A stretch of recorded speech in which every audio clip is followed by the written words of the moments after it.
So I think we are now live. Good evening, everybody in the USA. Uh, I'm glad you made it, Europeans that are watching at midnight. We're here in Kristi Winters' living room. I'm Will Fox, the political junkie. You'll notice that we are decked out and ready for election night. We have our flags behind us. We have our confetti thing here, our Hawaiian red, white, and blue. We're totally ready to go. We're ready to put on a great show for you guys tonight. We have some guests with us, but before we get on to our guests, I just wanted to kind of talk with you a little bit, Kristi, because we have done, 5 hangouts together now? Yeah, getting on that. And after 5 hangouts, we finally are doing one physically together in real life, and it's for the Super Bowl. And so I think Jonathan's here as well. Jonathan and Tristan are both here. We'll introduce them in just a second. But Kristi, this election, I was thinking about it today. This morning, I got up and you went off to work, and I was just kind of, thank you for letting me have free reign in your apartment, by the way. And I was making some coffee in your office, some coffee maker, and I was thinking about just how low this election got at times, and just how depressing it made a lot of people feel. And I know that in elections, that happens a lot. People feel not optimistic, they feel frustrated with the process. But this election was something, there was a feeling in the air that something was really wrong and something was really different. Did you have that same feeling? Yeah, this was definitely an historic election. As a political scientist, I've looked at a lot of elections, and being my age, I've lived through quite a few as well. And elections are always quite negative because ultimately campaigns are about differences, how you differ from the person you're running against. So you have to contrast and compare with your opponent, your political opponent. But this election seemed like there were a lot of traditions and boundaries and norms and practices, things that weren't done before, things that weren't said before being said. So yeah, it's been an election that is definitely going to be one that political scientists like me will be studying for a very long time. And we got a lot of data that we'll be talking about tonight, and I'm sure Kristi will be looking at in the future, because it's all really interesting. But I kind of wanted to start with actually a little bit of emotions. So we've had, if you look at the polling data, right? You look at the averages of polls, you'll see these giant waves of, okay, Trump is catching Clinton. Oh no, they're going to separate again, and that would go in cycles. And so we always talk about the M's: yes. Momentum, money, machinery, and message. And momentum. Just before we're going to introduce our guests after this, but just tell us, who has the momentum going into tonight? Oh, definitely Hillary Clinton. So momentum is that feeling of things are breaking your way. You're always a little bit ahead. You don't have to be ahead by a lot, but it's that growing sense that your lead is growing or your base is coming to you. And with the various demographics that we've seen, especially with the surging Latino vote turnout in several states, there's a feeling that there's a win to the Clinton campaign's back. But you, me, and everyone we've seen from the Clinton campaign, and everyone seemingly in the media who might want Hillary to win, everyone seems a little nervous today. I don't know what that's all about. It's almost like there's some interesting person on the other end of the ticket. So let's bring in our guests. We have 2 friends of mine here. Hopefully they'll be soon friends of Kristi's as well. We have Jonathan. He goes by the name Soliloquy on YouTube, has a great animated education channel. We have Tristan from the Back History, also an animated educational YouTube channel. Thank you guys both for being here. Tristan, I wanted to go over to you first and to see if you agreed with Kristi about the momentum question. Is it Hillary that's got the momentum today? I think if you consider like the last few days, it was a little touch and go there because of the 11th hour Comey stuff, but it looks like it's stabilized at the last second. So looks good. Yeah, I mean, it looked like, and Kristi and I were talking about this a little earlier, Jonathan, that because of the FBI things, I don't know if you've been following the ebb and flow of Comey says that we have more emails to investigate. No, we don't have more emails to investigate. Or no, they aren't as pertinent as we might have said they were. There's been this general gasp and then sigh of relief that's been coming and going from the Clinton people. And it looks like that is maybe the panic that Clinton needed to get her voters out to the polls. So momentum, what do you think? I hope you can hear me for a start. We can hear you. Hi, welcome. Cool. Hello. I definitely Clinton is in a stronger position. Right? Absolutely. Yeah. She's got more safe states to to fall back on. There are less opportunities for Trump to take states away from her than for her to take states from Trump. So purely on mathematics, she's in a better position. Yeah. Right? She's been in that way for a long time. Yeah, she has. But, you know, in the end, we saw, not to fall back on this cliche too earlier, but we saw with the Brexit vote, or even with the 2015 general election vote in the UK, that sometimes voters come out of nowhere, or they surprise us. And so we're hoping that sort of thing doesn't happen over here this cycle. I'm sorry, but I interrupted your point. What were you making there? I was going to basically just agree with Tristan in that. Yeah, he's got a good opinion there. He's got an excellent opinion. Yeah. One of the other things that we wanted to talk about in this hour with the two of you was just the differences between the primaries and now what we've seen in the general election. Now, I don't know if both of you were totally tuned in to the primaries, but there was this big dialogue, Kristi, before the primaries, or right before the primaries ended, right when we were making the transition to the general, that Donald Trump was going to make the switch to being the turn to becoming a more acceptable candidate. So you had him whiff off on immigration and then say, no, just kidding. We're going to do the wall. And then he talked about maybe Mexico's going to pay for the wall. No, maybe we're going to pay for the wall and then send an invoice to Mexico. And so he was kind of going back and forth on some certain things. Did that transition ever come for Donald Trump, Tristan? Did you ever see the full the turn, the pivot for Donald Trump? Well, I think he tried. You definitely saw somebody definitely stepped in at a certain point and said, all right, Donald, you got to like rein in some of this stuff. You can see it in but I think the problem is that he doesn't have a personality that can be contained that well. He's a very powerful personality. And so you saw like a little bit of like his coaching, maybe like in the first 20, 30 minutes of the debates. Mm-hmm.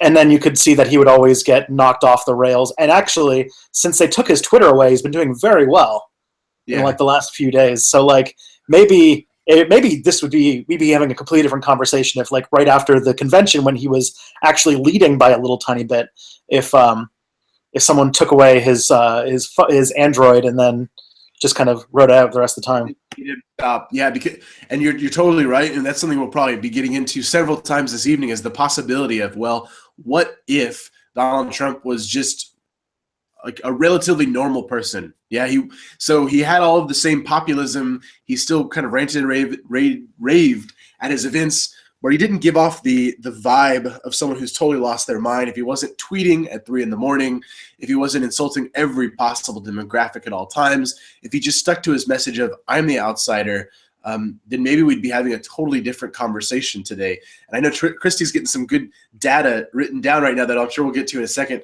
But Jonathan, I wanted to get your opinion on that note. On the pivot. The pivot ever happened. Yeah. I think there was a time when he was pivoting away from his primary campaign towards targeting Hillary. And that's perfectly normal and of course fine. Yeah. But I think part of it was it took him some time to realign. He needed to come up with his slogan to use against Hillary. And there was a quiet period when he had basically won the primaries at this point. He no longer needed to be attacking Cruz and etc. They were all out, and that was that. And he was now having to target onto Hillary. And I think there was a time in there that he hadn't quite got to crooked Hillary yet. It didn't take long, though. No, it didn't take long, but there was a quiet little period. Yeah, I question whether how much of that was the pivot in the target versus the pivot in him himself. And what was going on in Trump Tower with the staff at that time? Because you had Corey Lewandowski, and then who was the second campaign manager? Do you recall? Paul Manafort. Paul Manafort, and then he kind of got in some trouble because of his ties to, it sounded like, Ukrainian autocrats. And then he went and he brought in Steve Bannon, Trump did, and Kellyanne Conway under, I assume, the direction of Mercer, his big donor. And it seems like Kellyanne Conway has done the best job of quote unquote reining in Trump in some way, shape, or form, at least getting him to pretend to play nice. And it looks like in this last week, somehow taking his phone away, or at least logging out of his Twitter app, maybe deleting that off of the iPhone front page. That might have confused him for a while. I'm not totally sure. Well, one of the big things that's going on right now at this hour, we have poll closings coming up in the next 45, 50 minutes. The first round of states will be closing, including some polling places in North Carolina, Virginia, and Florida, which are some of those critical states we were talking about, or that we hinted at just a few minutes ago.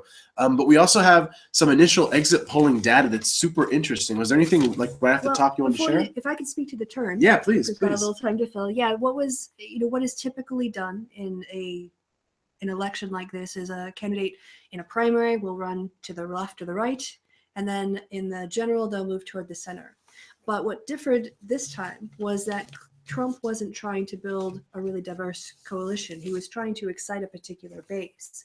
So the campaign itself, I think it didn't make the pivot because the candidate never really wanted to make the pivot. Trump liked his message. He thought it was working. He thought it was winning. He thought it was connecting. And why fix something that's not broken, right? Mm-hmm. So I think one of the things that's exciting for me to see as a political scientist here is that we're getting to see a bit of a natural experiment. Is it okay if I just kind of go over on this? Please do. But so obviously as political scientists, we can't interfere with elections just to do research. You can't, like manipulate things in an election and go, oh, let's turn this up and turn that down and move this here. Can't do that. Yeah. But occasionally life just gives you these natural experiments. And the experiment that we're conducting tonight in America is old school versus digital. Mm-hmm. What is the way forward for campaigns? Is it to the point now because people have social media interactions and devices on there with them all the time that traditional things like human contact and knocking on doors, talking to people in your community, going to a rally, those things are less important as people are as going into a digital age. So Clinton and her campaign have really bet a lot of money, time, and effort on old school, the idea that it's important to get lists of people, to make contacts, to drag them out to the polls, to do all of that ground level stuff. Trump has gone the complete opposite direction. He's relying more on his personality, his own rallies, free media, and social media. So, we couldn't force campaigns to do this on their own, but the fact that both campaigns have gone in this direction allow us to compare turnout and effectiveness of these strategies moving forward. So some of the exit polling information that's starting to come up, I guess I would generally characterize as a lot of this information is positive news so far. Now it's early days, so we'll see what happens. And actually it's the votes that count, not the exit polls.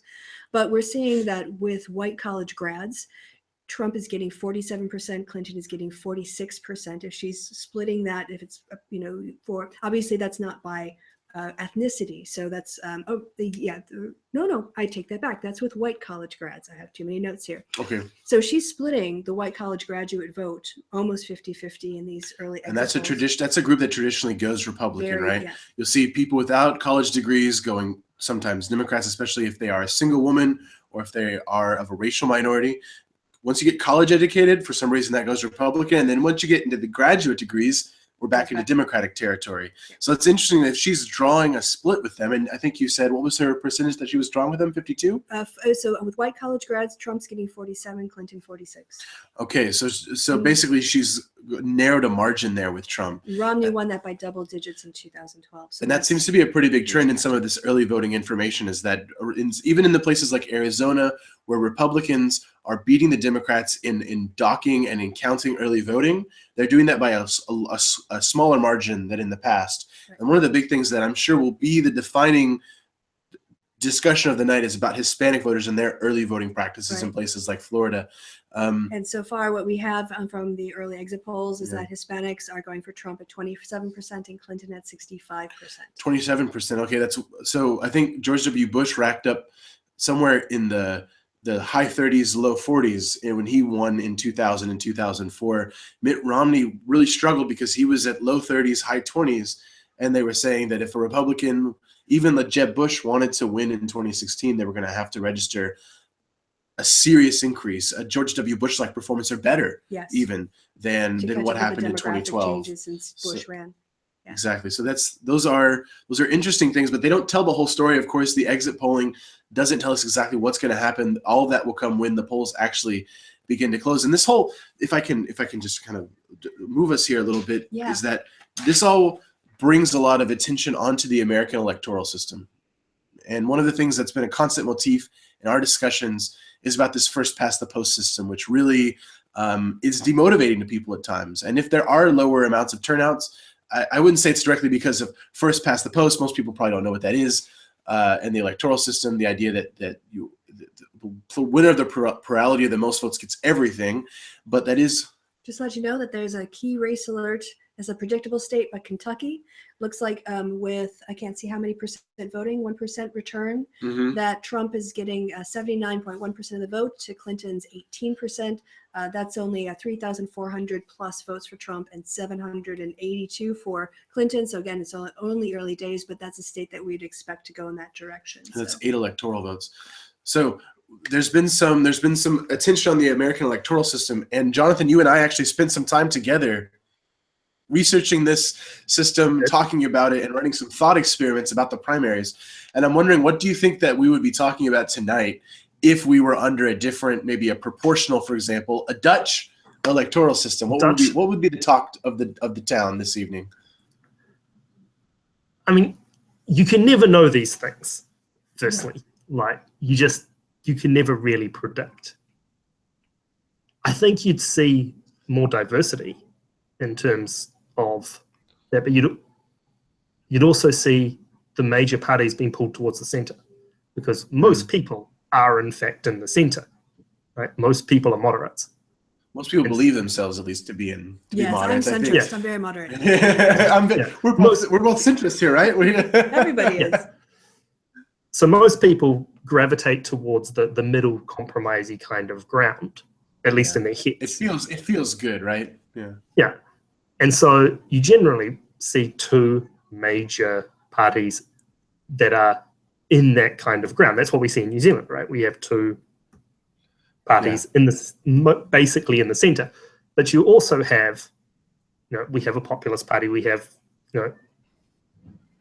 more extreme parties. We have Green Party getting a Pirate Party. Do you have a Pirate Party in New Zealand? It exists, but it's not in Parliament. Okay. I know because they're making some inroads in other places. Yeah, I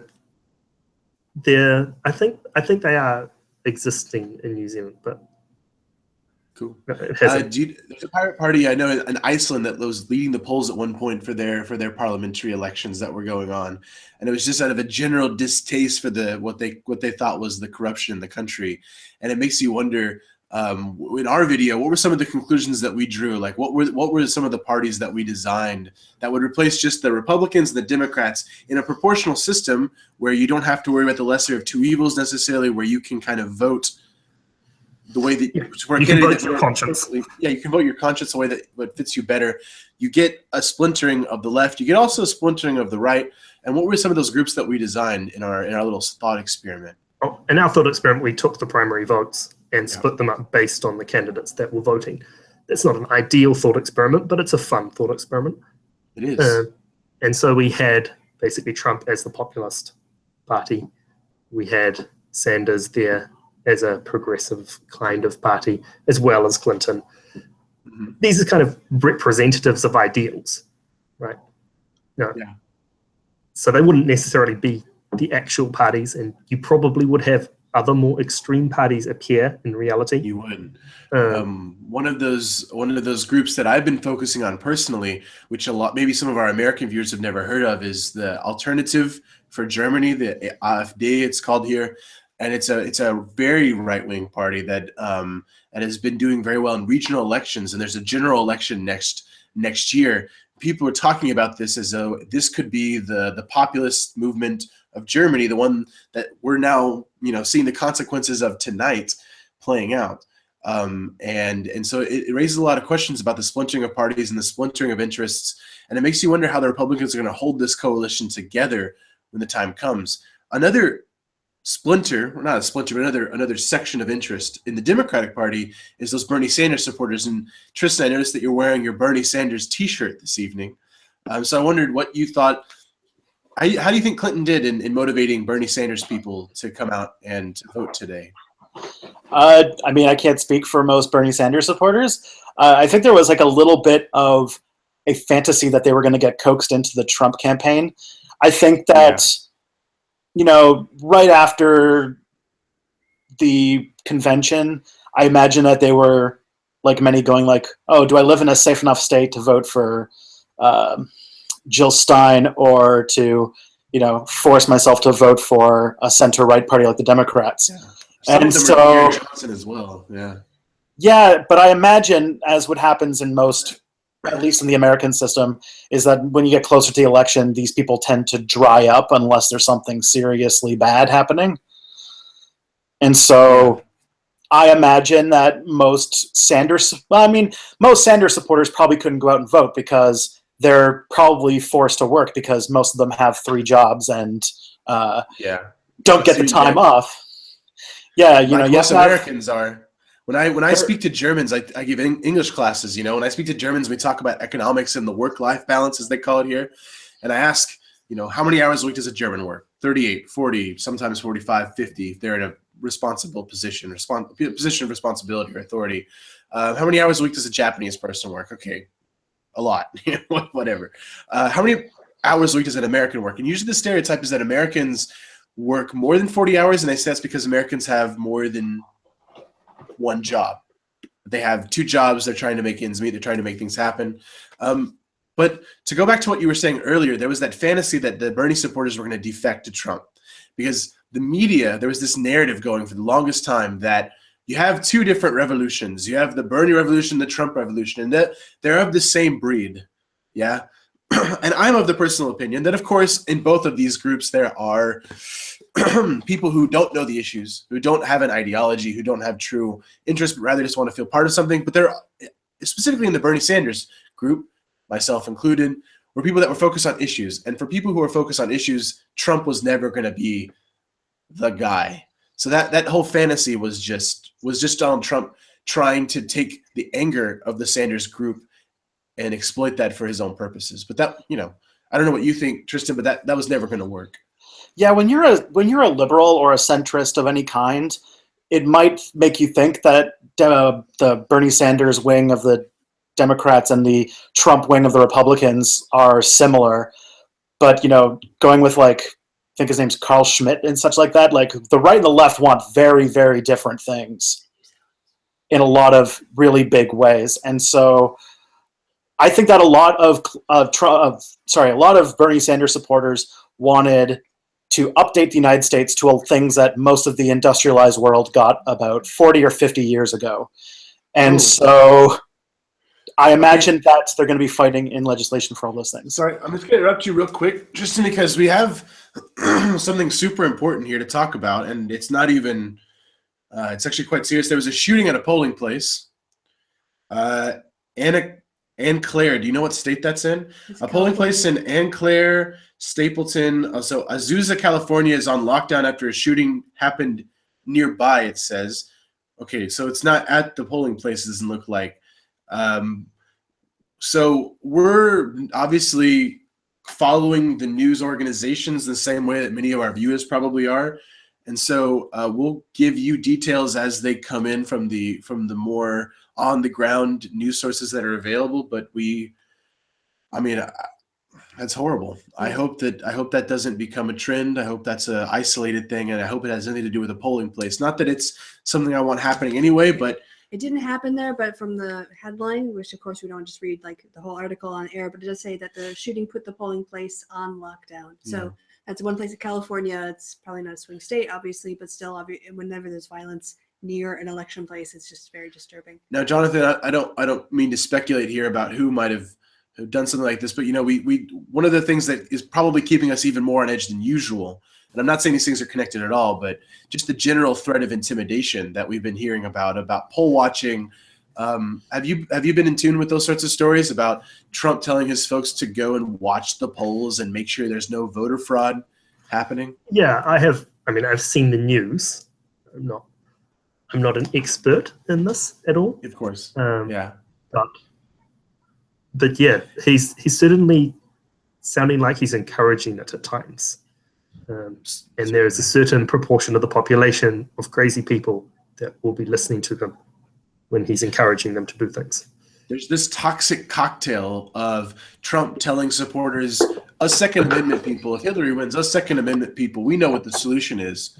And you wonder what, or when he has surrogates that say, we need to get our muskets if Hillary wins. And then, of course, says, well, but there are no muskets anymore. That's his excuse. If I may on the whole thing, like I remember not too long ago, I believe this was at the shooting of Gabrielle Gifford. That was her name. Yeah. Where people lambasted Sarah Palin for putting like a bullseye on her as like a target seat. Yes. And yet, like, no, like Trump literally said the Second Amendment people need to take care of it or something like that. So like, it just shows how normal has fallen in the last 4 years. That's such a good point. Yeah, I'd also say that, just because you say something flippantly, it doesn't mean that everybody who hears it flippantly. So even if someone says something, and this is the responsibility of a president, the president's words have ripple effects across the words. And I remember watching Obama give a speech, and I think he was talking about Trump, but for a while he paused. He makes a lot of pauses anyway, but he was trying to find the right word. And when they came back from the clip, the journalist said, you could see him buffering. He's like, I have to think about the impact of every single word I say because the whole world is listening. And having that kind of flippant attitude, you can't have that once you cross over the fence and occupy the White House. Mm-hmm. The job is just too important to be treated lightly. And language is the communication of diplomacy. Mm-hmm. It's the communication of governance. And so, that's people who would just say, oh, it was a joke and you shouldn't take it too seriously. I would say actually in politics, anything like that should be taken very seriously. Yeah. And I can't wait to get Matt beat on a little bit later, because I know he probably has some historical precedent for us about, threatening your opponent. But I assume that you would have to go very far back into 19th century elections to find perhaps Jackson and John Quincy Adams to find actual threats of violence against your political opponents in the American political sphere. At least I hope you have to go back that far. Yes. It's not normal, like you said, Tristan. It's not normal to be in these sorts of situations and times. And we would have to play the questioning game. If some sort of violence, or even if we just have voter intimidation, which so far it seems like things are pretty much clear, we'd have to wonder what role Donald Trump and his rhetoric played in that, because it seemed like, despite their attempts in the last maybe week to deny those sorts of things that they were involved with because of lawsuits, it looked like he was making a very clear advocation of that. Jonathan, has the tenor of the campaign, as a foreigner, same question to you, Tristan. Sometimes I count you as an American just because you're on the right continent, but maybe this question for both of you, but the tenor, has that come across internationally? Has just the anger, has that translated over the airwaves and maybe into different, I don't know if Tristan, if you watch any French language television, if that's come across. Tristan wants to go, or I can go. Go ahead, John. I think for me, I keep mostly an eye on like BBC and stuff like that, and you do see the anger in people, and that it is portrayed. And I mean, the rest of the world is sometimes a little confused about this.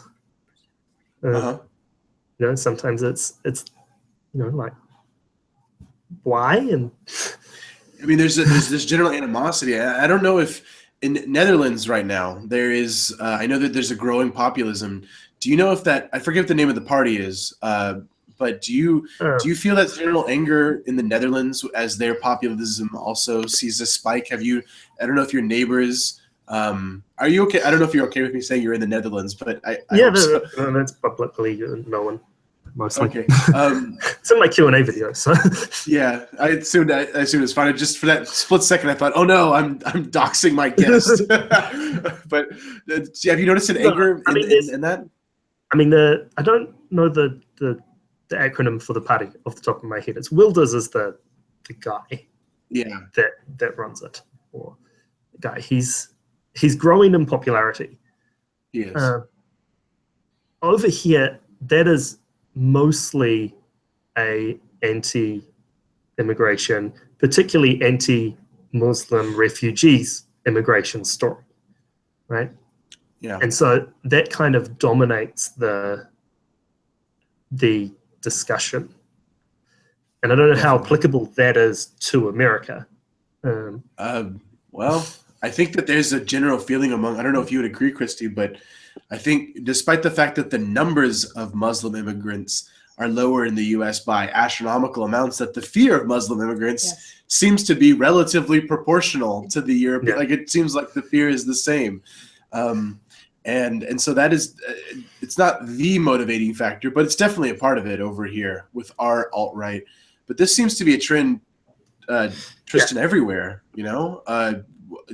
Jonathan's talking about the Netherlands, but we're here in Germany. We have the alt-right coming up, or not the alt-right, but rather the populist movement, the UK Independence Party. Is there anything like this in Canada at the moment? That is a difficult question to parse out. Not officially. Like, there's no official hard right party that has come out during elections or anything like that. Our right wing is actually fairly well consolidated under the Conservative Party, but they are just about to go into their leadership race in the next next year or so.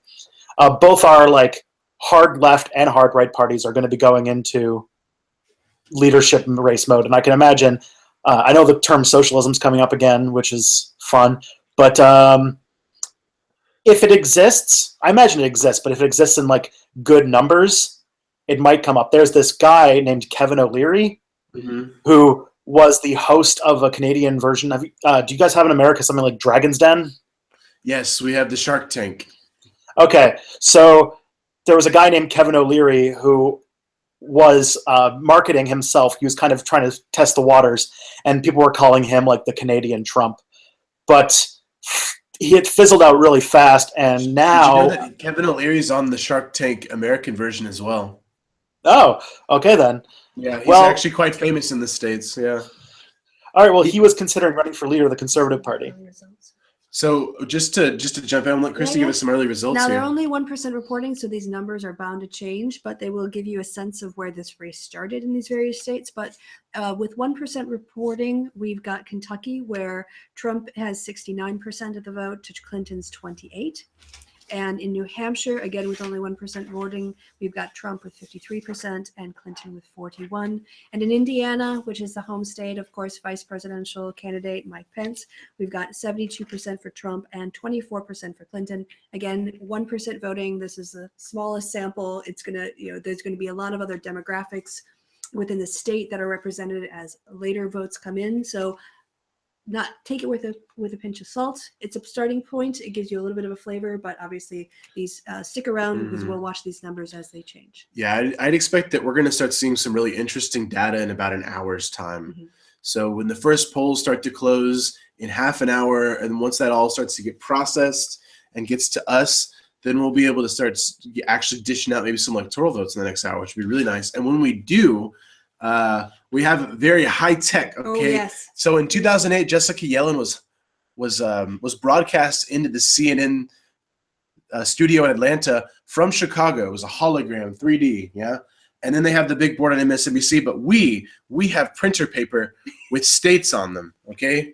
And when the state is called, we're going to color in these pieces of paper so that everyone can see. Bears, we've got some markers somewhere. We've got snacks. We've got paper. So I don't want to overwhelm you with our technology, but it looks like it's going to be a pretty exciting night. We have some other. Let's talk about a little bit of early voting data before we actually get more votes in half an hour.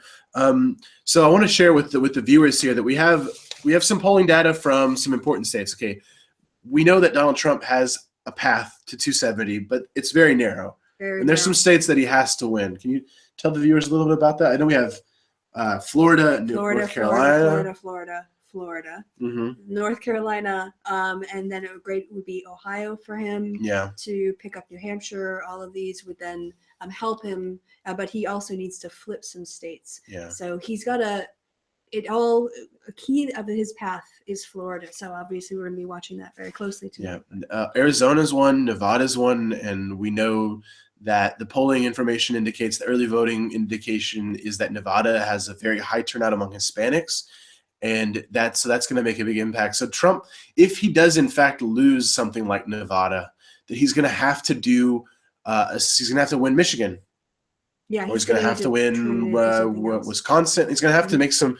He's going to have to flip something that would probably be voting blue under normal circumstances, which means that he's going to have to be relying on a turnout of people that don't normally vote or that haven't voted in a long time. That's really Is that a dangerous. reasonable expectation to have? That is a very dangerous expectation to have as a candidate, because the hardest people to get to the polls are the ones who never go. Mm-hmm. In Iowa, early voting Republicans.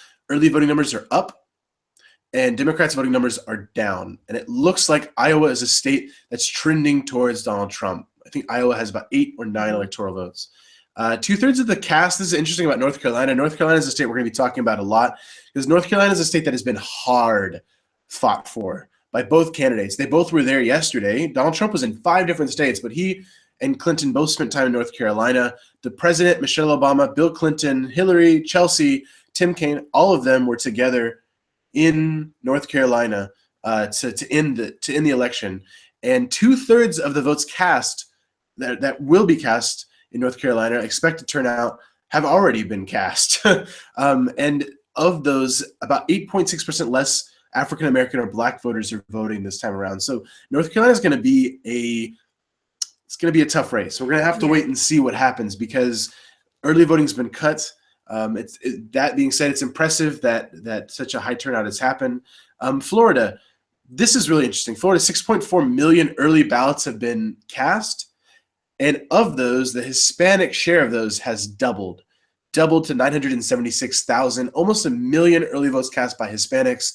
Kristi, what could possibly be motivating people of Hispanic origin to come out to the polls in such numbers? Democratic operatives and pundits have said for a while that the Latino vote in the United States is like the sleeping giant, because the national average in terms of turnout is like in the low 60s, which whites and blacks in the last election were either meeting or exceeding, because again, Barack Obama was a transformational candidate for the African American community. But Latinos were underperforming that in traditional elections, and they just thought if there was something that could engage the Latino vote to get it up, this would be basically the demographic destiny that everyone's been talking about for a long time. Yeah. So you get a candidate who spends most of his campaign, certainly saying offensive things for that community, and then not properly apologizing or making a real outreach effort. And I think we're going to see the results of that. We've seen it in the early voting. We've seen it in the registrations and the absentee balloting. And I think we'll see it at the polls tonight. I think so too. And I'm curious as well to see, I know that Texas is going to be a red state, or at least it's pretty certain, but I am curious to see what are the registration numbers and what are the turnout numbers for Hispanics in Texas, because Texas, about maybe a week and a half ago, maybe it's 2 weeks now, there was discussion of Texas possibly becoming a state that Clinton could win, or at least it was becoming only lean Republican, and then it moved in the toss-up for like a day, because Trump was just doing that bad. Yeah. The momentum just wasn't with him. And if Texas, and I've talked with my cousin who's going to be coming on later, Joseph, about this, there's been a big effort among Democrats in Texas to register as many Hispanics as possible in order to turn the state into a purple and eventually a blue state. And to see if those kind of efforts have been working in Florida, or if this is simply an anomaly because of Trump, will be an interesting thing to see. Before we move on from that, though, I wanted to give a little bit more information. So Georgia, specifically, we're seeing a national trend that Black voters, African American voters, are voting a little bit less than in 2012. But as most people have been saying, it's kind of to be expected, because you had the first Black president up for re-election, and this time it's just not the case. And so early voting by Black Americans in Georgia is down by about 6% from 2012. That would not be that critical, but you contrast that with white votes, which is up 3%. Trump seems to be motivating white voters more than Black voters, and that's the understatement of the night. I might be able to top a little bit later. We'll see what happens. Is there an early voting system in New Zealand, Jonathan? Yes, you can vote early. I actually voted by mail, Good. as I'm on the other side of the world. The time before, I voted in person early because I was in the country. And you basically, you go to some of the polling stations that just open early. Uh-huh. And you can just go. I just went to the library and there was a desk. And So now that you've mentioned maps, well, you didn't mention maps, but you mentioned voting and sending your letter. And I assume that if you were working at the post office and you wanted to send a ballot, that you would have to look at a map in order to send it. So Kristi and I want to see your electoral maps. We asked you guys before the show to send those in. Tristan, do you remember how many electoral votes did you actually give? We're going to open up the map. Are you screen sharing now? Not yet. Okay, we're going to share that in a second. Tristan, were you feeling optimistic or pessimistic when you made this map? I was before we show it.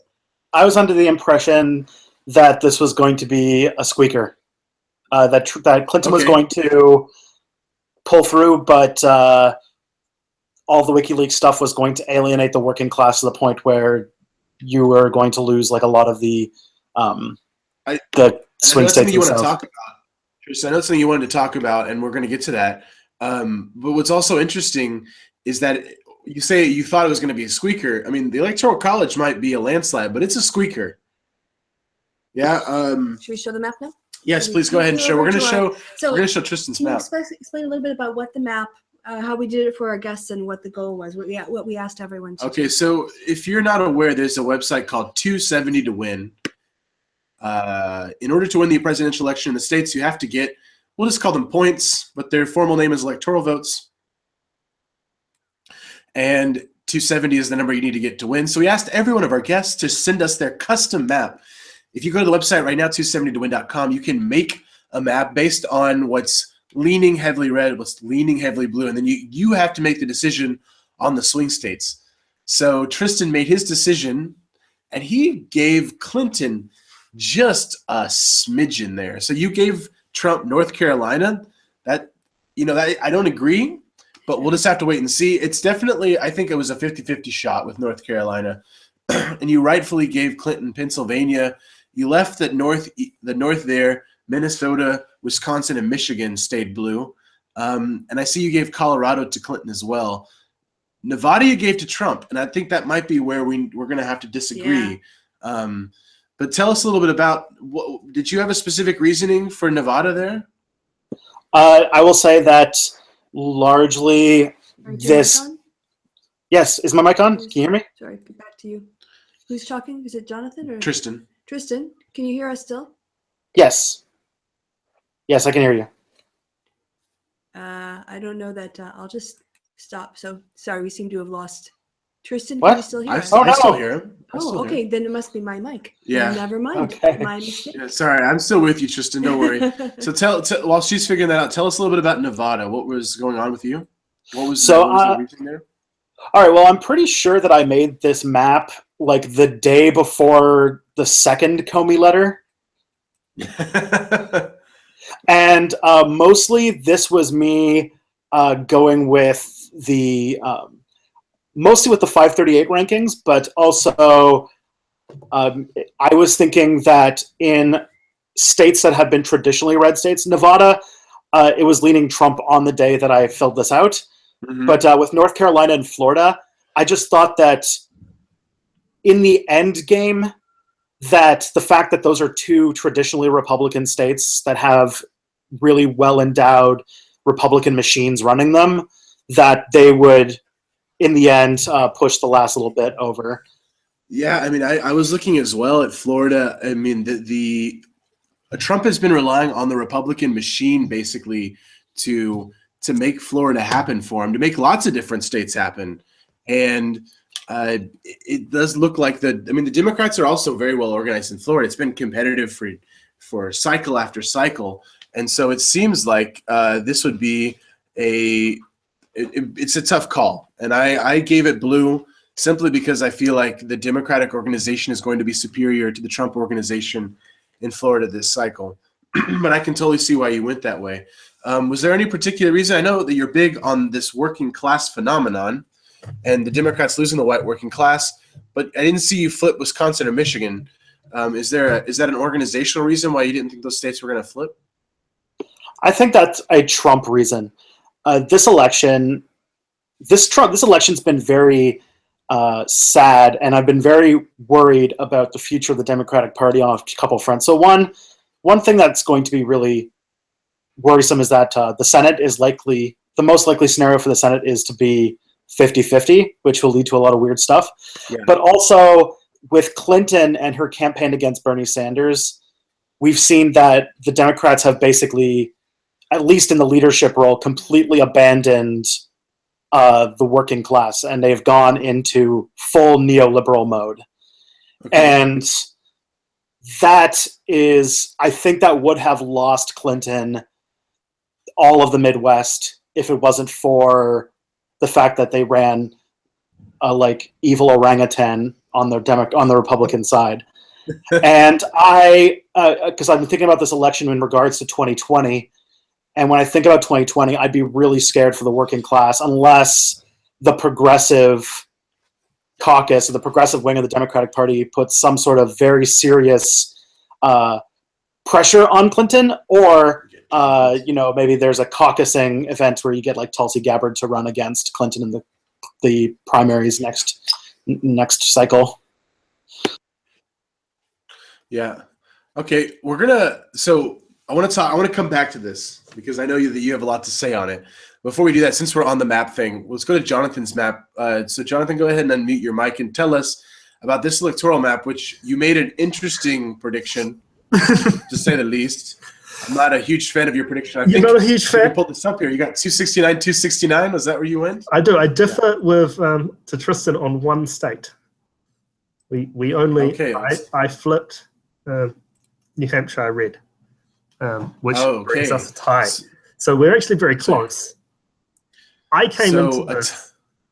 Yeah. I think I was very generous to Trump. Mm-hmm. But like I went in saying, okay, I'm just gonna be generous to Trump and see what happens. And everyone that's looking right now, this is Jonathan's map. This is his prediction. This is not the result. This is his prediction of what's going to happen tonight. Yeah, so I am probably being a bit devious and coming up with a tie, because I will look amazing if it is a tie and I have predicted a tie. Yeah. But also I think one of the interesting things is there's not much more that Trump could do from this point. Like, realistically, there aren't many states there. There's maybe Pennsylvania, maybe Colorado that he could potentially try and get out of that. But, like getting an outright victory for Trump is going to be hard. So I did go in thinking, I will be generous and give him Florida. Yeah. And see what happens. Even though maybe Florida should be blue. Maybe Florida. That's not that generous. I think Florida's too generous. Yeah. I think all of the states I've given red could conceivably go to Trump. Right? Like they're all conceivably Trump states in upon themselves. Whether he can get them all is a completely different question. But if you look at any individual state, he's been campaigning in all of those states. And he's been within the margin of error in recent polls, even though we talked a little bit about momentum earlier. The momentum was definitely in his direction, and there's just been a general narrowing. Where did you put the electoral votes of Maine? Do you remember? Because there's a split there. Maine, I put all blue. Okay, so I think one of those probably will end up going Republican at least at some point. But then I think I actually put blue on all mine because the interface on the website, but that's a totally different issue. Maine has an interesting initiative that you wanted to talk about a little bit, didn't you, with their ranked voting?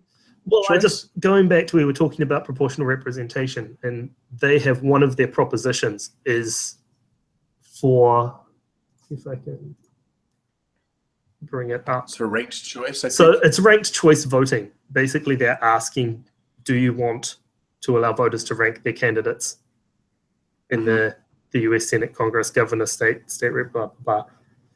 So this is, instant runoff voting style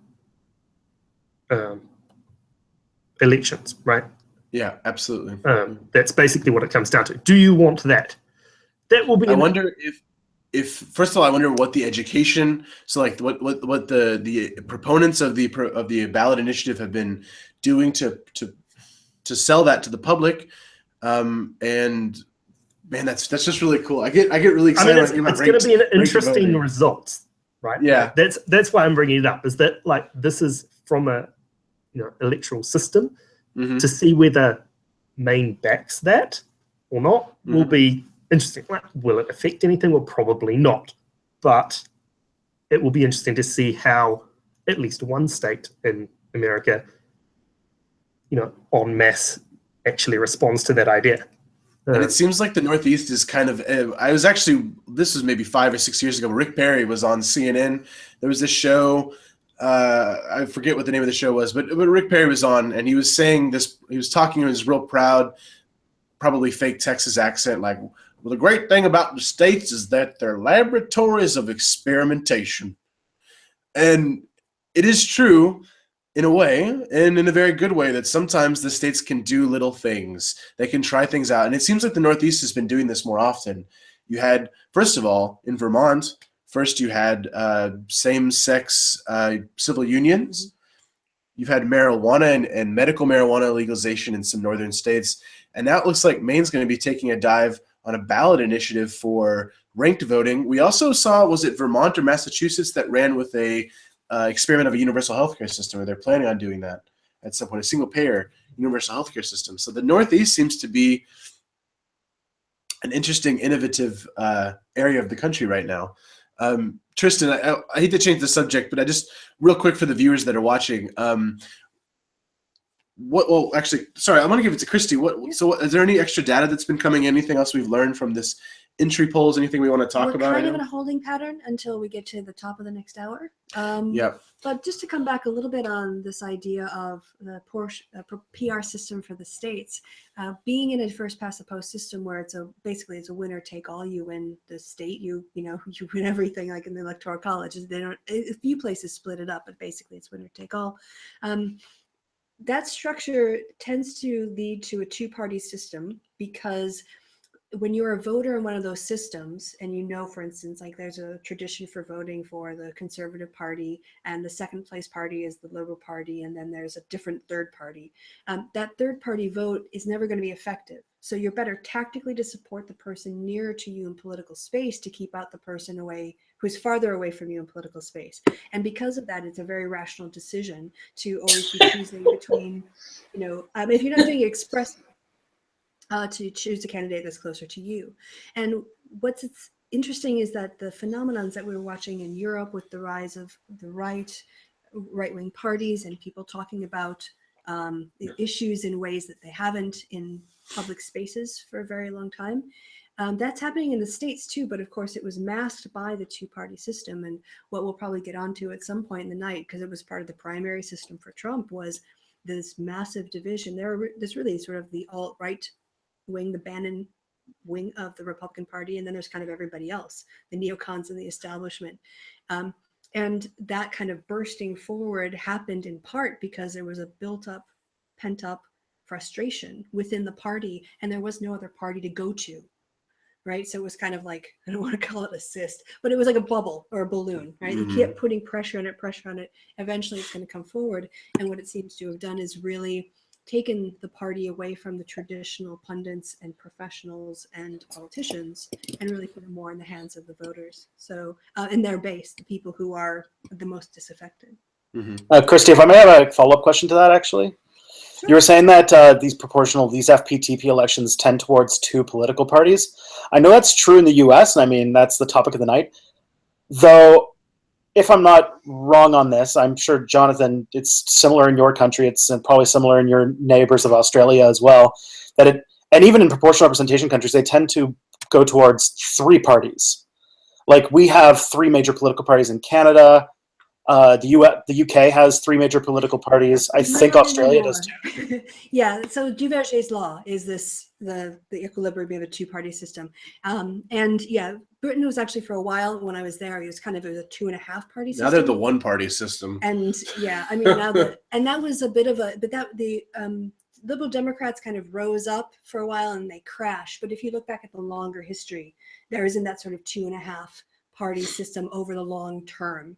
So there might be individual, like decades of variation because of political machinations. But, and I mean, Duverger's law isn't really a law in the way that Newton's laws are laws. They're just an observation of the system. So it's not necessary that a first past the post will produce a 2-party system. It is just a stable outcome of if you set up a first past the post system, you're most likely to get a 2-party system, but it's not the only one.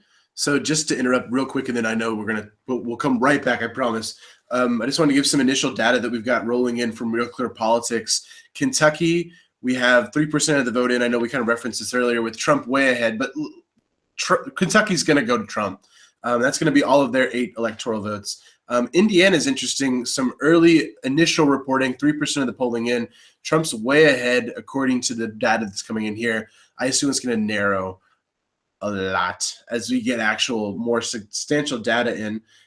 What's interesting and what I really want to see is we've got one consequential state. We've got 1% of this consequential state's data in. 1% of New Hampshire. And according to this, 52% is going for Trump at the moment. Clinton's 41, but yeah, 40. Yeah, it's too early to be significant, but man, do I want it to be real. I want to have this data now from New Hampshire. You have no idea. We're going to keep an eye on this right now. If you want to follow along with me, because we're just getting the same old data that everyone else is from the live tickers. Real Clear Politics is a great source.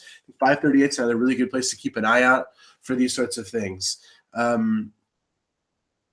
So, Tristan, you were talking about third parties and their possibilities.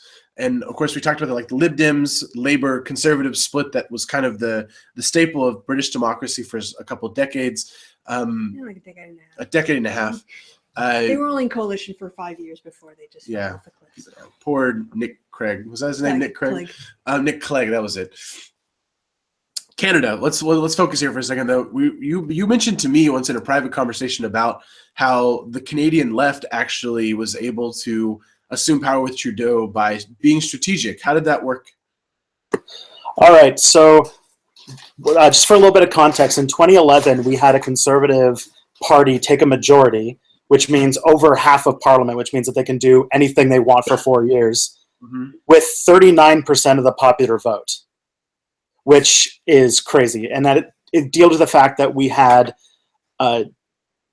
4 left-wing political parties, with the Liberals, the New Democrats, the Bloc Québécois, and the Green Party even taking a seat. And in 2015, we decided that since the NDP and the Liberals were both campaigning on a policy of we're going to get rid of the first past the post system if we get elected, a lot of groups actually popped up, and I actually was a really big fan, and I was following around this, where they would find the candidate who had the highest chance of winning of either the Liberals or the NDP in any given seat, and say which one you should vote for. And basically, most of them were Liberal. And we were saying, all right, well, we'll vote for the Liberals under the promise that this is the last FPTP election, so the next election we can actually not strategically vote, which, if you study elections, is the less desirable option. If you can, set up your voting system so that you don't have to vote strategically, it's better. Yeah. And this is our attempt to just all right, one time, let's do this. We'll get the Liberals in. We'll throw out the FPTP system, and then we'll have real elections. And now Trudeau got a majority out of that, and he's starting to be shy about actually doing the legwork in order to do it. Oh, is he really? That's interesting. I didn't know that detail. That's not good. Okay, so American politics. Tristan, just to bring it back to American politics, do you think this is so? Obviously, we're in the system we're in right now on Election Day, and so Donald Trump and Hillary Clinton are the two possibilities. Gary Johnson, Jill Stein are not going to be winning. If you were an American citizen, if you were in a swing state, what would you be voting today? I mean, I'd be voting Democrat if I was in a swing state. I think I would have had to, if I were to even vote third party, if I were to vote for Jill Stein, it would have to have been in a very, very safe state, like if I was like a Californian or something. Mm. But this election, it seems like there's way more states up for grabs than usual. So I would have been very worried about doing it. And also, Jill Stein kind of said some weird stuff during the campaign that would have made me a little bit more iffy than usual. Yeah, She campaigned way better in 2012 than she did this year. I think there was some general cracking of the third party candidates, almost like if there was a legitimate, well spoken, well reasoned outsider third party candidate this cycle, they could have done amazing things, I think. And that boat sailed and was missed. You could have seen the ship sailing away and Jill Stein and Gary Johnson stumbling after it. They both just missed it this time. I think that's a sore disappointment for anyone who maybe wanted to see them hit that 5% mark nationally and get the public funding necessary. And that was Nader's goal. I'm not making this comparison again, but just that was Nader's goal in 2000 was to hit that 5%. If you're a third party in the States and you get 5%, that means you're eligible for public funding, which means that in the next cycle, you got a much better chance of actually taking a shot at it, of getting into the debates and of doing some amazing things and changing that system and maybe putting us into the opportunity to have a strategic voting system like what was happening in Canada. Jonathan, one of the things that was discussed in the last week was super interesting to me was that people in swing states are actually trading their votes. There's a couple apps to do it. They're trading their votes to people in non-swing states. So, for example, if you're in Ohio and you would have wanted to vote for Jill Stein, you can write someone in California, a safe state, who was going to be voting for Clinton, and you can trade. So you got to vote in California for Stein. Doesn't make a big difference. The person in the swing state then votes for Clinton. It kind of makes things secure. Have you ever heard of something like this going on? And have you heard these stories before? Does that interest you at all? It's interesting, but no, I have not heard of it. Yeah, I missed that one. Yeah. Sorry, go ahead, Kristi. Yes, I just wanted to be able to report some of the latest information while we wait for more information to come up. Mm-hmm. But we have our first poll closings, and we have some projected winners and some that are too early or too close to call. Mm-hmm. So the states that are too early or too close to call that have closed in the last hour, at the top of the hour, we have Georgia, South Carolina, and Virginia as too close to call or too early to call. And we have two states that have been have Trump as their winner. That's Indiana and Kentucky, and Clinton is projected to be the winner of the state of Vermont. So at the moment we have a race where Clinton has 3 guaranteed electoral votes and Trump has 19 of his. And states that we would both, I think everyone would have predicted these outcomes. So there's no surprises yet, no shocks of the night. Mm-hmm. But we will, while we do the live cast, keep an eye on the too close and too early to call races for you. And in case you're curious, a lot of these news organizations, what they do is at the exact moment the poll, you wonder, how do they have a projection for a state that the polls literally, they just shut the door? How can you know? And the answer is that basically based on exit polling and based on what we know about certain states like Kentucky, they go ahead and make those projections, and they use that word very carefully, projection, just in case they're ever wrong. But with a certain degree of certainty, the statisticians working off the little people in the back of the studio at CNN and MSNBC, they know Yes. where Kentucky's going to go, and they make those predictions. And it takes a lot longer. We need substantial data in a specific number of counties for places like Pennsylvania, and so those are some important things. Actually, Kristi, we want to talk about the 4 M's a little bit: momentum, machinery, and so the machinery has been focusing a lot on certain demographics and getting those certain demographics out to vote in certain places. The Washington Post did a really interesting report this morning about Bucks County in just outside Philly, and that's helped the Democrats win a lot. These kind of bellwether counties in certain states. In this example, Pennsylvania, a lot of the statisticians in these studios, like at CNN, will look at these specific counties to see where the whole state's going to go, see if turnout's high enough among key constituencies to make that happen. What sort of things has the Clinton campaign been doing to turn out the vote? Well, they've had a ground operation that's been going since the primary, and this is something that really distinguishes, again, with the natural experiment of the digital versus the old school method. So Clinton during the primary campaign, got her volunteers, had organizations, put down some roots, got to know people, which then when she won the nomination, she could go back and reactivate those or maintain them in sort of like a lower status, if like not stasis, but not active, and then ready to go again for the general. Whereas Trump, because he got by on free media and just being outrageous to get coverage, he got a really dedicated base, very high levels of enthusiasm for enough people to win him the Republican primary. But because he didn't have that kind of personal relationship, people who are invested in living in the communities and doing the work, I think what we're going to see tonight is a lot of situations when we look back where it's going to be that ground game that really gave Clinton the edge, like in a state like Nevada. And I am thrilled to see that my friend and my sort of YouTube mentor, the person who helped get me started, Steve Shies, has joined us. Hello, Steve. How are you? I'm nervous, but excited. Nervous in a good way. How are you guys doing? We're doing pretty dang good. Just for the viewers who might be a little confused, Tristan's actually hosting a party in his home, and he's told us that he was going to stay on the call until the first guest arrives. So he dropped out, I guess, to go make a toast and to start drinking in preparation, either in celebration or then in sorrow. So we'll see as we go along this evening. But that's why he's dropped out kind of suddenly there. Jonathan, you going to stick with us for a little bit here? I will stick for a little bit longer. Fantastic. Good to have you. So, Steve, what are your first impressions of the night? Well, I caught a little bit of what you were saying before I popped in. And yeah, I mean, so far, no surprises. The polls have just started to close in the earliest states. So Trump is leading in the electoral count now, but that's what we expected to happen. Yeah, I don't know. I mean, like I said, I'm nervous. I think it's going to go the way I want it to go. I'm not living in fear, but I will be very glad when we know what the result is. You know what I mean? In a few hours, and hopefully it'll be an early night. Hopefully if Florida goes a particular way, we'll be able to say, okay, I think this is going to be all right. But for the moment, I'm just.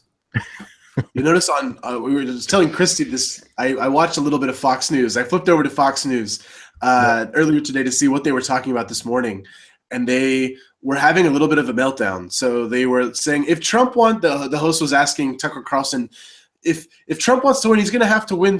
Like I heard he had to win some states, right? Like New Hampshire or Florida. And then Tucker Carlson went on this rant against the establishment.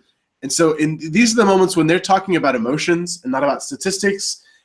That's when I start to think, maybe they're obviously in the worst position. If I woke up today and I had to pick a campaign to be the manager of, I would definitely want to be on the Clinton management side because I feel much better about going into today being in her camp than the Trump camp. If I wanted to start a television channel after the election, though, I would definitely want to be in Trump's position because he's well on his way. This is, Steve, this is like the experiment. Yeah, we were talking, Kristi mentioned experiments earlier.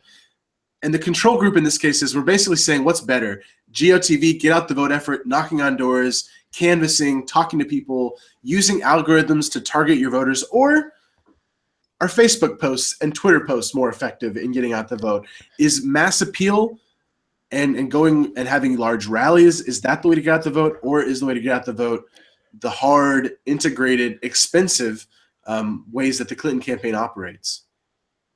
Well, I don't mean to disparage a fellow I voted for in the primaries, but ask Bernie Sanders about that.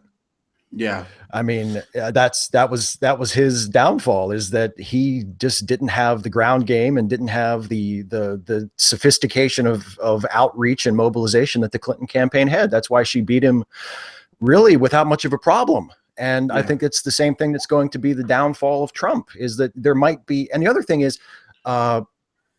Trump has done zero outreach beyond his base. All Trump has done, especially in the last month or so, since he started to have his biggest troubles, is to just continue to reach out to people who were already with him to begin with.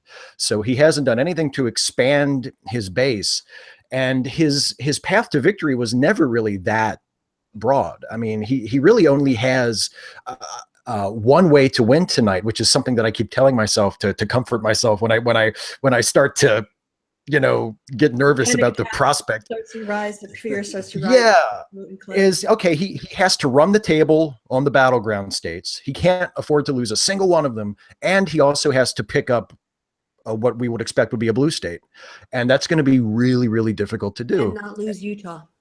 And not, yeah, exactly, because Evan McMullen might screw the whole thing, right? Wait, we got to bring this up now, Jonathan. I don't mean to call you out, but I'm just curious. Do you like? That's not even calling you out. It's totally normal. I didn't know who this was. Do you know who Evan McMullen is? I mean, I know as of like maybe 2 days ago. Exactly. Like somewhere around that kind of ballpark. And I'm looking at a map and see a strange color on it. What was the Real Clear Politics averaging for Utah? Was McMullen leading, or was it leaning Trump pretty heavily? Oh, I at this didn't see point? because there were a couple polls that disagreed. I think it was when leaning Trump was at his Trump. lowest. I think it might have gone McMullen's way, but eventually, when Trump rebounded, then Utah also went back to being red. But seriously, if you're fighting for Utah, but yeah, I mean, and that is just, I think, shows the kind of weakness we were talking earlier about the Clintons' blue wall being a bit fragile. Well, Trump's path is even more fragile, as Steve, you were pointing out. So, yeah, ironically, Trump does not have a wall. Yeah. Hey. But I'm pumped. Thank you. Very nice. We mentioned Arizona, and just to review, because that was another red state, a part of Trump's wall. Now, I'm never going to be able to not think about the Mexican wall when I say that, but the red wall, the electoral votes that were guaranteed for Trump that he could expand on and then hit that magic 270 number. Arizona is a critical part of that. Arizona has about 11 electoral votes, if I'm remembering correctly, and the poll numbers are starting to dwindle for him, and they're starting to look really bad. And one of those early voting statistics that we were talking about earlier was that even though Republicans are banking more early votes in Arizona than the Democrats, it's at a lower margin than normal, which means that people like Bernie Sanders have been visiting Arizona, trying to pick off that state, trying to make that further and further into play, basically force Trump to go and defend places. This week, there was a lot of talk about the Democrats defending in Michigan. Yeah. And I wonder if that was a legitimate defense or if that was simply playing it safe. Yeah. Whereas when Trump was forced to go back to Arizona, was forced to send Mike Pence to Utah, those were not, I mean, you can tell by the language I'm using here that those were two totally different scenarios. Michigan, from my understanding, is not an early voting state. So the people could only vote in person, kind of like Philadelphia. And that's why you have these big rallies on the eve of the election in places where nobody's had a chance to vote yet to turn your base out. And I just want to introduce our other guest, Kevin. Kurt Logan. Hello, democracy fans. Apologies for my lateness, technical difficulties, but it's nice to be with you all. How are we? It's good to. Fantastic. We're here in case sorry to any Trump fans out there, but if Trump wins, we might have to renegotiate joining the Commonwealth again. So, Clevin, I'm glad I was about to, are we not looking forward to making America great again? Surely that's the point, isn't it? No, I can tell you, as someone sitting in America right now, I am not looking forward to that, Kevin. Well, I think the clearly, screen comes up, it America, says then. game over. You might as well go and join the terrorists, lost. frankly. Yes, I know. I've got my application into ISIS as we speak. I'm waiting to hear back from them.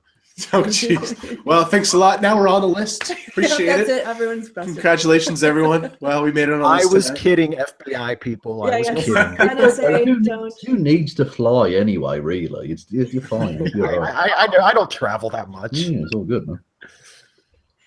Yes. So, Kevin, I wanted to get your perspective a little bit about the way that it's being covered, because I did say one of my friends complained that the British media are covering the election in America so much that it almost feels like you could live in America right now. Yeah. Oh, it's ridiculous.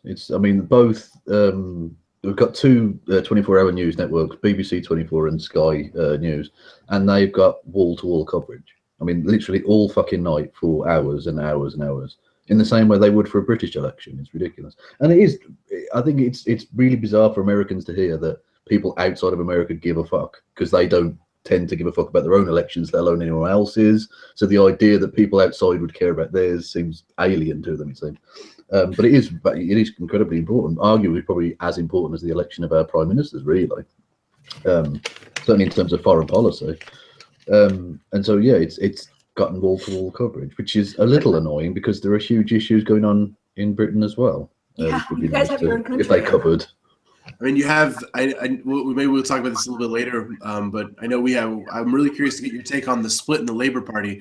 But before we do that, or before we continue this conversation, I wanted to just bring in one of the things we're going to be watching tonight is not just the presidential election, because I think most reasonable observers think that there's a pretty high chance that the election results tonight could be relatively predictable. There's a lot of qualifiers in that because we don't really know. But if in the early hours, if North Carolina's going Clinton's way, if Florida's going Clinton's way, then we can kind of make some conjectures about how the evening's going. But one of the things that we're going to have to keep a close eye on, hey, Joseph. We were just in the middle of something. We'll come back to you. It's the Senate. We have the Democrats fighting for control of the Senate. I think Tristan teased it earlier. He said the most statistically likely chance is that it's going to be 50-50. And so we're going to be keeping an eye on some of those key Senate races. One of those, we're getting some interesting information in. So for Harry Reid's old Senate seat in Nevada, there was a Republican by the name of Young who was going to be kind of a shoo-in, actually. He was polling pretty high. The Democrats went ahead and took former Senator Evan Bayh and put him in that race. And so we have some early 7% returns information that says that Young has a 54.4 lead over Bayh's 40.1% lead. So again, these are just preliminary numbers. We're going to have more substantial data as the evening goes on, but that's one of those things that's going to be key. Yeah, it's going to be really key. And we also, just so everyone knows, Rand Paul didn't lose his Senate seat. So yes. Rand Paul is projected to win in Kentucky. Patrick Leahy was okay too. So yes, and just so for background noise, everyone knows I've muted you, so I can always just turn your mic off if you want to talk. But otherwise, we'll keep it up. Yeah, I was just about to say it's good that we've kept the libertarian who's against government but who's part of the government as part of the Senate. That's good. Well done, Rand. Oh man, we got to get a libertarian on here very soon to balance out. This is funny. We haven't. They're fucking idiots. We haven't got to give balance at all. This is already a different live stream, isn't it? Very good. So we have a lot of activity going on here. We have Joseph I bet you were doing really top-notch political debate, like a proper fucking news show, and then you invited me on. This gutter snipe lowlife. Brilliant. So I want to say, first of all, we're going to be talking to Kevin all night because this is great. But I want to go ahead and say hello to the guy who jumped in here, Joseph. He's actually was originally part of my YouTube channel. He's my cousin. He's a great guy. And he's got my campaign T-shirt on. That's funny. From back in the day when I was running for student office. That other half just there, because this is such a great night for democracy. So I know you're excited. I can't wait to hear what you're feeling. Before we come back, I want to get your thoughts on sort of libertarian-leaning guy. Yeah. Jonathan, Kevin was talking about the wall-to-wall coverage on Sky, on BBC, on all the different networks in the UK that just can't get enough of the Trump-Clinton soap opera. Has it been like this in Dutch media? Have you had a chance to see those sorts of things? To be honest, I don't watch a lot of TV, but yeah, it has been in the news hour has been focusing on the American election fairly heavily, and today it will be there. A lot of people here will be just watching CNN. Most people. Are you tired of the election? Sometimes, maybe. I don't know. I find it very interesting, so I don't tire. That's what it is for a lot of people. They enjoy the drama. You're not. It is not your country. Yeah, people outside the United States sometimes find Fox hilarious. Which, if you don't live there, I can see why you just be like, "This is parody." They should. Yes. I've got an idea. I think I could make a fortune in Britain by piping Fox News straight onto TV, but selling it as satire. Because it'd be brilliant. It'd go down a storm. Because it's the best. It's the best comedy you will ever see. But unfortunately, they're being serious. It's ridiculous. Have you seen I think there's that video that went viral in the UK about the no-go zones, and there was an elected representative, a Republican, who was saying there are certain places in Nottingham and North Hampshire you just don't go there. The no-go zones. Well, no, about my own fair city of Birmingham, which was 100% Muslim, which means I have been a fucking terrible Muslim all of my life. It's ridiculous. So I was wondering, we have a voter here. We do. And yes, at least. Well, we've got a couple of voters absentee at least. But Steve, what was your voting experience like? When did you go? Was it busy? How was it? Well, I went, I guess it was about 9 this morning, 10, maybe 10 this morning, a little closer to there. I still have my sticker. I got my I voted I sticker. see it. So that proves it. And it was actually, I live in a really small town, so I don't think I've ever had to wait longer than a couple of minutes in line to vote, even on a day like today when it seems like turnout is going to be maybe a little heavier than usual due to just the nature of the election, the nature of the campaign. But yeah, it was fine. I mean, there were no hiccups. There wasn't. It was an interesting phenomenon of like the parking lot was full, but the line was really short. I don't know where everybody went. And it went off without a hitch. And I voted a straight Democratic ticket and did too, like I wanted to all along. And it was really nice. There were no voter intimidators outside my polling place, I guess, because you're you're not a black guy, so they're not. I was going to say, I live in a rural area with like a 99% white population, so I guess they figured my place was safe. Is the darkest person in your town your cat? Exactly. Yes. There is. I honestly, this is the truth. A few years ago, we had at one of our churches in town, there was a visiting pastor who was a black man, and I was legitimately worried for his safety when I saw him walking around. I really thought, is he okay? Does somebody know where he is? Is it 10 o'clock at night? Do you know where your Did kids he- are? did he make it out into the Pastor is. I as far as I know, he's fine. Okay. But he was at a parade, so there were a lot of people around. So I don't think anybody tried anything. I do have to say, I find it's almost insulting in a way that they give you a "I voted" sticker when you vote. Like what? Yeah, Like a you gold give your democratic fucking duty. But you literally, I'm going to give you There's no stickers for that. balloon and a lollipop as well. We need so much validation. I wanted a pizza. Americans are like hardly low voter participation rate over here. Like a lot of Americans don't vote, but dang it, do we want to feel good about it? Maybe What, maybe there the are problem long is that, lines at my polling station. What the fuck? Like, maybe the problem I is had that to like, wait. turnout to vote operations are always something like at least the public ones, right, are always celebrities looking seriously into the camera, and they tell you should go vote. Your vote matters. Maybe they should have been really hyping up the stickers aspect of voting. That's it. Maybe that's what we've been doing wrong. Is really to put, like, if you go vote, you get a little shiny thing to put on your shirt to make you feel better than everyone else, and it feels great. Back in the day, they used to put the polling stations in the bars. That really motivated people, but then they decided voting drunk was maybe not the best way for. Well, not just that, but encouraging Americans who own lots of guns to drink is not a good idea. What are you doing? That can't end well for anyone. Hey, stop hating on freedom. Well, it's just because I'm a dirty commie, obviously. God bless America. I think the most effective thing that celebrities do to, encourage Americans to vote is talk about how they're going to lead the country if X gets elected. Like who wouldn't want to see Linda Dunham out of the country? Yeah, I'd imagine. that happened in Well, don't get your heart set on it this year, but maybe It was maybe in brilliant. 4 years. Yeah, when Noel Who do we have to elect to send you guys Thank you. back? Piers Morgan.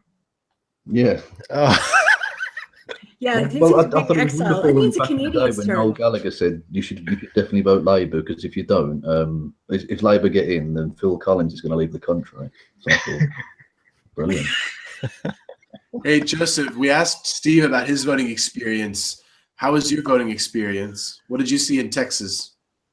Well, Hidalgo County, I just moved down to McAllen, Texas, which is about 8 miles from the U.S.-Mexico border.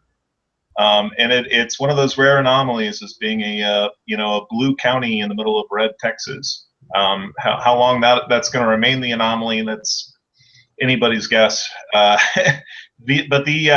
voted early. It literally took me like 5 seconds. I went into went to the local university over here, voted write-in candidate Evan McMullen, who didn't make the write-in ballots over here. but pretty uneventful stuff. Nothing really special to report. I went home and cried. Poor guy. I think that's a really good metaphor for America right now. Yeah. Vote and then go home. Amen, brother.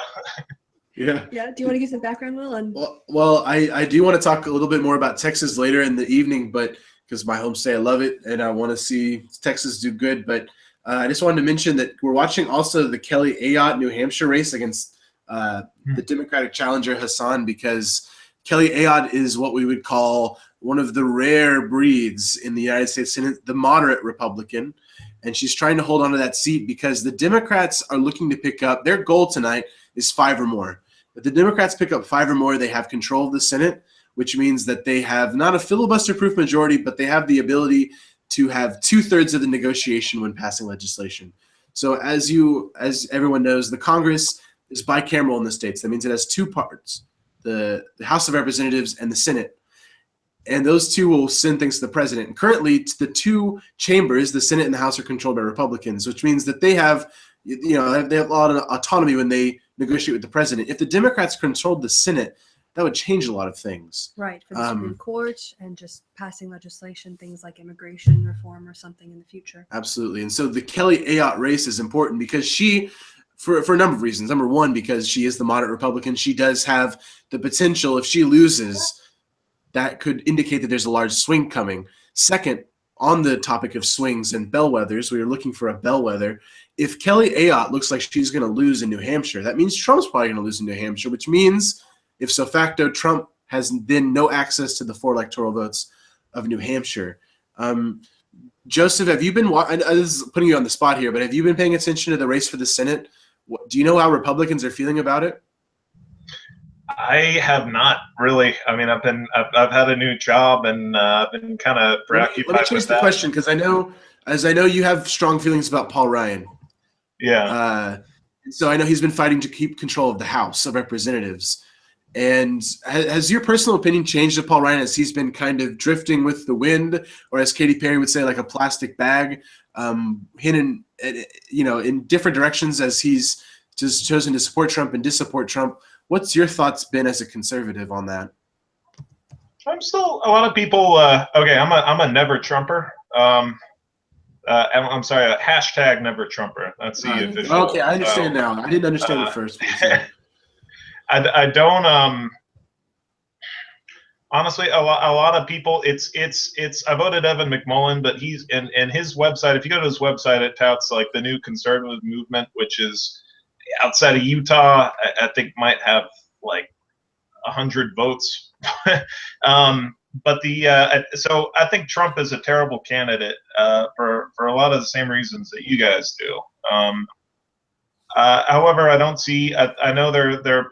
I would say probably, if you want my guess, probably about 50% of Republicans who think Trump is a terrible candidate, but vote for him pragmatically. And actually, just to supplement your point there, or to buttress is a nice word to use there. Yeah. Where I have it, I don't have it right now, but basically, Hillary Clinton's winning 92% in exit polls of Democratic voters, which I think was on track to where she needed to be, 95, 96, I think, somewhere in that range. Trump's coming in and exit polling, about 86% of Republicans are voting for Trump. Now, you told me that there was a line where that was looking dangerous for him. What was that line? Do you recall? Well, basically, when you drop below 90% retention of your own identified supporters, this shows a real softness in your candidacy, because what it means is that when we look at a number like Republicans turning out, what you would normally assume at the top of the ticket is that they're going to capture 92 to 94% of that Republican turnout. But if you drop under 5.6 points and you multiply that by a whole state, that actually adds up to sometimes hundreds of thousands of votes. So that defection rate really does have an impact on the result. So that's why it's so important to be able to rally your base to you and then turn them out. It's incredibly important. Go ahead, Joe. I'm sorry, Will. No, please. That's why I'm a little bit. That's why I'm more sympathetic to Paul Ryan. Some never Trumpers look at him as a sellout, but and don't get me wrong, I hate that he's. I think Trump's going to be an albatross around the Republicans' neck for the foreseeable future. I think it's terrible. bottom line, Paul Ryan, if Paul Ryan comes against the Republicans nominee, the nominee his electorate voted for, it's going to fuel this sort of stab in the back sort of reaction amongst the hardcore Trump supporters, which would fracture the party. And as the Speaker of the House, his job is to unite those two halves and try to support his party in the general election as much as possible. It sucks, but it does suck. But doesn't it seem like he's paid the price for no reason? That is to say, he was already saying, I'm not, like he didn't know, or he wasn't going to say, and he kind of changed to the last minute. It seems like it was a pointless thing to do. Everyone who already, like Trump supporters already hated him, and establishment Republicans already were kind of, secretly cheering that decision, and then he flipped it. And so now everyone's angry at him because the Trump supporters find it disingenuous. And of course, I assume that never Trumpers like you, generally speaking, found it to be an unpleasant reality. Isn't it a lose-lose for him? Well, we prefer pleasant realities to unpleasant realities, and a lot of people prefer living in their own pleasant realities. It's not. I mean, it's not an ideal situation. I think Paul Ryan's flip-flopping on that, where he withdrew his support a little bit, was he was looking at the Senate races. There's a line you have to draw in terms of this was after the Trump's comment, the video of Trump in the back with I don't remember that reporter Billy Bush, putting all the misogynistic stuff. Yeah. When that came out after 11 years, somebody had the conscious made the conscious decision to leak that. I think Paul Ryan saw the damage it could do to everybody down ticket. Mm-hmm. But it is a fruitful gesture. If you were to be honest, I'm surprised Trump has hung around. I'm surprised this election is as close as it is. Yeah, we'll definitely be talking about that more. Steve, are you surprised that the election is this close?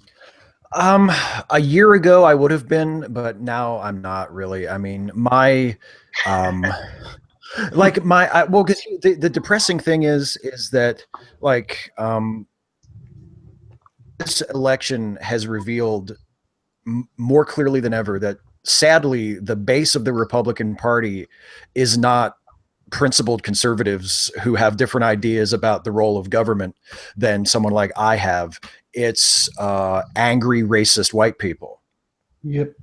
And that really, really upsets me because I could stand having political disagreements with people who are otherwise decent people. You know what I mean?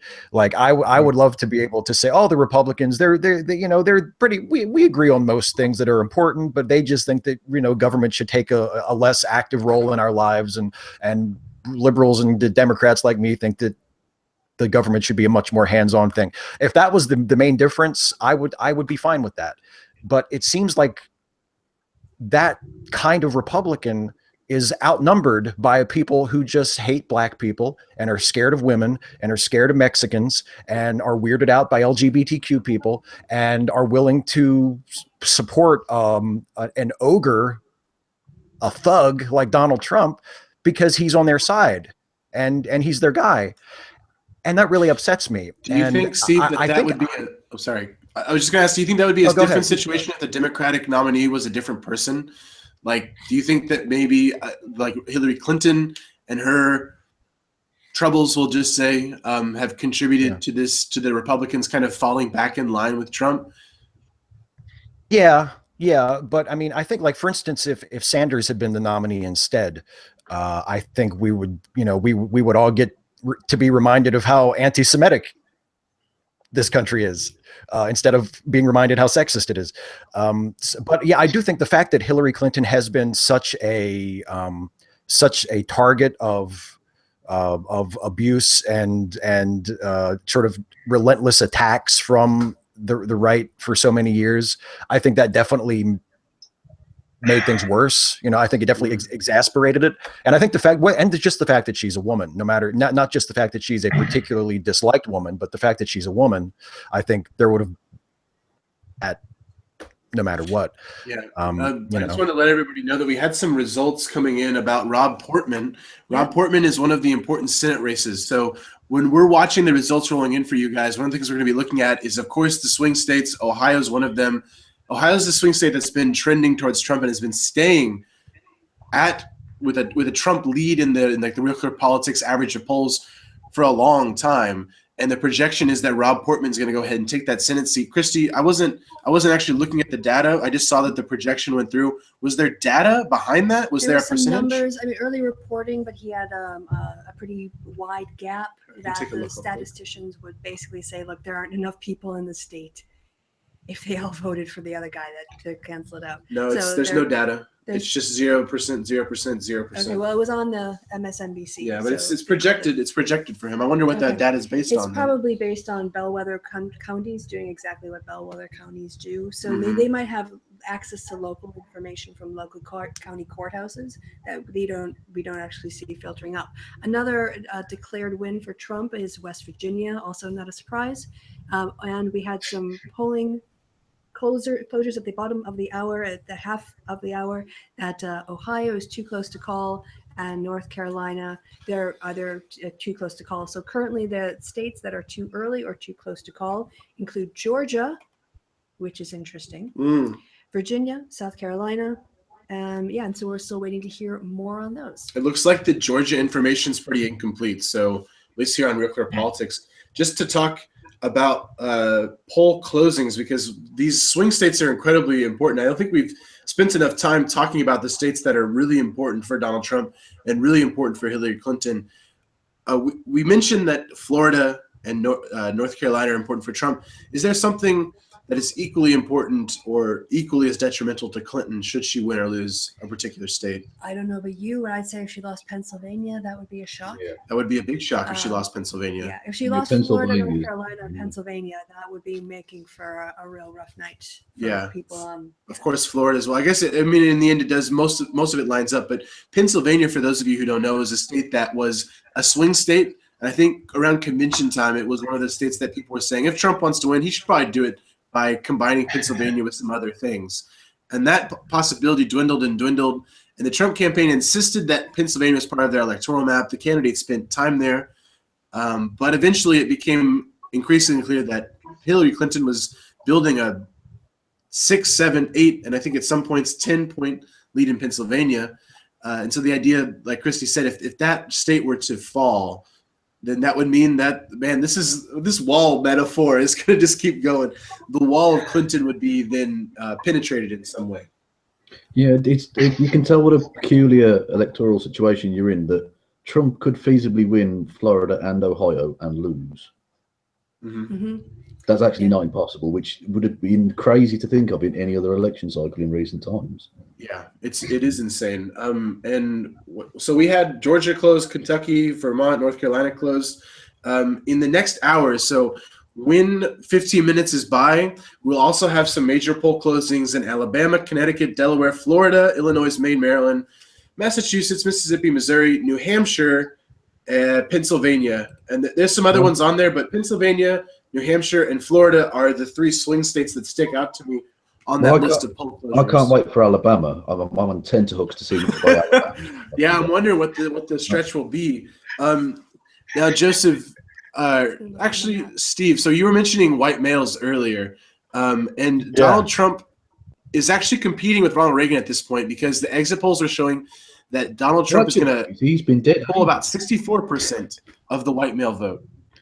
And if that trended up to 66%, if maybe they were just off by a little bit in the exit polling, then he would hit Ronald Reagan's high watermark in 88. Or no, I'm sorry, 84 against Walter Mondale. 84. I don't know. Were you? I don't know how old you are, Steve. Were you alive for that election? Were there any parallels you can draw for us? I was 4, so I can't remember too much about that election. Did you document your thoughts in a crayon drawing? Yeah. Exactly. I had this finger painting I made in preschool that year. I think it shows how I was feeling. No, I mean, it doesn't say much for my fellow white males, does it? I mean, it doesn't surprise me because if Trump had better rack him up, because white males are the only demographic he can really count on.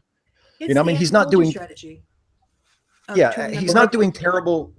He's not doing terrible among white women either, but he's doing a lot better among white men. And I mean, yeah, that's the only hook he has to hang his hat on. You know what I mean? Like if he doesn't rack up the totals with white men, then the point. I mean, there's no way he wins. It's a point that was made 4 years ago, and indeed 8 years ago, and the Republicans don't seem to have learned their lesson.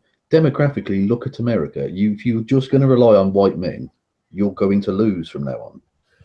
Yeah. You can't, just demographically, the numbers aren't there for you to win by just focusing on that. You need to stop electing people who are misogynist, racist dickheads, because lots of people in America are women and colored people of color. Well, and the thing is, the Republican Party knows that. The Republican establishment, the leadership of the party knows that. They knew that 4 years ago. They just forgot to tell their base. Well, yeah, but they also spent 4 years trying to block everything because the black man was doing it. So, oh, absolutely. And yeah, that's the other. Yep. Sorry. Well, and Sorry, go ahead. They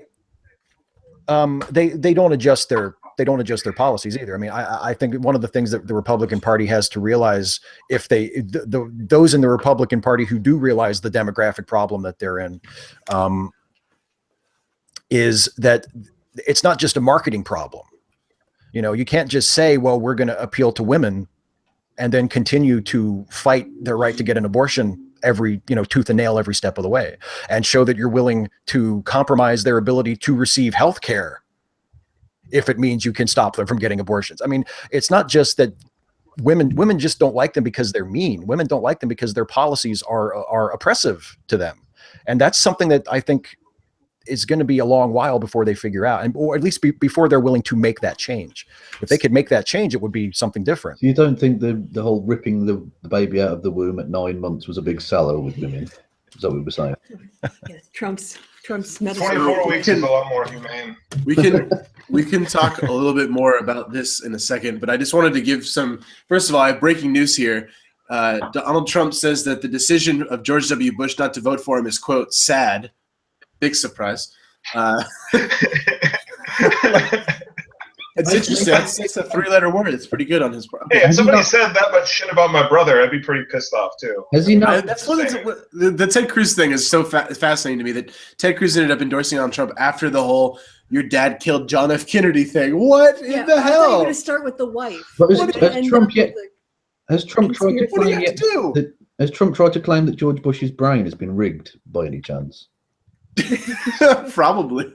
That would be his next go-to, I think. Generally, what he does, if somebody criticizes him, he normally says they're either desperate or it's because they're jealous, and it's terrible. One of the same thing. Yeah, the two-term president George Bush is desperately jealous of this man who can't get enough votes to become one-time president. Brilliant. Yeah. Exactly. Well, when you're the center of your own solar system, everything looks like it's in your orbit. How mad is that? I'm now thinking back to the halcyon days of George fucking Bush. That's how bad Trump is. Well, I wanted to just go through a little personal story of somebody that I served on the county board with. He was a lifelong Republican, African American, stood by the party I've known him for since I was on the county board, so a couple decades now. But it was the Trump candidacy where he finally went, my party left me. And I think it's the Republican. I grew up in the 80s with the Packers, and Lynn Dickey was our quarterback. And those were painful years to get through. But then we got through those years and we got to the Brett Favre years, right? And I feel like as a Democrat who grew up with, we had the Carter and the Mondales and the Dukakis's, and then we finally got a Clinton and an Obama, and it got better. But the Republican Party is at a crossroads. So, if I've ever heard Dickey compared to Mondale, I think that's a first. Definitely. Lynn Dickey compared to Mondale? Yeah, well, like I said, it's sad to be a Democrat. But yeah, there's... Oh, go ahead. Yeah. Oh, I'm sorry. I didn't mean to interrupt you. Whether Trump wins or loses, I don't see him going away anytime soon. I don't see him riding away off into the into the sunset, back into the bowels of hell from But where he's he came. really old. He's got to die soon, surely. Fucking hell. Well, hope. he's going to be, if he goes back to New York, he's going to be a social pariah. Up there. I think the only way that he moves forward from there is continuing pandering to the people to his supporters, and which means he's going to stick around as an albatross for the Republican Party for the foreseeable future until he dies. Go ahead. I'm just going to point this out because this is, I think, a uniquely Republican phenomenon. I can't think of a lot of examples that work on the Democratic side, but and maybe it's because of the approach to like business and the role of business in life and everything, but failed Republican candidates often monetize their failures. Like Mike Huckabee made a career out of it. Newt Gingrich did publishing, and Trump might be the ultimate. I mean, Sarah Palin started her own failed, live streaming show as on the back of her failed candidacy. But if Trump did that, you would actually have to really start to question, what is this electoral process that what have we done to it? That now, if your consolation prize for not being the president is that you get to start a new career in the media and take all these people with you and sell them books and t-shirts and hats for small amounts of money in order to aggregate all of that up to line your pockets. That's been their conservative Republican loser playbook for years now. Mike Huckabee, Rudy Giuliani did it. Rick Santorum has done it. There's like a professional class of people that have run, lost, and then written books. Or in the case of Newt Gingrich, wrote a book and promoted it, or Ben Carson during the run as it's like a dual startup / presidential candidate. And they've made a lot of money doing that. And I don't necessarily begrudge them for that. What it does do, though, is that it sucks off a lot of the small donor funds because it's going into the pockets of people rather than going into the campaigns or the other structures. So who's that? Oh, it's Kevin. That was Jonathan. Okay. Jonathan, if you can still hear me, thank you for coming on, man. It was good to see you. Oh yeah, he left some messages, but Do you guys oh, did he really? Yeah. Oh, okay. If you guys are on YouTube, I assume you are. How else would you be watching this right now? Open a new tab. Don't leave us, but open a new tab and type in soliloquy in your search engine. SOLILOQUY. I think if I spelled that correctly. It's a great animated educational channel, and he's going places. So you'll want to jump on the bandwagon while it's still fresh at 30,000 subs. Yeah. Man, these political thinkers just trading in their celebrity for a game. Yeah. So Joseph, you reacted kind of strongly against what we were saying about the people running that are like professional presidential candidates. We have to mention the affirmative action policy here about like the diversity of views, because I don't know if everybody knows everybody's background. So I think it's clear over time. Well, I'm not just. I was going to say it's not.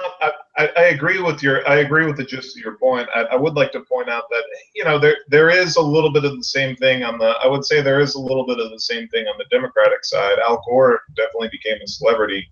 Not quite the same thing as getting your show on Fox News, but I think.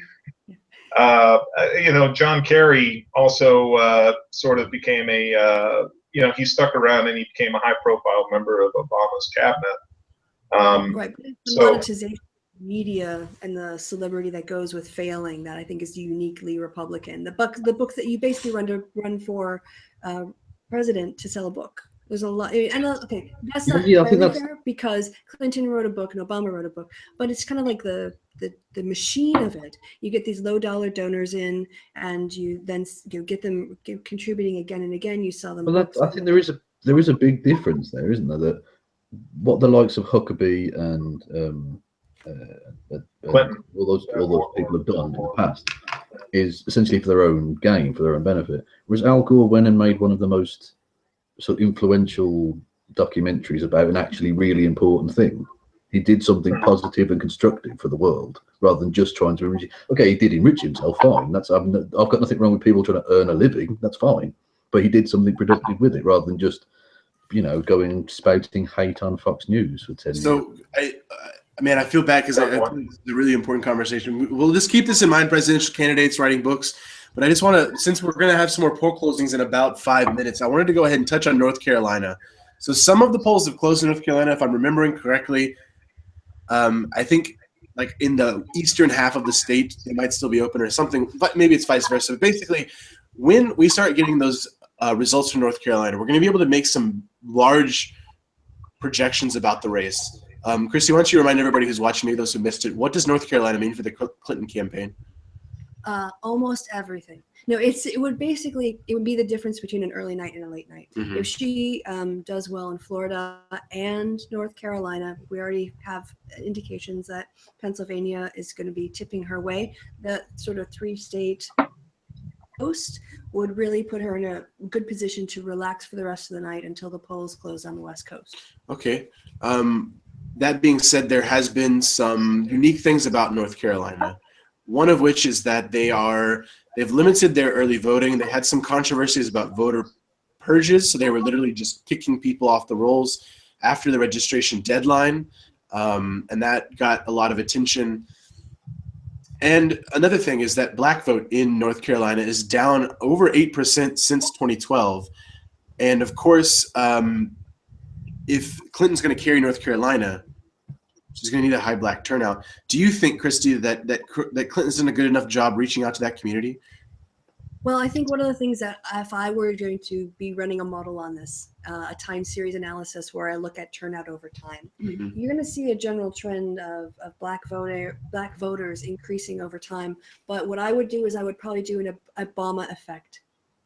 And I would want to control for the effect of the enthusiasm in a community to see somebody who is somebody who looks like them and has their experiences and understands their lives in a way that other presidents never have, to be honest. That energy and getting those first-time voters out would be something that we wouldn't expect someone who's not Obama to do. So the question is, can she get it up to sort of the trend of where it was before 2008, kind of the trend line, and then can that gap be made up with Latino and Latina voters? Another thing to keep in mind is that Latino and Latina voters make up about 8.7% of the North Carolina population. And just like in most other places in the country, that is an increasing amount of the demographic makeup of certain places. And actually, I've written down here the swing states with the highest amount of Hispanic population, Florida being number one, 23.2. There's lots of Venezuelans and Cubans there in the South. And generally speaking, that's just a population that continues to grow. Maine, 11%. Surprisingly, Maine actually has quite a large Hispanic population. That surprised me. North Carolina, not so much. And so Hillary Clinton's going to be really relying on college-educated voters who have been swinging towards her, but since 2000 have been swinging towards Republicans. And so it's interesting that in this cycle, college-educated voters, specifically college-educated women, are going Clinton's way. What are the ways? What kind of information does the Clinton campaign have about people, like on a statistical level, like on a street level? There's like a certain level of organization they have that's beyond what maybe the average voter actually thinks it is. Yeah, I mean, the kind of micro-targeting that goes on these days is pretty impressive. And it was really kicked off. We talked about this earlier with Rove and looking at what your magazine subscriptions are. And we were living in an era of big data. I mean, a totally random note. They were able to determine, using methods of big data, that part of the history plays by Shakespeare, Christopher Marlowe made a contribution to those plays. And they were able to do that because they were able to process every single word those guys had written and to do a statistical analysis of the likelihood that Marlowe wouldn't have written those things, whatever else. So we're living in a day and an age where everyone is collecting data about you. I know a lot of people have fear of the government, but Facebook has a lot more information about you. Twitter, you start triangulating that information. There's a lot of sources for it. So it allows campaigns to really target their messages, and through their focus group research, really find the ways in which to communicate with their voters in a way that's the most effective. Now, Trump hasn't really kind of done that. He's got the RNC. They've been working to catch up on the infrastructure. But what I think will end up being the fatal flaw of the Trump campaign is his lack of investment in field operations, field organizations, identifying his votors, identify his supporters, and then actually taking them all the way to election day. Well, Kristi, if you remember all the way back, however many months ago, it seems like fucking years ago, in our hangout was it on the night of the Iowa caucuses, I believe. We discussed that his ground game then was poor, and that he was. I think I remember one statistic being something like 1 in 7 of every $1 he spent in Iowa was on hats.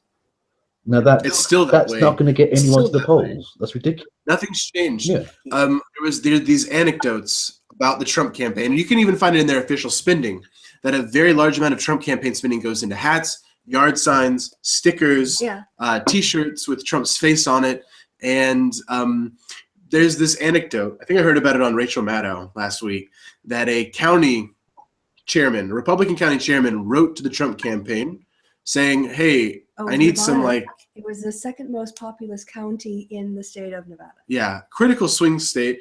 And what was that? He requested some supplies. He requested some things. He requested some help on the ground, and what he got was a shipment of hats. Oh no, this guy wasn't getting. Wasn't that? No, yeah, that's right. They were ignoring him. That was even worse. Yeah. So, That's even more ridiculous for Trump, because it can be good to get your name out there for people. That can be important. But everyone knows who Trump and Clinton are. So this election was never going to be about branding. You had to actually get people on the ground. The soldiers are boots on the fucking ground getting people to the polls. You have a question for Steve? I have a question for both the Americans on the panel as well, so go ahead. So I've been an HRC. I was HRC all the way, but not everybody was. And Steve, you want to talk a little bit about coming to your decision, and are you voting resigned? Are you excited? Maybe just tell us a little bit from where you started. Your vote. Well, I knew all along in November I was voting Democrat. I knew that before Trump was even the nominee. I was not, even as someone who is not a Republican, I was not terribly impressed by anybody in the Republican field this time around. I could never imagine who, like, the serious Republicans were going to vote for. I voted for Bernie Sanders in the primary, but I was never anti-Hillary. I was never one of these people who was like, Hillary's evil, and we have to stop Hillary. Like, once it became clear that she was going to be the nominee, I was on board like immediately, and I haven't had any reservations about it. And actually, the reservations I have about how Hillary will be as president are the same as the reservations I have about Obama, which is foreign policy, the war on terror, continuing to carry out American bombings in foreign cities. These are things that have troubled me since 9/11, and they're sort of problems that afflict both major parties. So I can sort of correct for that and look at what I expect Hillary will do domestically. And I'm very optimistic. I'm very optimistic about the kind of president she will be. And so, no, it was not a hold my nose vote for me at all. I was like, okay, we're going with Hillary. She's our nominee. Let's do this. I guess for me, because that's what my experience was in 2008, because I supported her in 2008, and it was a hard fought race, and it was very. But when push came to shove, I was like, okay, this is our nominee, and I set aside the past and got behind our president. And I'm gonna be honest, I'm gonna miss him. I'm excited for tonight. I can't kind of still believe it's all happening, but I think that he's done you can agree or disagree with the way he's dealt with Congress, but I think the way that he's handled himself and the way that he's presented the presidency and the family and the way he's handled several national tragedies, I think he's done a very good job in that. Well, so actually, to go on to that, Joseph, I have two questions, and Steve, listen in, because this is a question for you as well. Okay. About Kristi was talking about the machinery that Clinton has, the vote out, get out the vote. And I asked you how your voting experience was. Was there any contact made to you by your local parties to try to get you out to vote? Joseph, can you address that first? I got a lot of emails from the GOP in Texas. That's about it. Okay. Steve, did you get a? No, I actually, I got just campaign literature from various candidates, but I never got any sort of contact that was designed to get me out to vote by either party. Are you in a swing state, or where do you mind sharing that information with us? Oh no, I'm in Maryland, so we're definitely. Okay, so it's not like it's not. I was about to say, given that it's Texas and Maryland being talked about, I don't think that's particularly representative. No. Yeah, they don't care if we vote or not. But there are places in America outside of Texas. What? Well, it might have been more relevant. The thing about Texas is that there is a huge effort to get more people registered, but that's another topic. Just so that everybody knows, New Hampshire is trending towards Clinton with only limited data at the moment, and that's critical. But we're also experiencing some poll closings right now, so there should be some new, fresh data coming in. I think one of the things that just was concluded was that South Carolina is going to be going to Trump. It's confirmed that South Carolina. No surprise there that's some more electoral votes that he's going to wrap up early on. But to go back to the conversation that was being had before I jumped in here and interrupted and just cut off all the good convo, was I wanted to ask Joseph about what was being said just a second ago on the topic of politicians being kind of demonized and how President Obama has handled himself in these 8 years. And there was also some talk on the right about how the Democrats had demonized Romney, and they had demonized McCain as the worst thing possible when they really weren't that bad. They weren't like threats to the republic. Do you think that this is a lesson to learn, that if you cry wolf on the left or the right, that you might end up with a Trump at some point? Yeah, but inflammatory political ads are not anything new in even American races. I mean, we look back with nostalgia on the good old days of the George W. Bush presidency. But even before that, there was the infamous atomic bomb ad during the Johnson Goldwater campaign. Yeah. Even going back to the founders, where people were. There was a libertarian group, Reason.com or whatever. They came out with a video that showed some of the snippets of a couple of the attack ads from 1901, Adams and Jefferson. I was about to. They're criticizing each other for being Masonic. They're gonna put the whore of Babylon in the White House, or I don't know, weird stuff like that. Remember back to Al Smith, for instance, and the fact that he was demonized for his Catholicism in a really good point. It's not inflammatory ads inflammatory attacks are nothing new. What is new is the level that people are plugged into media, social media, and this was something that you guys were mentioning Trump's lack of a ground game, how he all of the PAC money. From what I've read, all the PAC money on the Republican side went towards Jeb Bush, and Rubio. Mm-hmm. But Trump just cleaned the clock with them.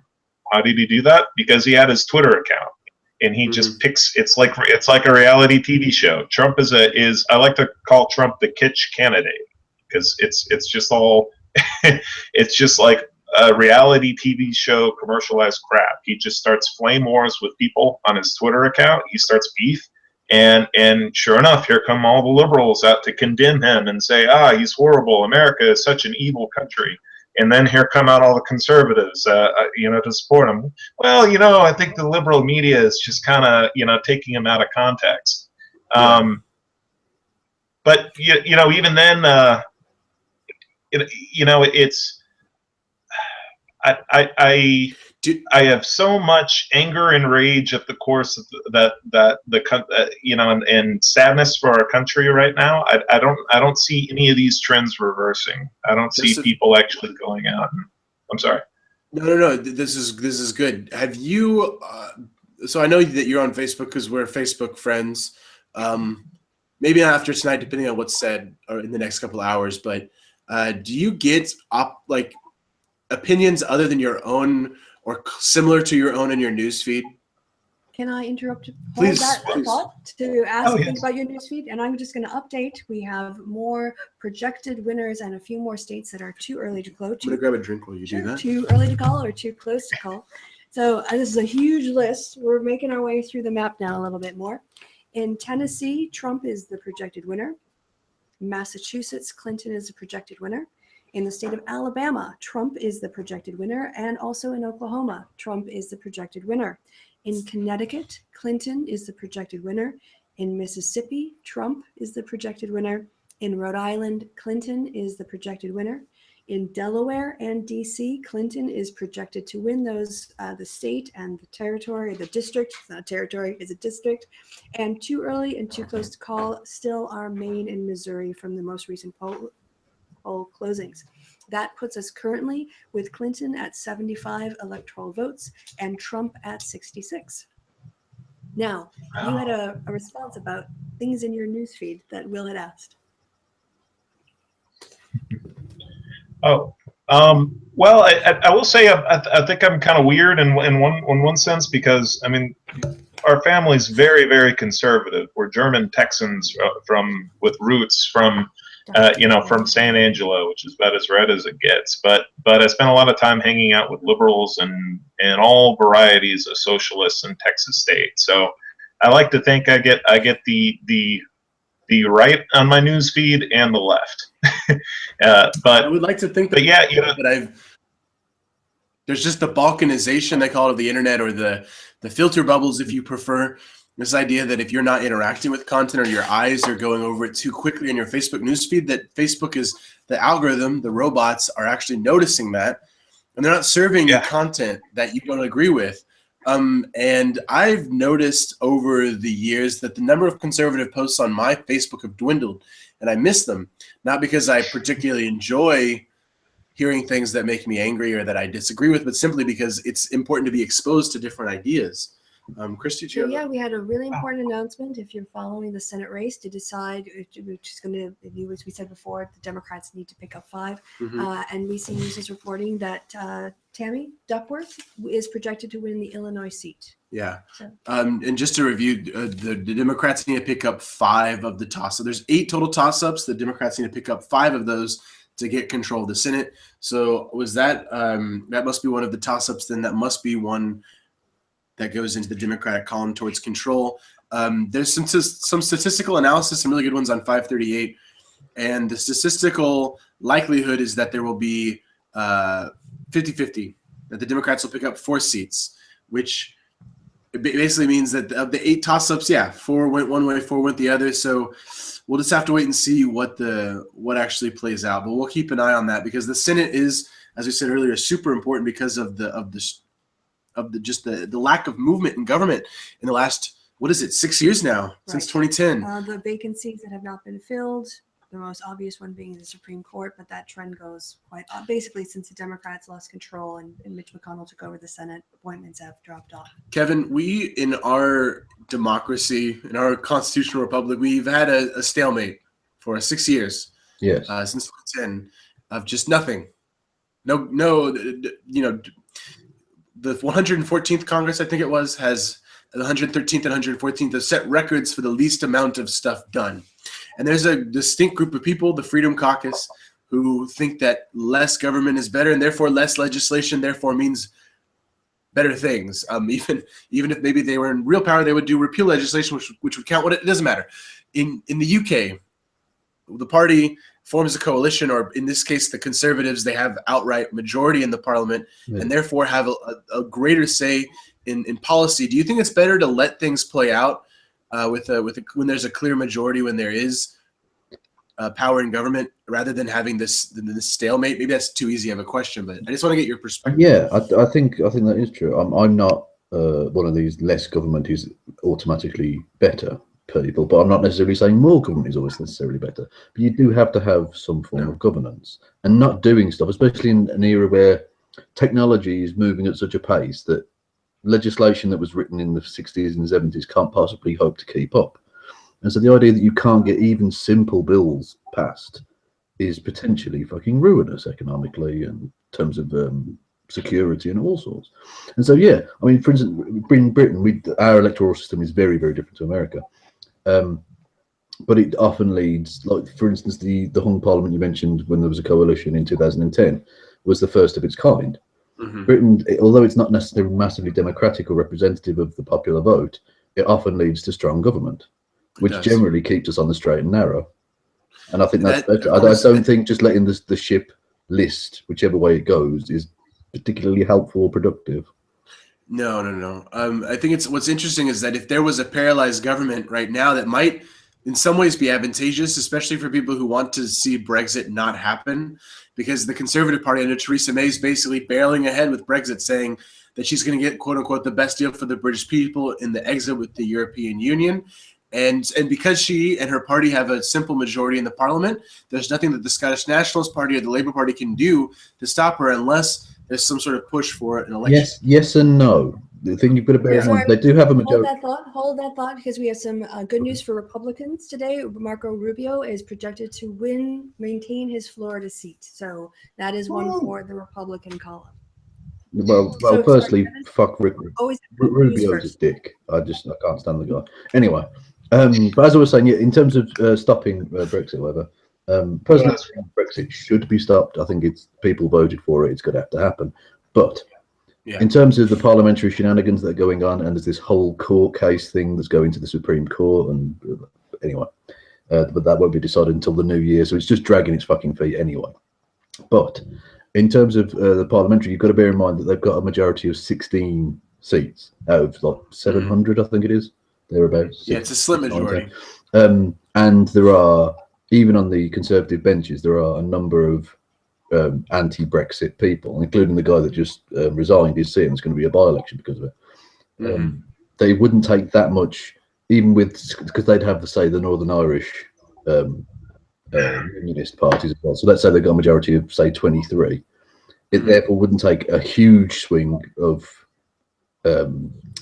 rebels on the Conservative benches to be able to swing it, because you know every single Labour and every single SNP person, in order to ruin the government and possibly even bring about a general election, would do so. It would be embarrassing, because, especially on the Labour side, because it seems like a lot of the Labour backbenchers have been saying on things like, if you just watch the media, like on Question Time, that we have to respect the will of the British people, and the referendum was the referendum.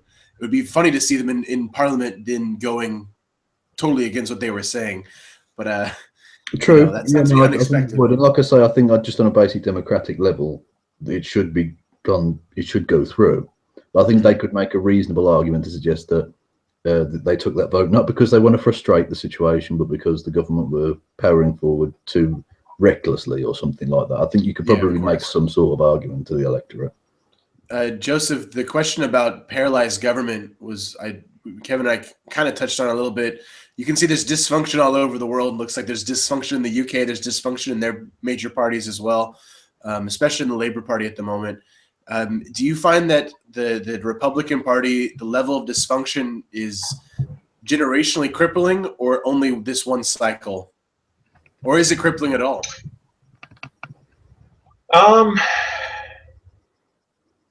I think there's still, even with all the dysfunction, a good chunk of the country is still very conservative and very Republican. I don't know if it's just this cycle or the next one, but I don't think it's. But I think people seeing the demise of the Republican Party are a little bit premature. I think they're gonna.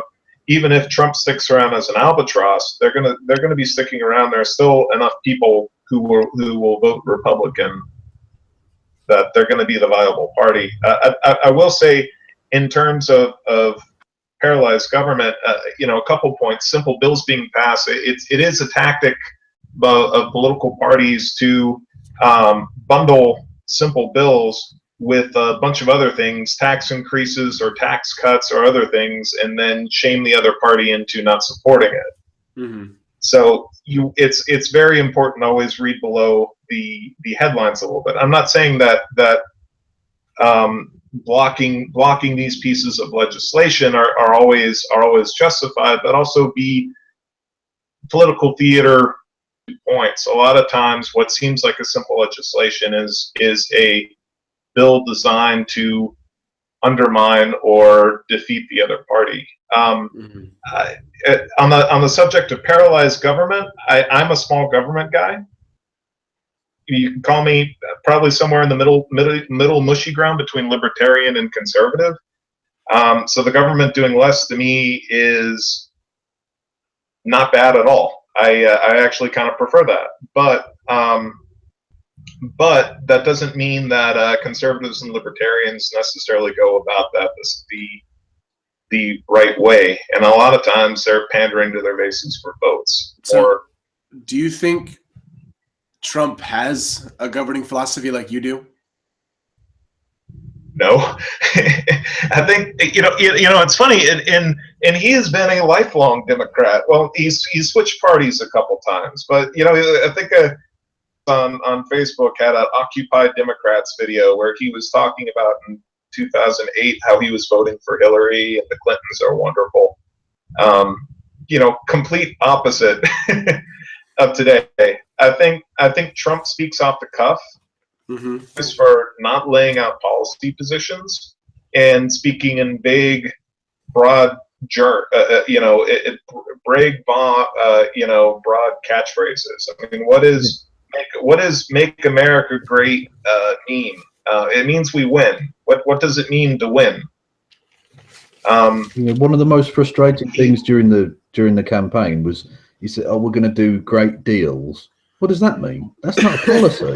That's not an economic policy. That's barely a platitude, for God's sake. I think we were having a conversation earlier today saying that Trump has turned me into conservative because I want to go back to like 40 years ago and how people used to talk to each other on the floor of the House and the floor of the Senate and how we used to have respect, like the way that we used to do like campaigns. This good old boy system is better than the old boy who don't talk to each other system we have now. Yeah, yes. Well, but to have when back when, it's just back when. Sorry, one last point, and then I'll let you go. And if conserving means taking what you think is best about the past and thinking that that's really important to protect for the future, because that's what worked, then in comparison, Trump is the revolutionary, and I am the conservative in terms of what he's done to elections in this country. What works, what one group of people considers to work versus working versus another one can often be a relative, relative definition. But I will say, like the past 40 years, there was the New Deal generation had a spirit of bipartisanship that has since then unraveled and died. First senator in Texas, John Tower, Republican senator since Reconstruction, ran on making Texas a two-party state and cooperating with in getting things done with the Democratic with the Democrats on the other side. Now Texas is a solid red state, with gerrymandered districts. I mean, it had gerrymandered districts before, but there was even a term. Reagan ran as a Democrat who was fed up with the party. He said, to paraphrase her quote, it wasn't the Democratic Party who left me. I'm sorry, it wasn't me who left the Democratic Party. It was the Democratic Party who left me. There were a lot of Democrats who voted for Reagan. But now it's the exact opposite. You have, I think you mentioned your coworker, Kristi, who was a lifelong Republican and feels left behind by the Republican Party. You even have people like George Will, who was Reagan, with the same sort of sentiment. Okay, so while we have a pause, I think it's important that we go ahead and say hello to our new folks on the line. Let's go. The first guy who came on here was Matthew, right? Hey, Matthew, and he is one of my supporters. We do hangouts together all the time, so it's great to have you on, Matthew. How are you doing tonight? Good evening, everyone. I'm good, thanks. Oh, you've got your high-quality mic, and you've got your name under yourself. You're really smart.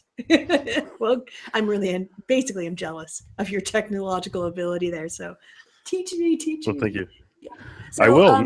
You're going to be in town, right, for the inauguration, as long as tonight goes well.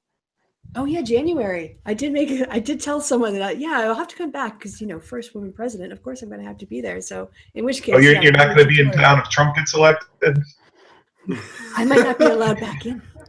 If Trump gets elected, you may end up seeing a grown man decompensate on live YouTube tonight. Yeah. So Matthew, how much do you follow politics and in your sort of daily life, and what are your thoughts as we've reached this final night of the campaign?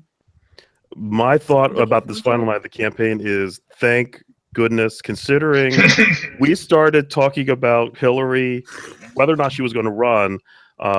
We were making jokes about that in 2014. So I've been living this campaign.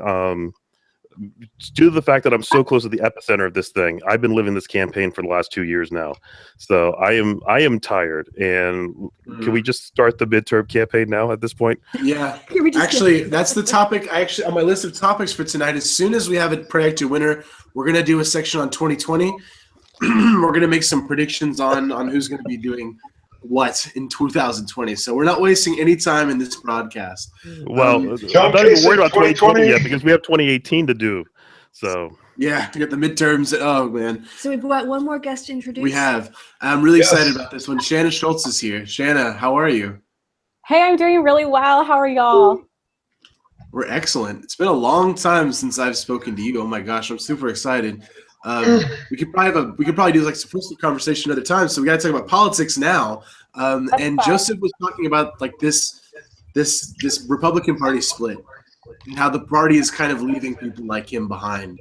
And I guess there's probably this hope of people like him, or I'm not putting you in the same pool as Bill Kristol, Joseph, but like Bill Kristol was talking about how kind of when this is done, maybe everything will just go back to normal. It's all a bad dream. They'll wake up in the morning with a sweat and they'll look and they'll say, oh, no, Trump wasn't the nominee. It was Jeb Bush all along. You know, they'll wake up from this nightmare. That's probably not going to happen. There could be another Trump to come. Do you think that's going to happen, Shanna? Oh yeah, I definitely do, and I think his name is Ted Cruz. Okay. Or I think it's very easy to see kind of another nationalist populist candidate making some very strong headway in national politics. I think that at least during the Republican primaries, people like to make a lot of wide distinctions between a candidate like Trump and a candidate like Cruz, when in reality, those are very similar types of candidates, except that I think Cruz probably packaged it better. He's probably better at politicking that national agenda to where he could get more of those kinds of like alt-leaning moderates, if such a thing exists. I think maybe You just invented a new demographic on our set here tonight. Congratulations, moderate alt-righters. I didn't. Yeah, it would be like the kind of people on the left that would be like really pro Bernie, but are like, okay, well, I guess I'll go back this way to maintain the status quo. I think the same exists on the right. I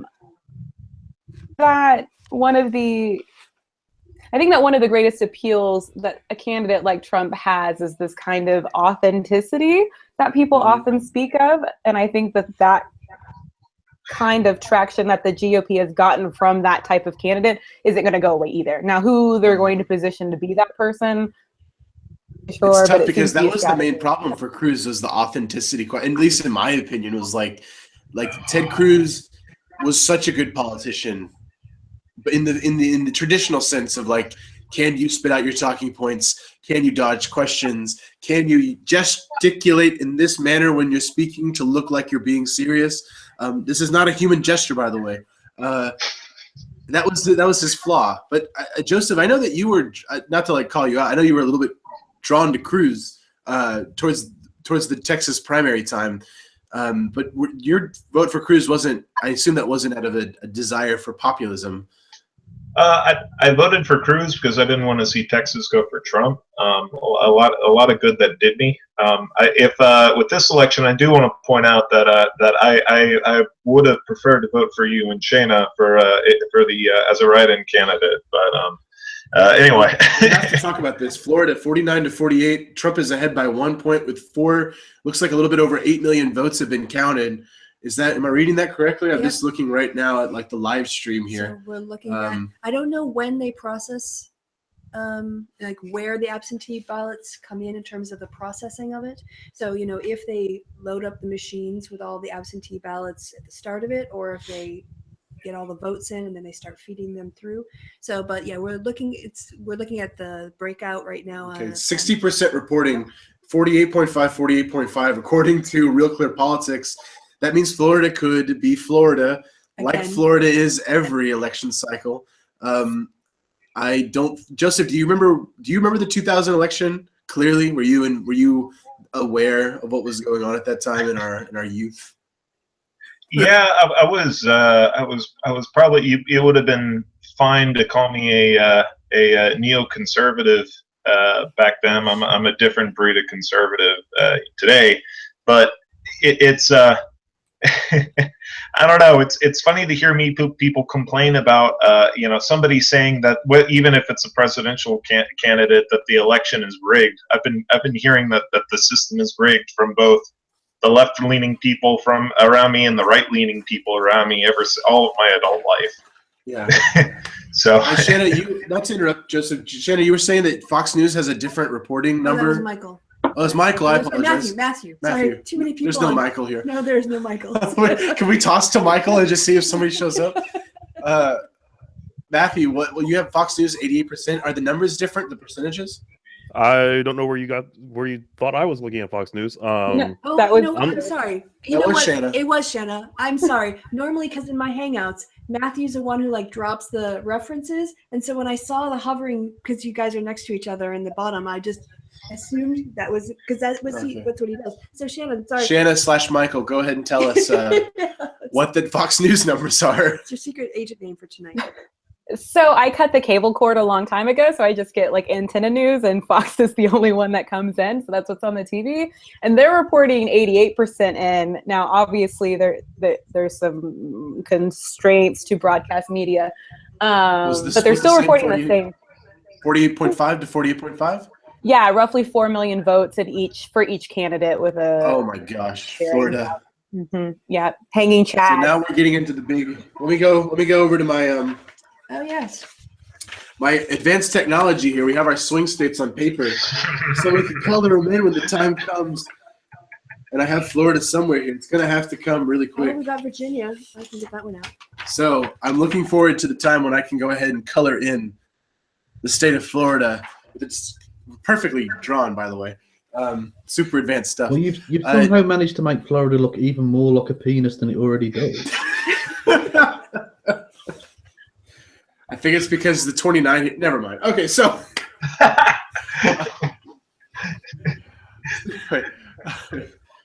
Kevin, Nigel Farage. Will there be? We're talking about the Donald Trump of the United Kingdom, basically. Yeah, I don't know that on a night where we're talking Donald Trump, I can also talk Farage. My head might actually just fucking implode or something. So let's do this for like a limited time, and then we'll leave it forever. Okay. But so he's made these desperate attempts to leave the UK Independence Party, and the question I asked to Shannon and Joseph is will there be another Trump? And the question basically is this populist sentiment that's existing in the U.S. and in Europe, is this something that's here to stay? Is it going to be there regardless of whether Trump is there, or do you think this could die away with him? Is this a cult of personality, or is this a real political movement? That's really difficult to say because I don't know that anyone without the force of personality behind Trump could unite the disparate groups that he somehow managed to do so. Certainly at the ballot box, it seems. Even if there was a lot of hemming and hawing about whether they were going to support him or not, but essentially they basically have, it seems, to an extent where he's got a reasonable shot of getting there. I don't think it's likely, but he's got a reasonable shot at it. Yeah, and I guess we'll probably, as more polls close, we'll be having more conclusive answers very soon. Yeah, it's interesting to see how narrow Florida is, but that's what we were expecting. We were expecting Florida to come down to the nail. Ohio was one we were thinking was going to go red. North Carolina and Florida were the two that really just anybody's guess as to which direction they were going to go. Shanna, did you have some stats? Just to say, please. Thing that you should be aware of now, what we don't know from the reporting we see is if these are rural counties that are left to come in or urban areas that are left to come in. So obviously if it was 89%, where that other 11% is coming in might make a difference into swinging it, really quickly for one person and the other. So these numbers can move very quickly, and we'll definitely update you as they come in. So Shanna, did you have a prediction for Florida? I don't have your map up right now, but did you have that in Trump's column or in Clinton's column? Well, I had it in Clinton's column because of the Rubio race was so contentious. I thought that that could be an indicator of kind of public perception, but it looks like it's been called for Rubio, so I might be wrong on that. thinking. Yeah. Yeah. Welcome to the prediction game, I guess. Yeah, exactly. What about North Carolina?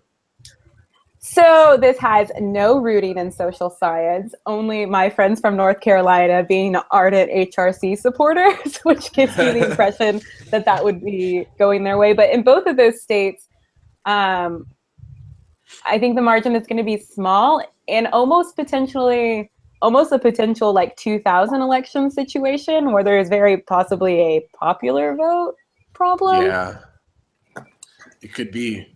I want to switch gears here a little bit before we have more poll closings, before we have more information coming in rapid fire. I think this is an important time to talk about one last bit of early data that we had today, which everyone's been talking about, not just in this election cycle, but literally now for years and years and years. And that is the impact of the Hispanic vote. What broke a couple of days ago, what's given Clinton some extra momentum, is that they announced in Nevada, was it Nevada? Yes, that 1 million Hispanic votes, about 966,000, had been early banked. Now, early voting can be a bit misleading because maybe those people were going to vote anyway, but it definitely looks like that's a doubling, like a little doubling in Nevada and Florida of the Hispanic vote. And so if Hillary does indeed win tonight, it could be because a lot of Hispanic voters came out to vote for her, but also very likely to vote against Donald Trump.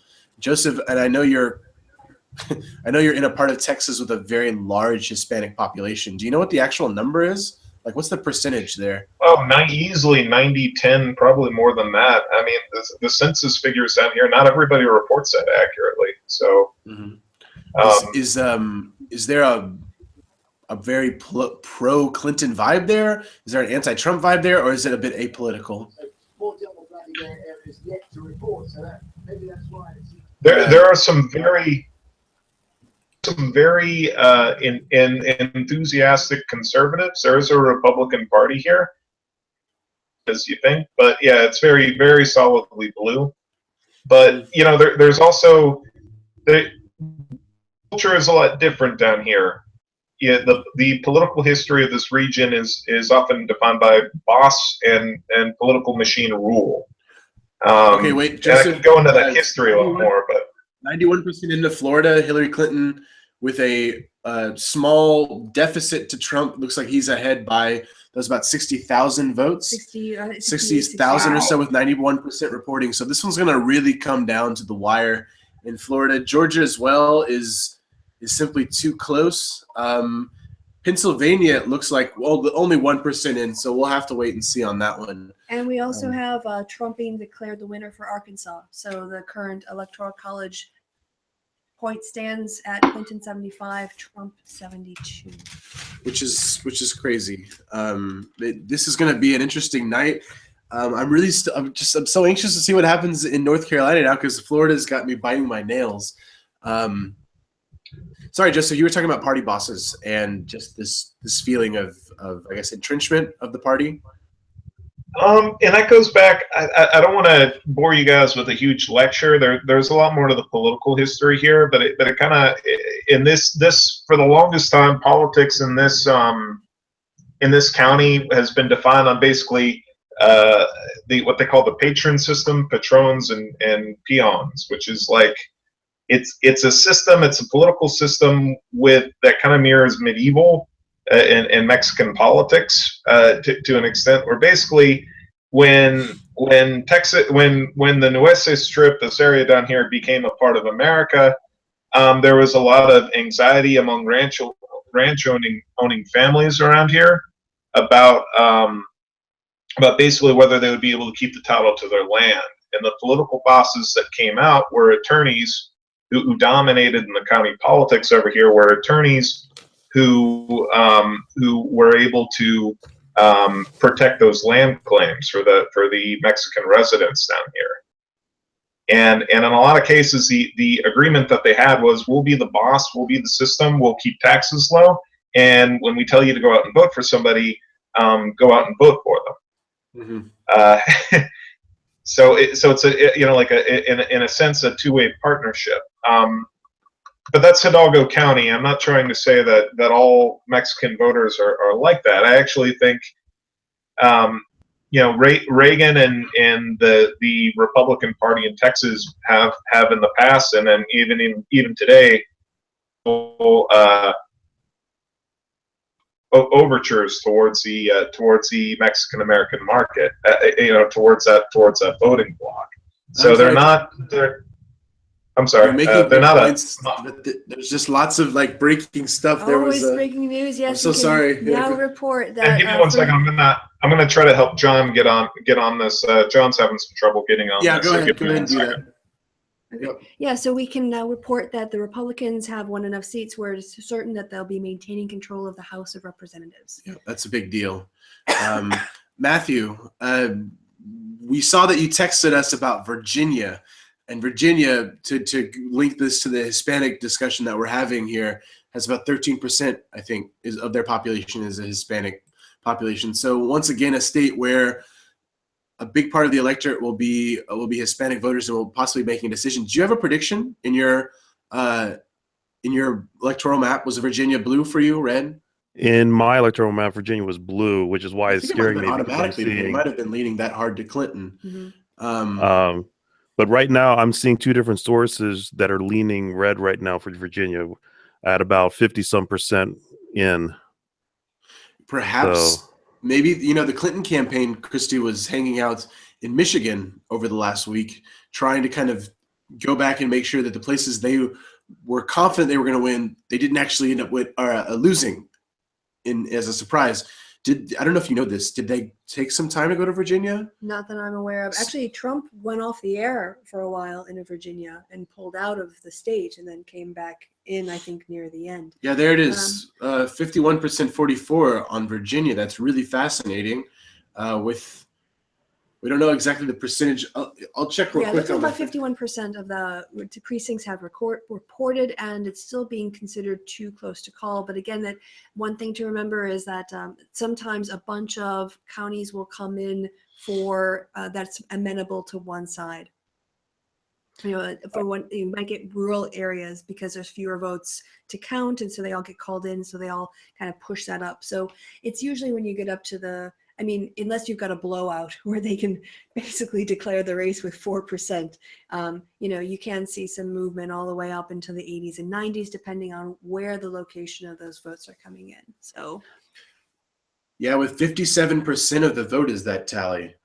50% of the vote being counted in Virginia has Trump up by 51.6 to 43.5. So that's not a small margin at all, and that would be a big surprise. That would be a pickoff. Absolutely. Yeah, if that's the case, that this isn't just a situation where the urban areas are have longer lines or they're taking longer to process or whatever else. If there's not a sampling bias basically in these results, then yeah, this would be the first shock of the night, really. That would be I was definitely hoping that Governor Kane would help out in Virginia, so that's the other part of me biting my nails. Mm-hmm. So Kevin, yes, we can hear you, but because we could hear your TV on in the background, I had to turn your sound down. But you are back now. Oh, sorry. Yeah, no, I was just okay. I'll leave it on mute now. No, I was just going to say I like a good quirky statistic from early low percentage reporting states. Maine 1% reported, 95% for Trump. So that'll definitely hold. If that holds up, it's going to be a blowout for Trump. Yeah. We'll just have to wait and see. Let's see, 29%, 91% in, still 49, 48 in Florida. It looks like this one's going to be really close. You see that Kelly Ayotte number? That's another Senate race.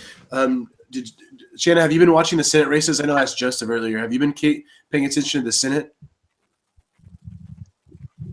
Yes, sorry, I had to find the unmute button.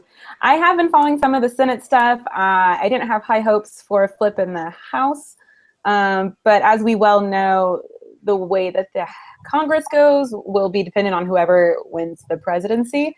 And I've also been watching a couple governor races. It's a helpful way to determine the answers to that question you posed earlier about populism and nationalism and seeing what kinds of messages resonate nationally.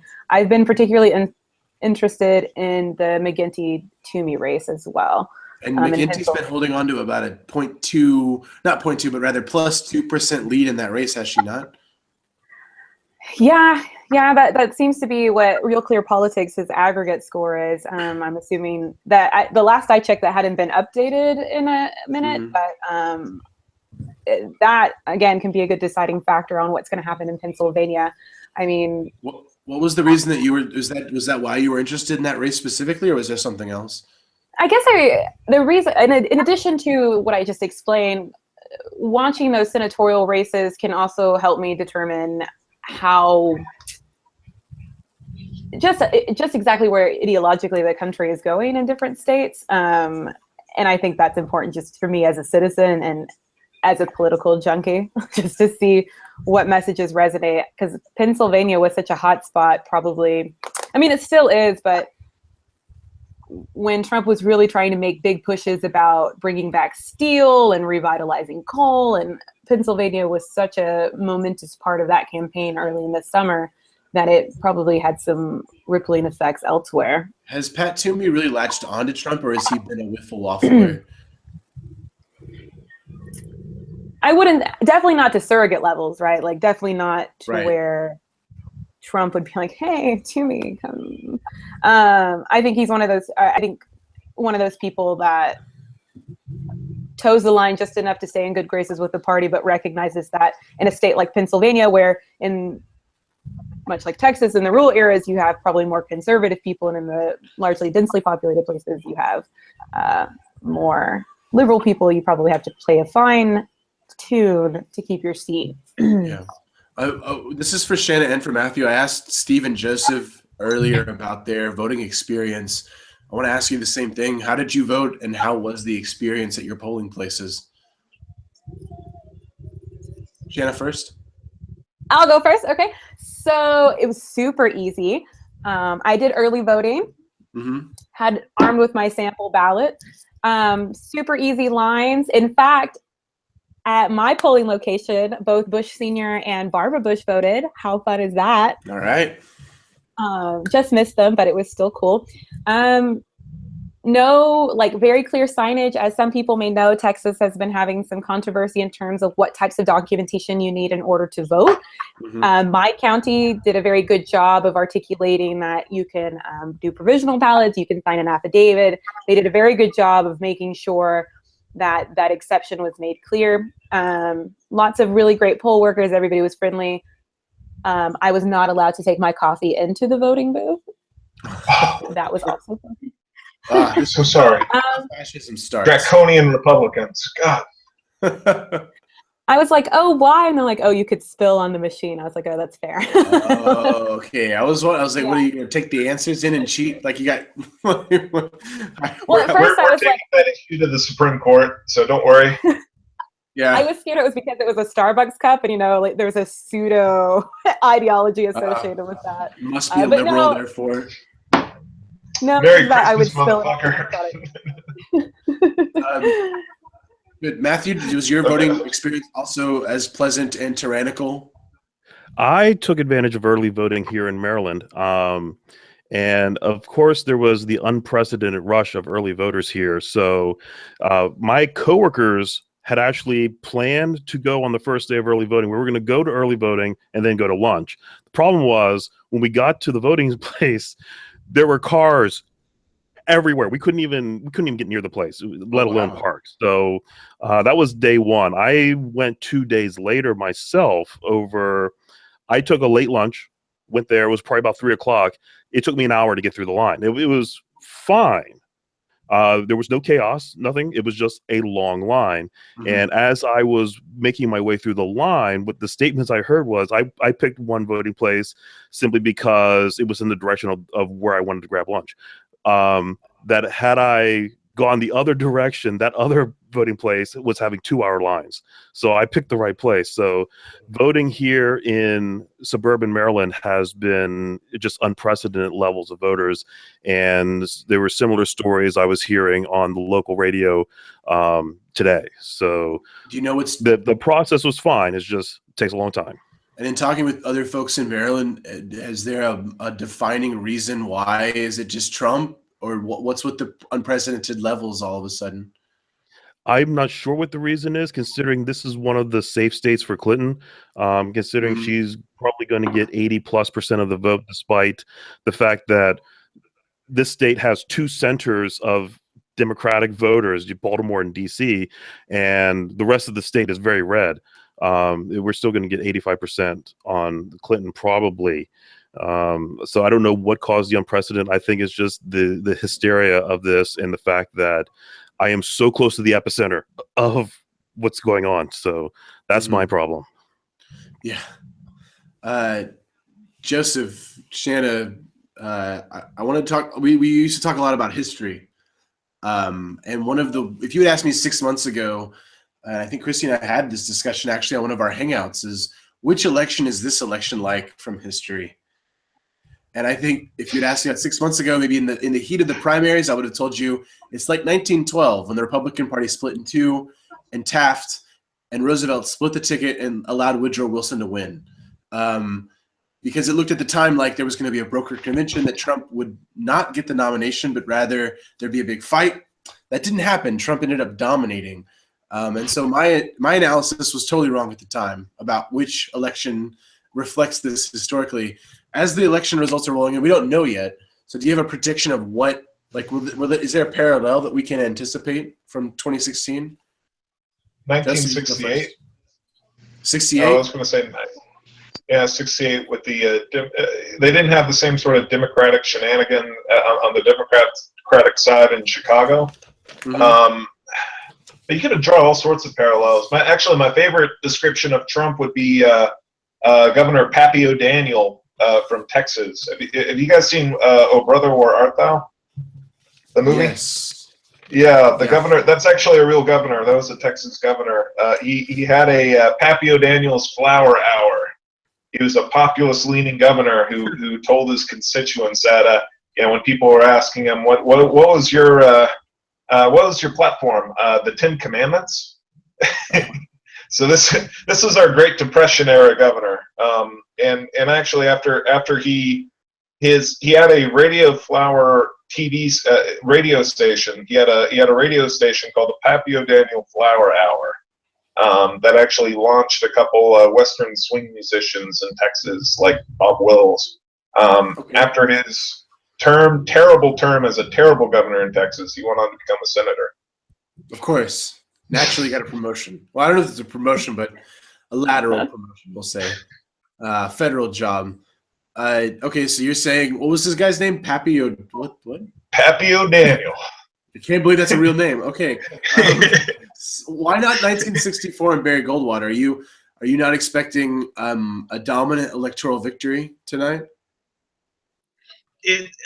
I was surprised with how close it was, and I don't think it's a good comparison either, because I don't think Trump is a Barry Goldwater. I don't think that's say what you want about Barry Goldwater, but he was an ideological conservative, and even by most Democrat, looking behind the election rhetoric of that year and some of his positions, most people described him as being a very honorable man. Trump, I know his wife not so said, much. His wife recently said that if he was alive, he would not be supporting Trump. Which I guess we can expect that she's probably the closest person to know. Kristi, do you have like a historical I was just comparison? thinking about the bookending of Phyllis Schlafly's career life, which was her first book was a Goldwater book, and her last book was a Trump book.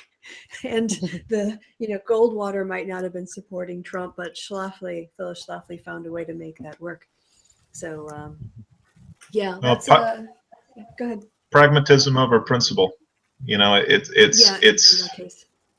And that's liberals in the 90s did not think, I don't think it's a perfect comparison, but liberals in the 90s did not think liberals and feminists in the 90s didn't think Bill was the ideal candidate, but they saw it was the best way to gain power and enact things that they wanted. This data is really weird right now. So Ohio is ahead for Clinton with 25% reporting. We also had, New Hampshire's at 11%, Clinton ahead. North Carolina, we're getting some information finally. Clinton's ahead by 2 points, roughly, with 17% reporting. Georgia has Trump way ahead of Clinton. That was supposed to be a swing state. It's supposed to be a battle. We knew it was probably leaning Republican, but there were Democrats saying that maybe we can replace Ohio as a lost cause. We can replace that with Georgia. Looks like, at least with some 13% reporting, we'll have to see what happens, but that doesn't look to be going that way at the moment.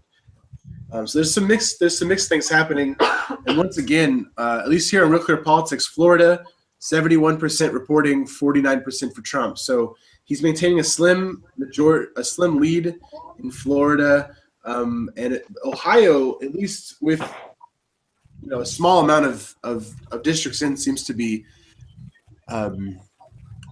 going Clinton's way. Matthew, do you think there's a chance that this? Oh, can I just say so it's official that, and then Matthew, get ready.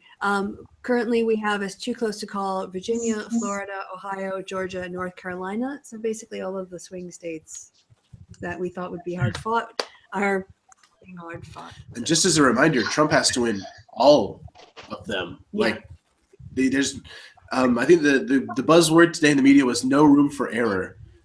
Yeah, his path to 270 exists, but it's slim. Well, that's there's no space. If he loses Nevada, that means he's going to have to then win in Michigan. But it's good. Good there's no room for error, because according to Trump, he's never made an error. So it's good. Yeah. And actually, this is perfect, Kevin. That was great that you brought that up. And I'll ask you the question first, and then we'll go to Matthew next. Is, do you anticipate a concession speech tonight if Trump loses? I don't, to be honest. None of the noises he's been making today about rigged elections and polling booth machines and his usual shite. Whenever it looks like he's going to lose, like when he lost Iowa in the primaries, he said it was rigged. But then all of a sudden, it wasn't rigged when he started racking up the states. Mm-hmm. When he was 12 points behind in the polls, the polls are rigged. When they had him dead level, polls are fantastic. And now it's a way of him protecting his fragile ego. Because he's not used to losing, because he's been given everything all his fucking life. And so this one time where people have a say in whether he wins or loses, I don't think he's going to be able to say, oh yeah, by the way, I'm a fucking loser. It's just not in his nature, is it? No, he can't admit defeat. Mm-mm. Trump doesn't lose. Matthew, what do you think? Concession speech? No, because Trump doesn't have a grip on reality. I would go back to the famous news report of the Trump supporter who, when asked directly about polls, he was saying, wrong, what polls, what proof, and all this other stuff. I think that's going to be Trump later on tonight. So there's just not going to be any concession from him. I doubt if Hillary wins, there's probably not going to be much of a concession from him tomorrow or the next day or the day afterwards, because he's going to drag this through. This is going to make 2000 look like a walk in the park.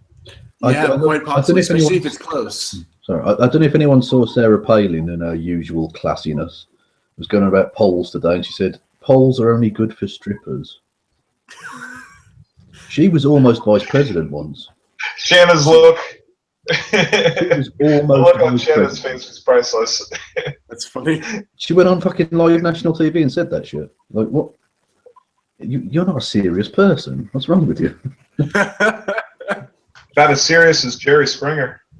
We always knew she wasn't a serious person. So I know people back then who specifically said they're not voting for McCain because of her. So we'll see what the effect she had. Just to run a real quick test, as I noticed John's on the line. John, can you hear us? John Payne. I was doing my research. Welcome to the call, man. How was your voting experience?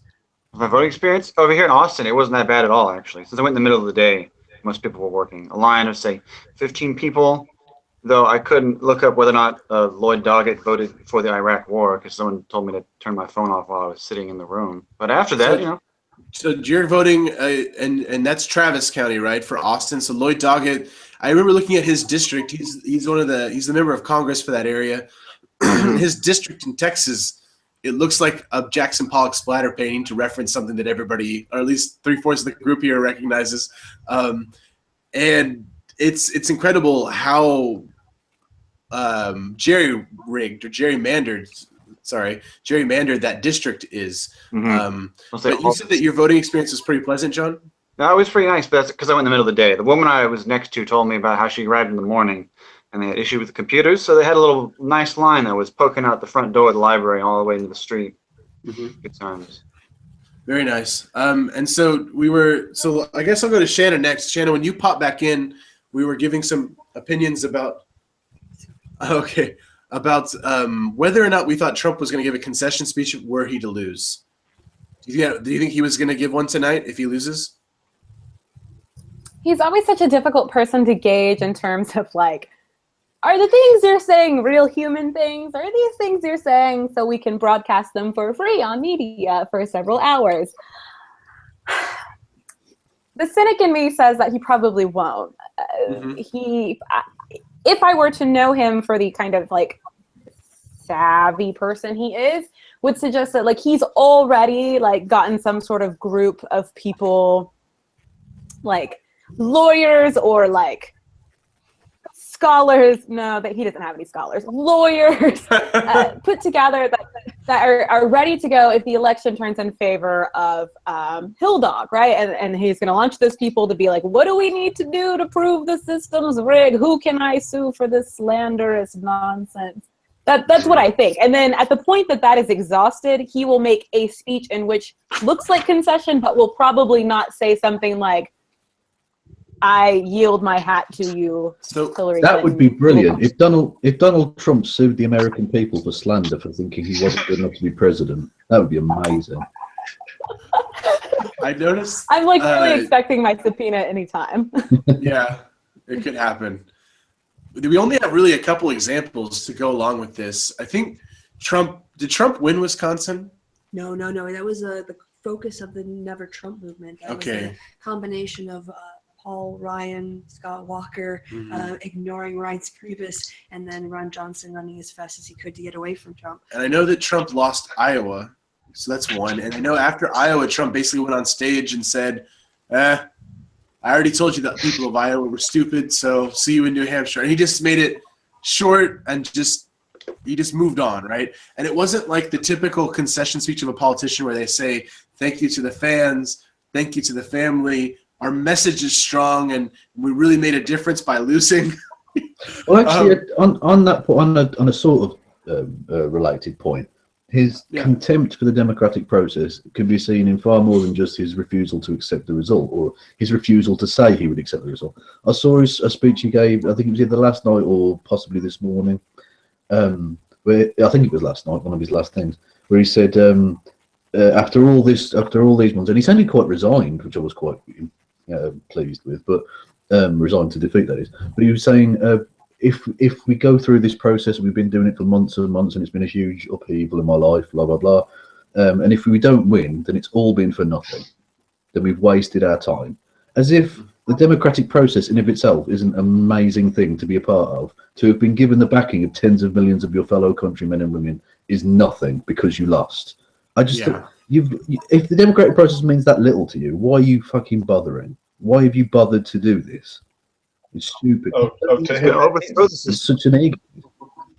To him, the democratic process is great if he's winning, terrible if he's losing. Yeah. Precisely. Terrible and rigged if he's losing. I will say this, I do want to ask the group here. What did you think of all the scandals surrounding Hillary Clinton? Did that give you a second thought? Did that make you question voting her for a split second, or anything like that? I'll go first, or Matthew, do you want to jump in? We've got. I was just going to say that Hillary Clinton has a political career. She has built up a record of progressively greater responsibility. Therefore, that is the cause of her having these scandals behind her. It's because she has done good things that she has all these scandals. And Trump has never done anything. He has no experience doing this. That's why he comes through looking squeaky clean. That's my interpretation of this. Okay. Well, yeah, except he doesn't, I mean, his foundation's not really a foundation, and we don't know that he's paid his taxes, whereas the Clintons has had transparency. So, yeah, I think there's the issue that Clinton has been in public life, and she's been fighting with the other political party for most of her adult life, probably the vast majority of her life, to be honest. So when it came to like the emails, I thought it was an error, but I didn't think it was an issue that was so severe that it trumped her experience, to use that word. It wasn't disqualifying.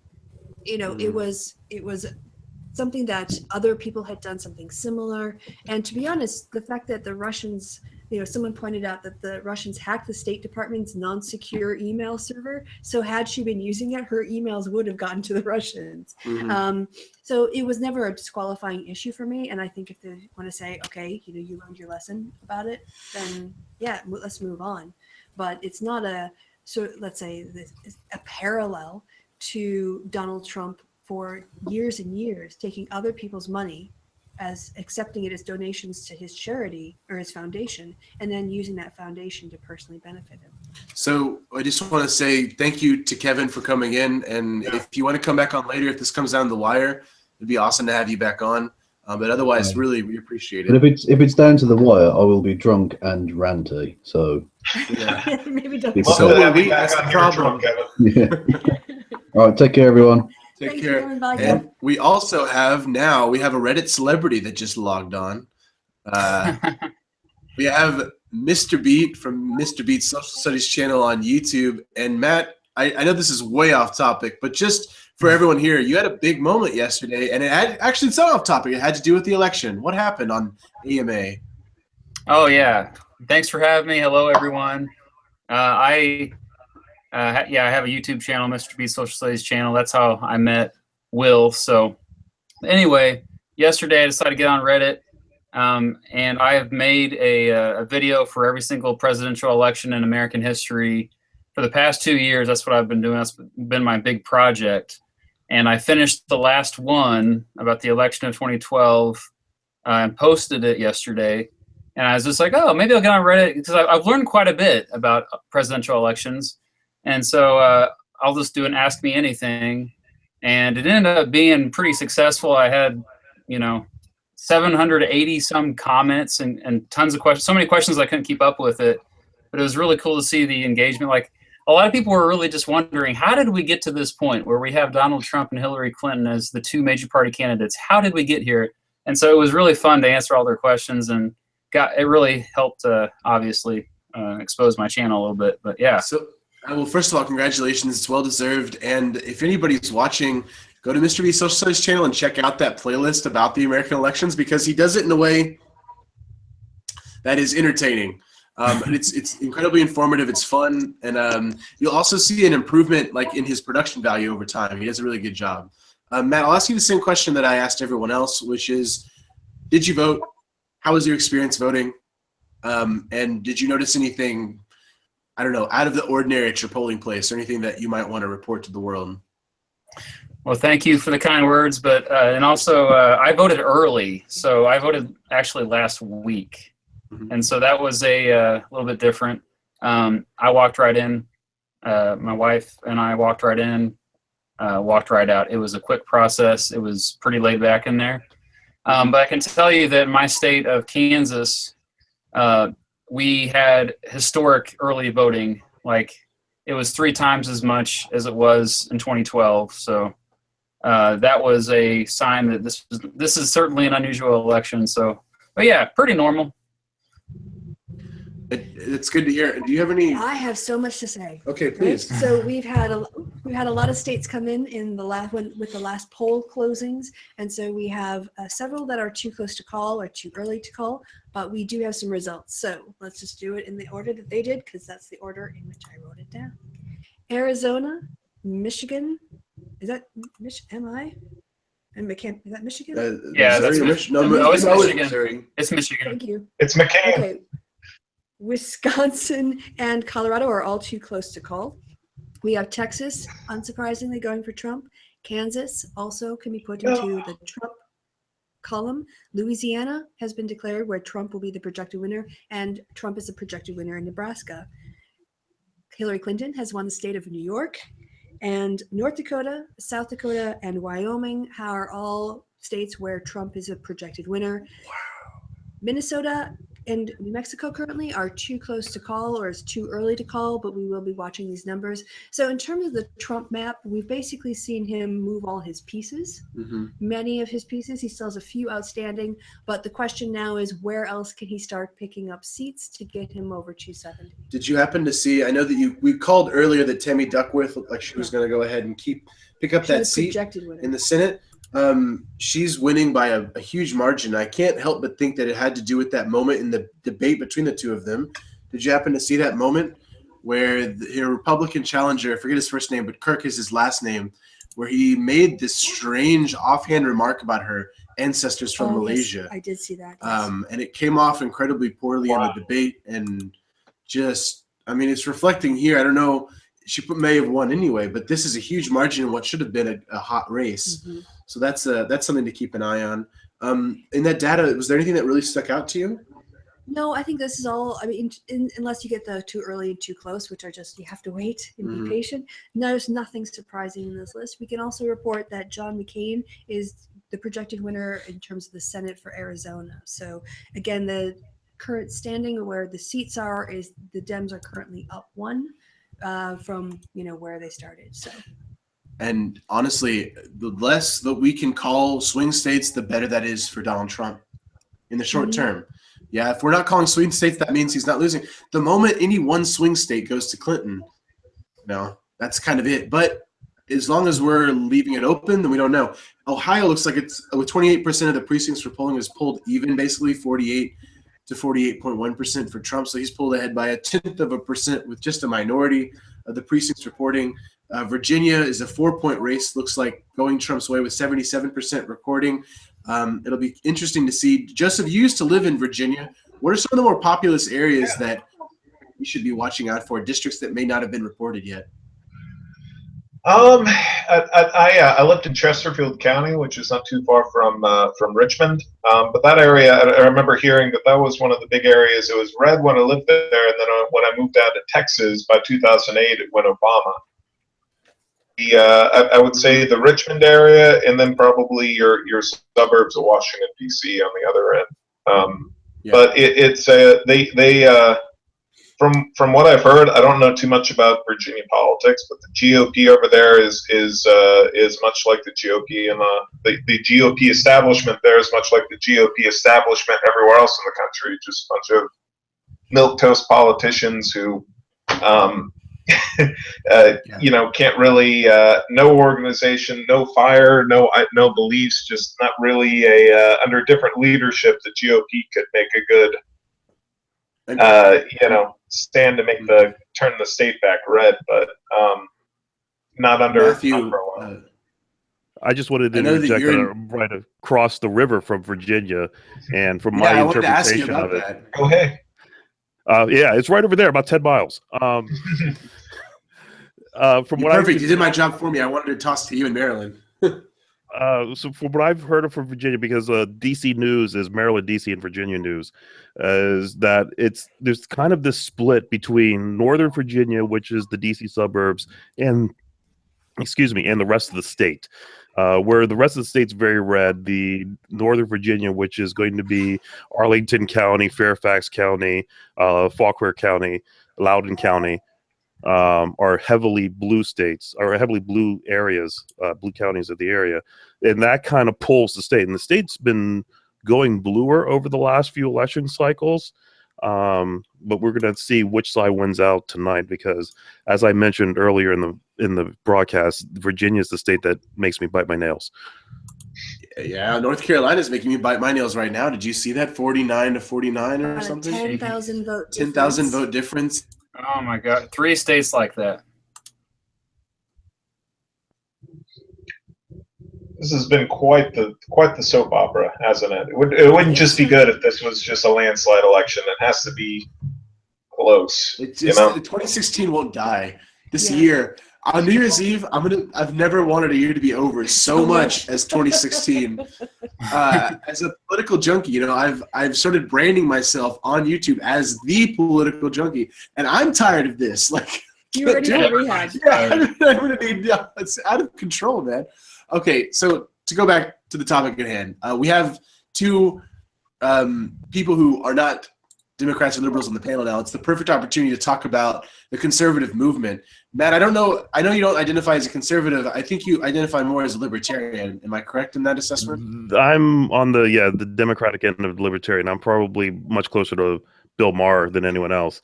And Matthew and Matt Beat, are you also identify that way, don't you? Kind of. I'm like a libertarian who likes Medicare for all. I'm all over the place, really, but yeah. Oh man, I didn't know that about you. I like single payer. That's interesting. Okay, so Matthew, am I allowed to ask you how you voted? Did you vote for Gary Johnson? Yes, I did. Hopefully, Kristi doesn't slap me the next time she sees me. It's not a vote for Trump. I don't care. And Maryland's a safe state. That was part of the calculus. I would have voted for Hillary if I were in Virginia, but I am, like I said, 10 miles on this side of the line. So yeah, and my goal, of course, was to give Jerry Johnson the 5% to help further the party along. Because if you haven't heard me say it before, I'm rooting for the demise of the Republican. I'm rooting for the demise of the two-party system. And if it has to be that the Republican Party goes away, then I'm quite okay with that. We did it once with the Whig Party when we constructed. It was the worst thing we ever did, man. Whigs were the best. I miss them, really. Well, come on. The problem with the Whigs is that they could never elect a president that could live. Yeah. And Matt Beat, may I ask you the same question? Yeah, I also live in a swing state, Kansas, which actually early reporting was saying that Clinton was winning, but that's only because they reported the two most liberal counties in my entire state, and I live in one of those counties. But yeah, not living in a swing state makes me feel pretty good. I voted for Gary Johnson. I also, just like Matthew, wanted to get to that 5% mark to get the federal funding to hopefully advance the Libertarian Party. I wasn't too passionate about really any candidate, even all the third-party candidates. I was just like, this has been a very disappointing election overall, I think, for most people. But as far as comparing, Clinton and Trump to both Stein and Johnson, in my opinion, both Stein and Johnson were a breath of fresh air. So I felt pretty proud. Did you feel like Gary Johnson? So a lot of people, and I'm not accusing any libertarians who voted for Gary Johnson as protest voting. That's not what I'm saying. But did you feel that Gary Johnson accurately reflected, like, is he someone you really wanted to vote for? Yeah. If you look at the issues, I agree with him probably on about 82 to 83%. Okay. You could say the same thing. Jill Stein, I agreed with her about 80%. So, and a lot of people get surprised by that, but there's a lot of similarities between the two. So by casting your ballot, then you as someone who probably on many issues probably looks like a conservative, and then of course you said there's somewhere you look just like a plain old liberal. I know you want to talk about marijuana states as well, but do you feel? I guess what I'm asking is, are you satisfied in your vote? And it sounds like you are. I am. Yeah, I think. Yeah, sure, he's not perfect, but I mean, again, compared to the, I don't feel like it was not a protest vote. I was voting for him. Yeah. But I honestly, then you're the happiest. You're like one of the happiest people in the room. Then, yeah, because you got to choose, like, you got to vote for someone who matched your ideal person there. Joseph, I get the feeling as a conservative Republican, or I don't know how you're identifying now with this shakeup, but you're not satisfied in the ballot that you cast. I think Evan McMullen's an honorable person, but there's also his media time. The only reason he was ever on the air, his movement doesn't have any chance of really gaining any steam. It was a long shot. Mine was just a protest vote, and the only reason he ever got any publicity or anything like that was to go on the major news networks and talk crap about Trump. So, there's a I like him. I like Evan McMullen a lot, but if he kind of plays to this, I think what is going to be what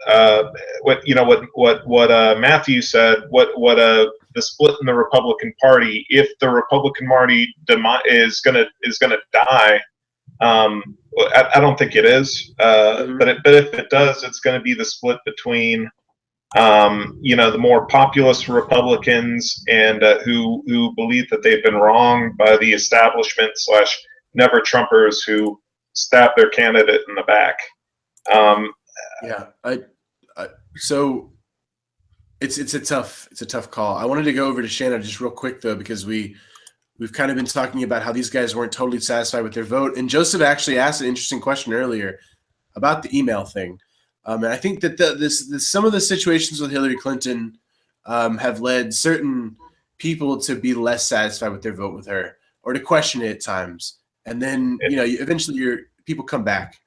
And I would like to give my 2 cents on that a little bit. Yeah, and I wanted to bring that back because I thought it was a reasonable question that we should be answering. I don't think Shannon, I don't think you had a chance to talk about that on the email thing. Did you have a thought on how that made you feel as a progressive?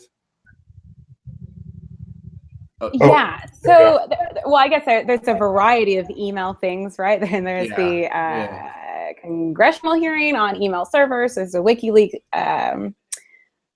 publications associated with Podesta, as well as herself and Wasserman Schultz. Those things all kind of influenced her campaign, and then other types of scandals associated with Hillary's campaign. I would say, as an objective observer, if I could do such a thing, the Clintons, both Bill and Hills, but Hills especially, has spent her entire political career reinventing herself, right? Anything from being First Lady in Arkansas to First Lady of the White House. There has not been a single moment in her career in which somebody didn't launch something at her that required for her to reinvent a narrative. I think it so happened that this kind of email thing became a national narrative that maybe was pretty difficult to escape.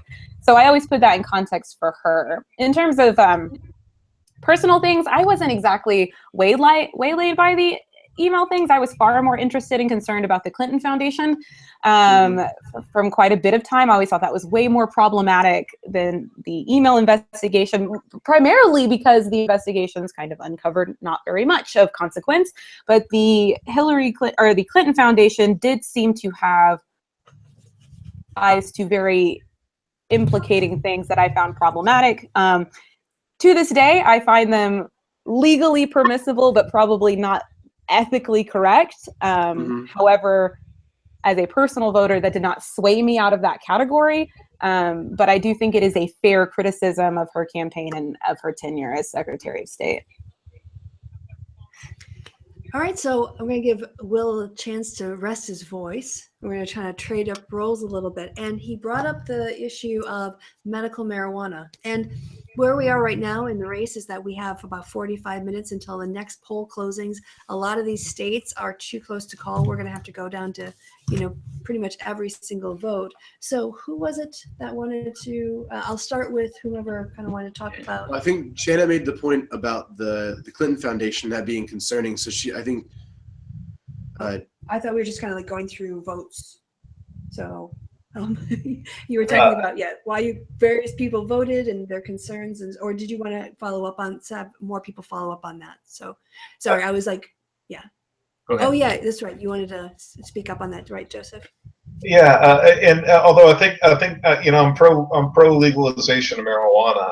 I think that's a very good. I'd love to discuss that too a little bit. But let me first give a little bit of pushback, because what good is your salt if it's not salty? What good is a conservative if he spends all his time agreeing with all the liberals and libertarians on the panel? I think the email scandal is a bigger thing than a lot of people admit, and I think there was a Time magazine article that called the investigation of Hillary a bitch hunt.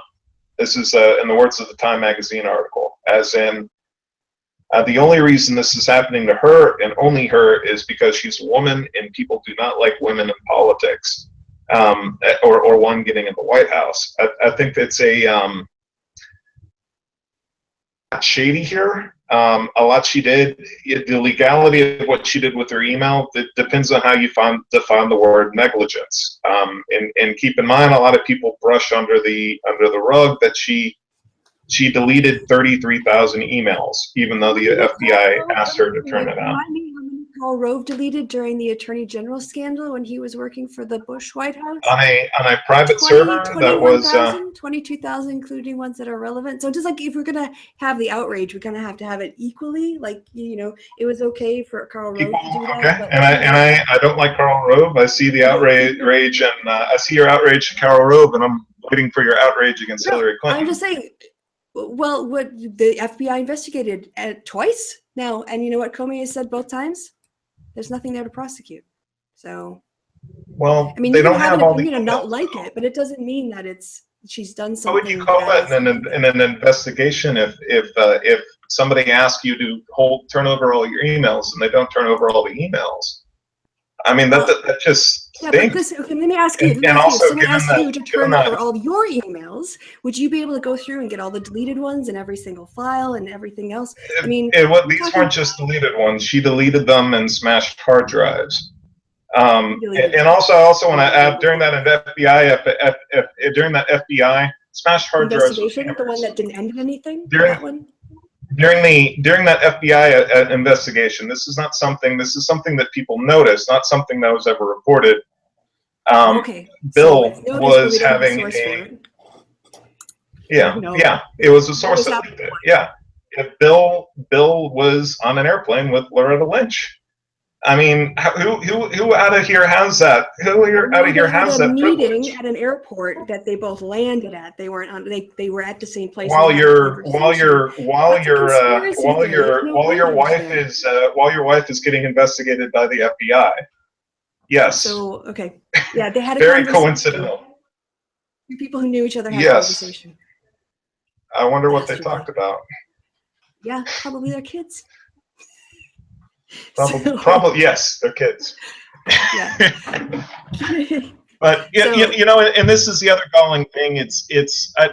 Kristi, I think you were absolutely right about selective outrage in politics. But what irks me the most about this election is how people pick and choose political candidates and say they represent me in somehow. I think it's very dangerous the way Americans look at politicians as in some way.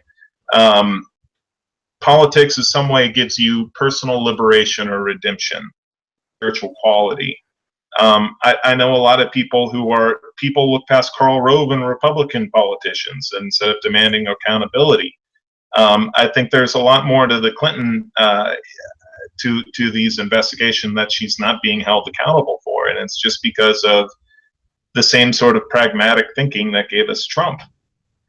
Honestly, what I see is the use of taxpayer money to pursue things where there's nothing there. And I think that's what a lot of the Republican, basically when they kind of switched Benghazi from Obama to Clinton, when they realized she was a candidate, they've used decades of contentiousness between Republicans and Democrats to perpetuate a taxpayer-funded witch hunt that has, no matter how many committees they've had, has yet to produce anything. At some point, you just have to say, look, yeah, maybe there were some bad decisions in terms of retrospect, but was anything criminal done? Was anything really disqualifying done?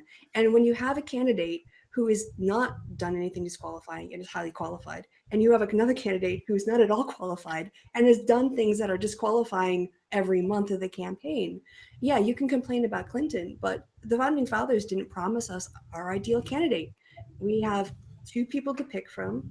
We have one that's qualified, one that's not. And I think, again, that's my assessment of the situation. I'm sure a Trump voter would see things very differently.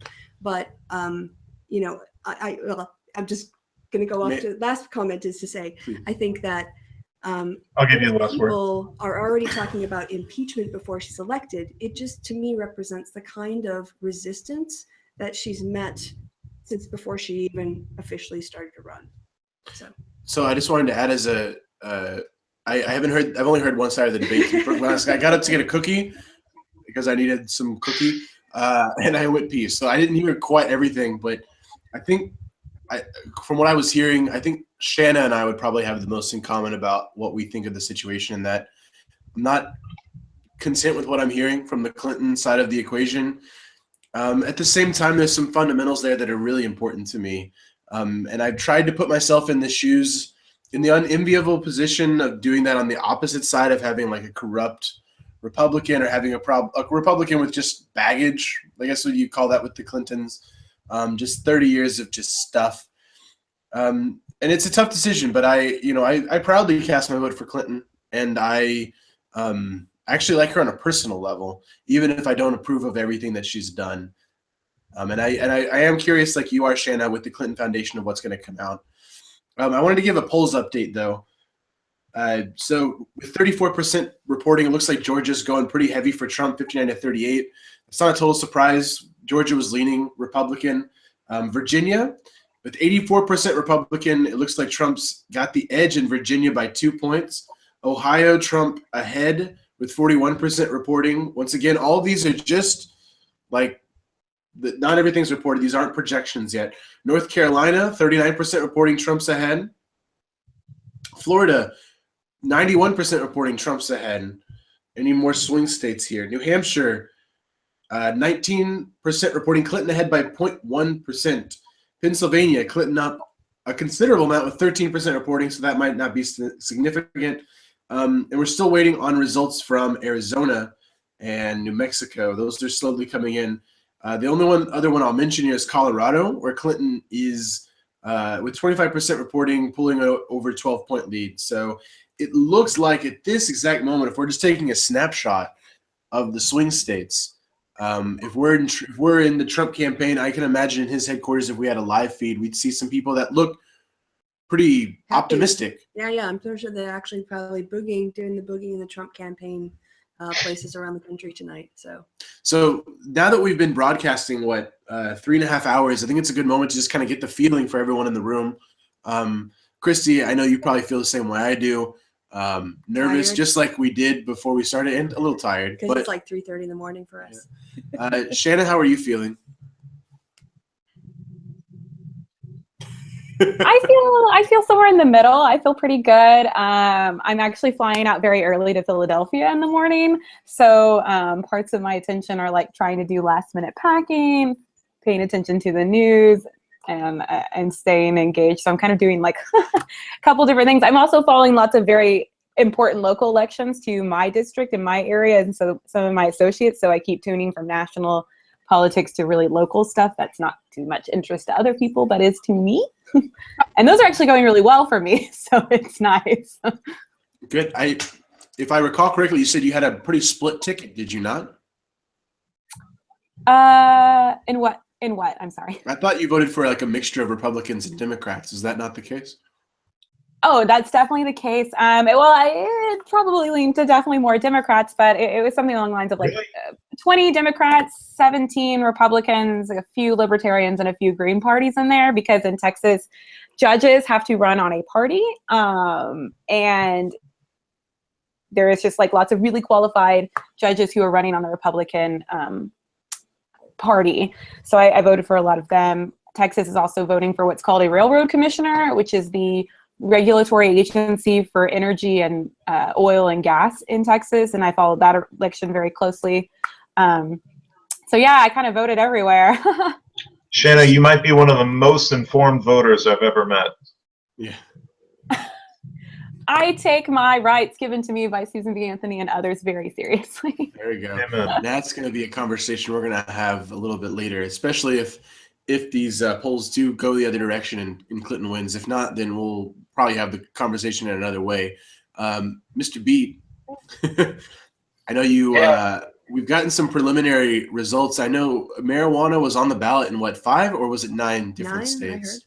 Well, it's 9 if you include the medical marijuana, but I think 4 for all the way: Arizona, California, Maine, Massachusetts. Am I missing one? I didn't see it. But yeah, like even states like North Dakota. North Dakota's medical marijuana is on the ballot there. So, but What right are you now, expecting to happen? Most of the races are pretty darn close. I'm thinking it's going to be probably split. But the early results for Maine and Massachusetts are yes for marijuana has the lead, 52% in Maine. And in Massachusetts, it's also 52%, but it's both under 15% reporting. And the other thing I wanted to mention is that I think it's not going as well as Clinton had imagined at this point. I've been following 538. Yeah. As you notice, I've got my Canada shirt on here. I don't want to, maybe I'm thinking about the great country to the north, but I'm just seeing like the markets are actually tanking right now. They're reported on 538, and also 538 reported that Clinton's not doing nearly as well according to exit polls in a lot of states. Michigan was one of the states. I just saw a flash of Michigan. Yeah, and I too don't close know- to call is what it's Minnesota and Michigan are too close to call, but that could just also be because it's an early percentage coming in. Let me just look real quick, Yeah. because Michigan was one of those that Trump needed to flip if he wanted to. Yeah, He was It's looking for close. alternative. Let's see, with 10. Oh, that's only 10% reporting. Okay, so that's not significant yet. We'll have to come back on that one. but he's getting it's if you look at it, I mean, it's so far Detroit area has been accounted for, and it's just all red. Other than that, on the count, like it's Michigan. I was telling people, yeah, it's a swing state this year, and people are like, what? Like, no, it's really a swing state. You got to watch out for Michigan. It's incredible. And, one of the reasons I know that Tristan really wanted to talk about Michigan specifically is because it's a state where what we call the white working class, which is an interesting way to name a group, because it's not only, I read this, I think, in the Washington Post. I can't recall who the author was, but basically saying that white working class implies a career path and the color of the skin. Right, and so we've created this very interesting demographic of people that are changing the way that these states might vote in the future. So what sort of things should we be looking for? Like, what was the message in Michigan, or what's the appeal there, Matt?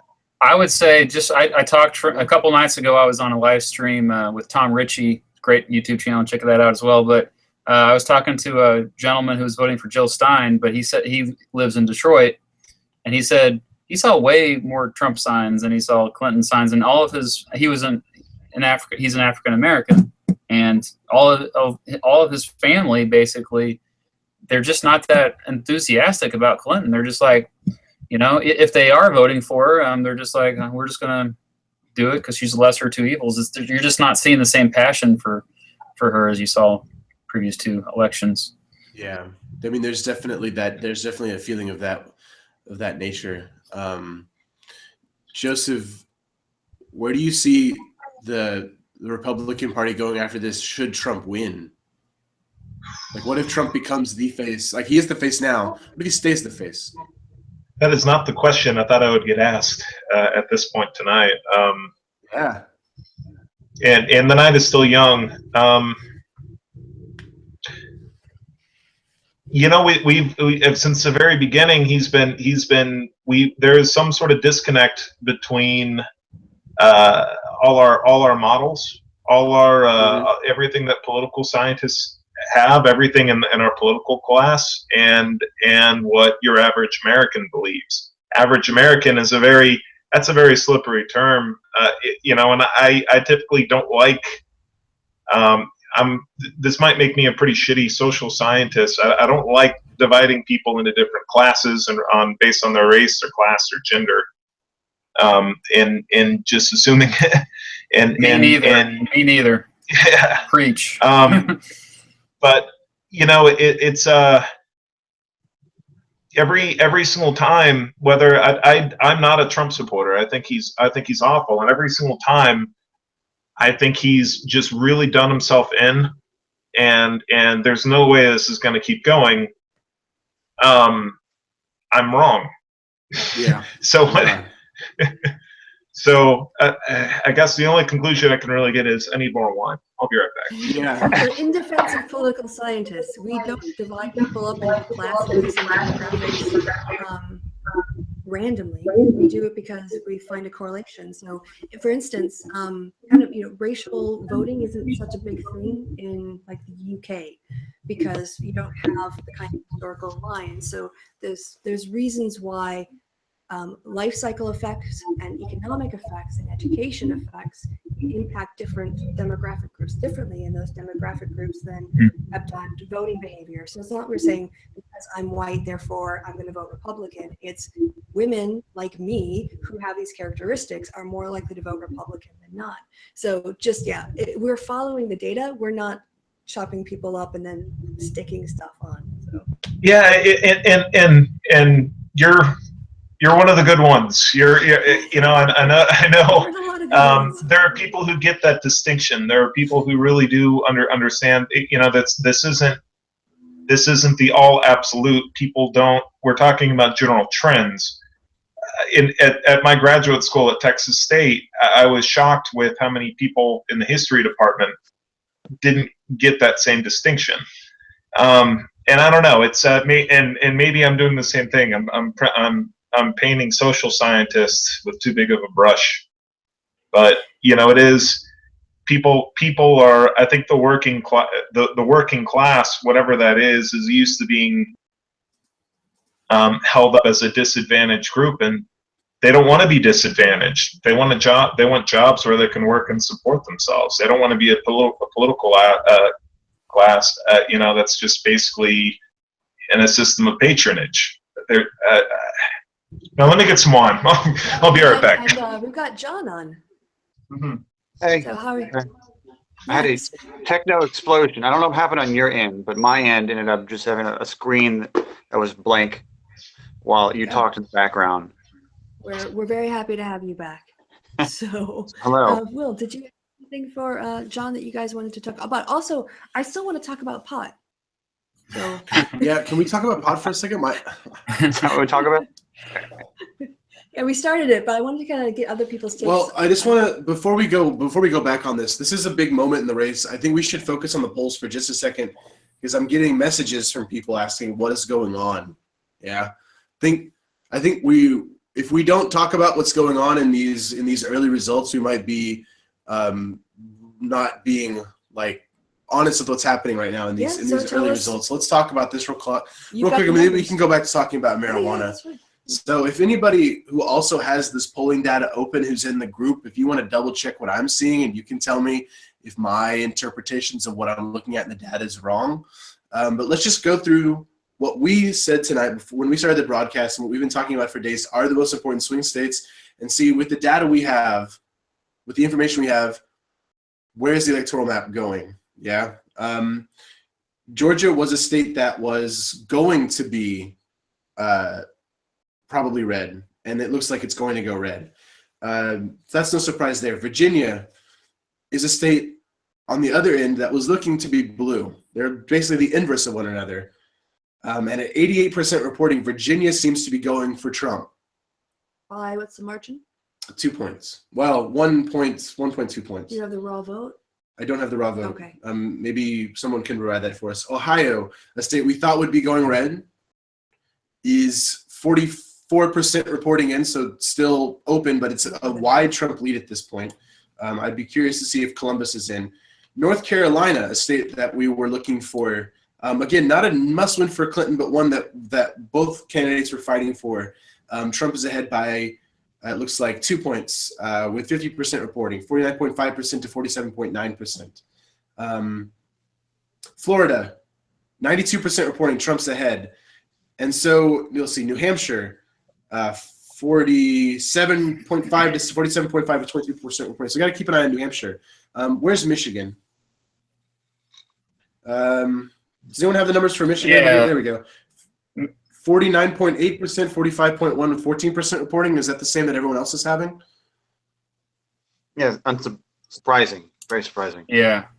Expecting to so what we have here, and if we're being totally honest, is we have some early, just the general trend looks. Some of this stuff isn't quite ready to be projected, of course, but it looks like we have a general lean towards Trump at this point. Can everyone probably safely say that? The popular vote is going towards Trump at this moment. If I saw correctly, he was 3 points ahead in the popular vote, 49% to 46%, 49.4 to 46.6.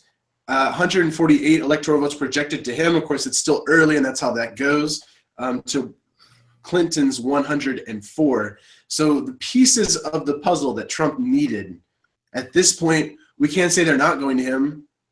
we can't say that they are definitively, but there's some things leaning. Does anyone else get that vibe? Am I wrong in that interpretation of what I'm seeing in the data?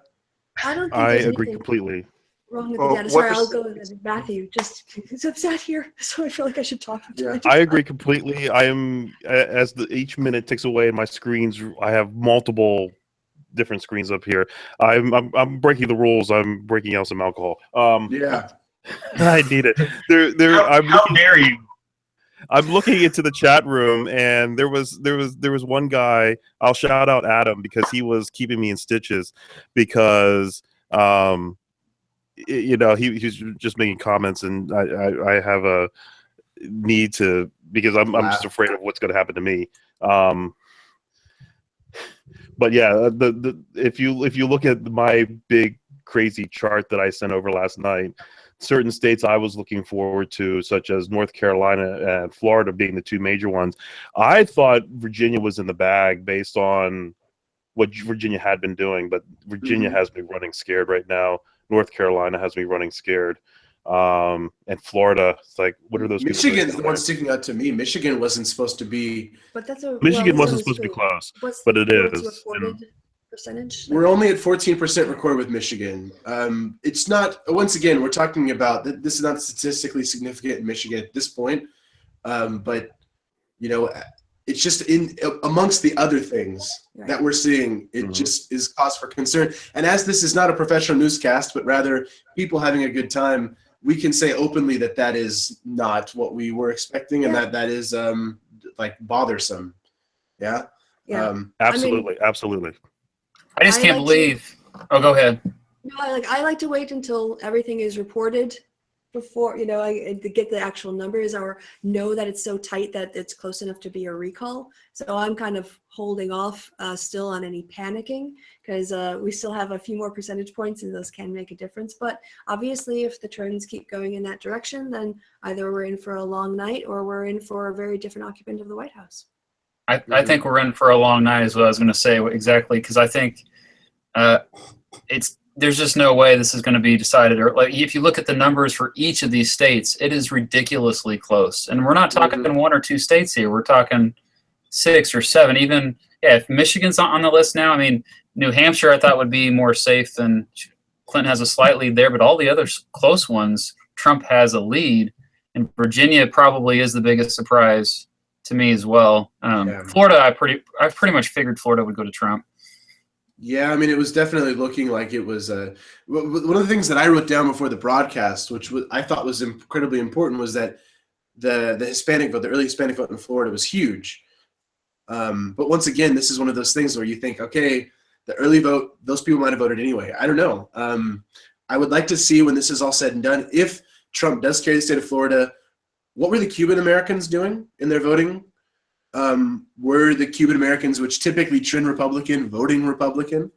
And then what was the average split of the Hispanic vote in Florida? Were those early voters casting ballots for Clinton or for Trump? Did we have 27% was where Trump was when we first started the broadcast? Some early exit polling from Florida said that. It doesn't matter. Well, I'm sure we'll get some more finalized numbers later. We can take a quick. Let's leave the presidential race for just a second. I'm going to pull up the Senate now. Dow futures. I don't understand how the Dow can. How can the future? Okay. Anyway, so McCain is the projected winner in Arizona. Rubio is the projected winner in Florida for his Senate race.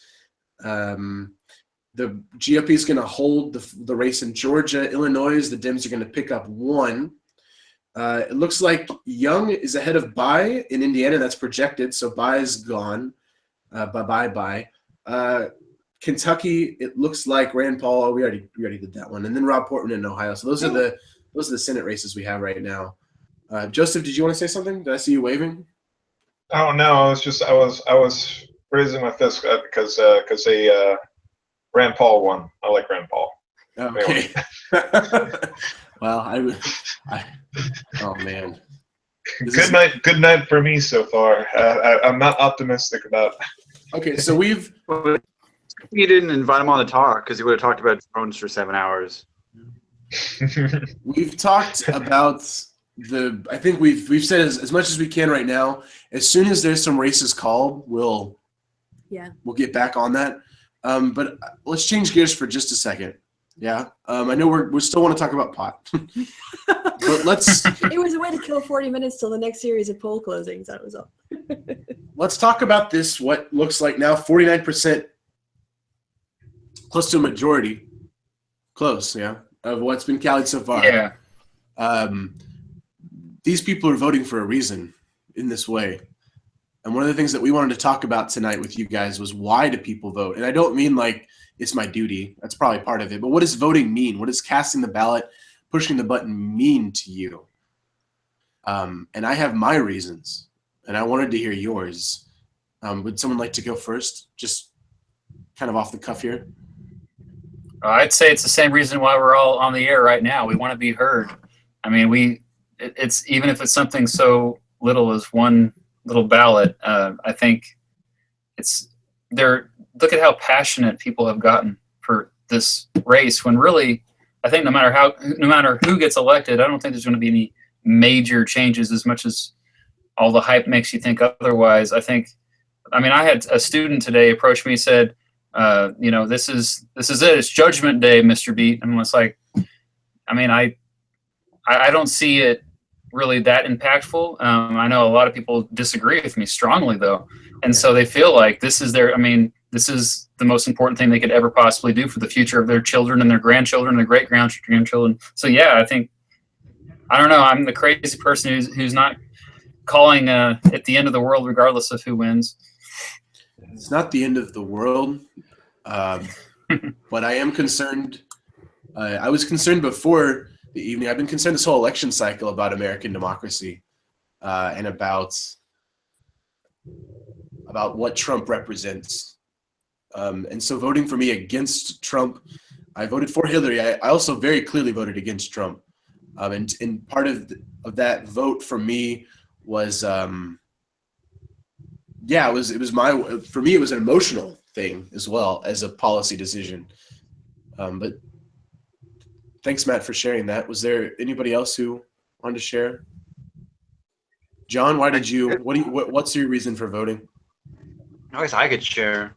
Not most people probably aren't thinking it.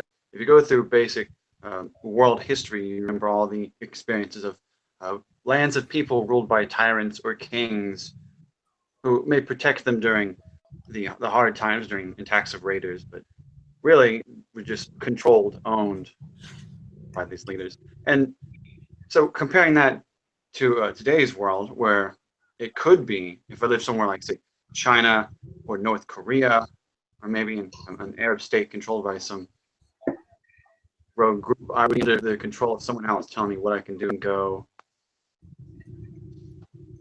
Maybe it's just me being sympathetic or teary-eyed, or just appreciative for what we have as a country to be able to choose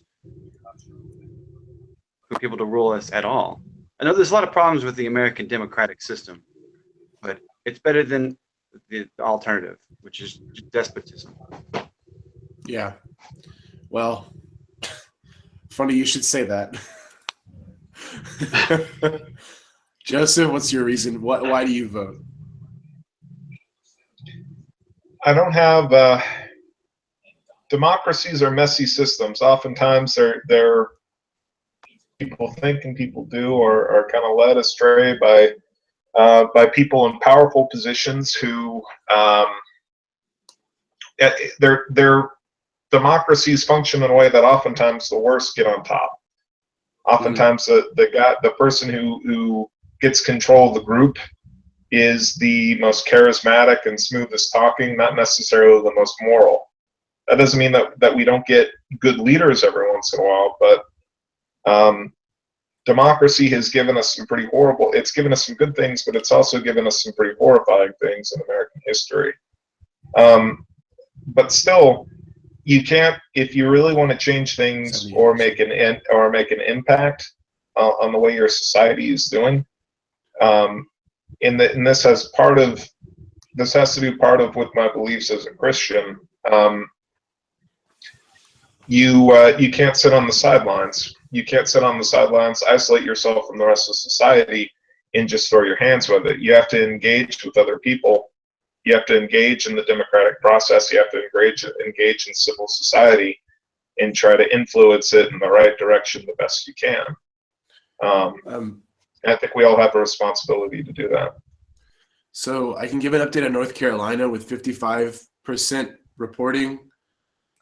Trump is leading 49.9%, so she's flirting with 50% to 47.5% for Clinton. So that is a, I mean, we're now flirting with, time to think about North Carolina possibly getting called for Trump. What's interesting is that none of the news organizations are making those projections. And so what if you're watching those news organizations, if you're flipping back and forth between that during the commercial breaks and us, what those news organizations do is they have the bellwether counties, they have specific population centers where they look to see how they're voting and they can kind of make projections based on that. But when it's this close.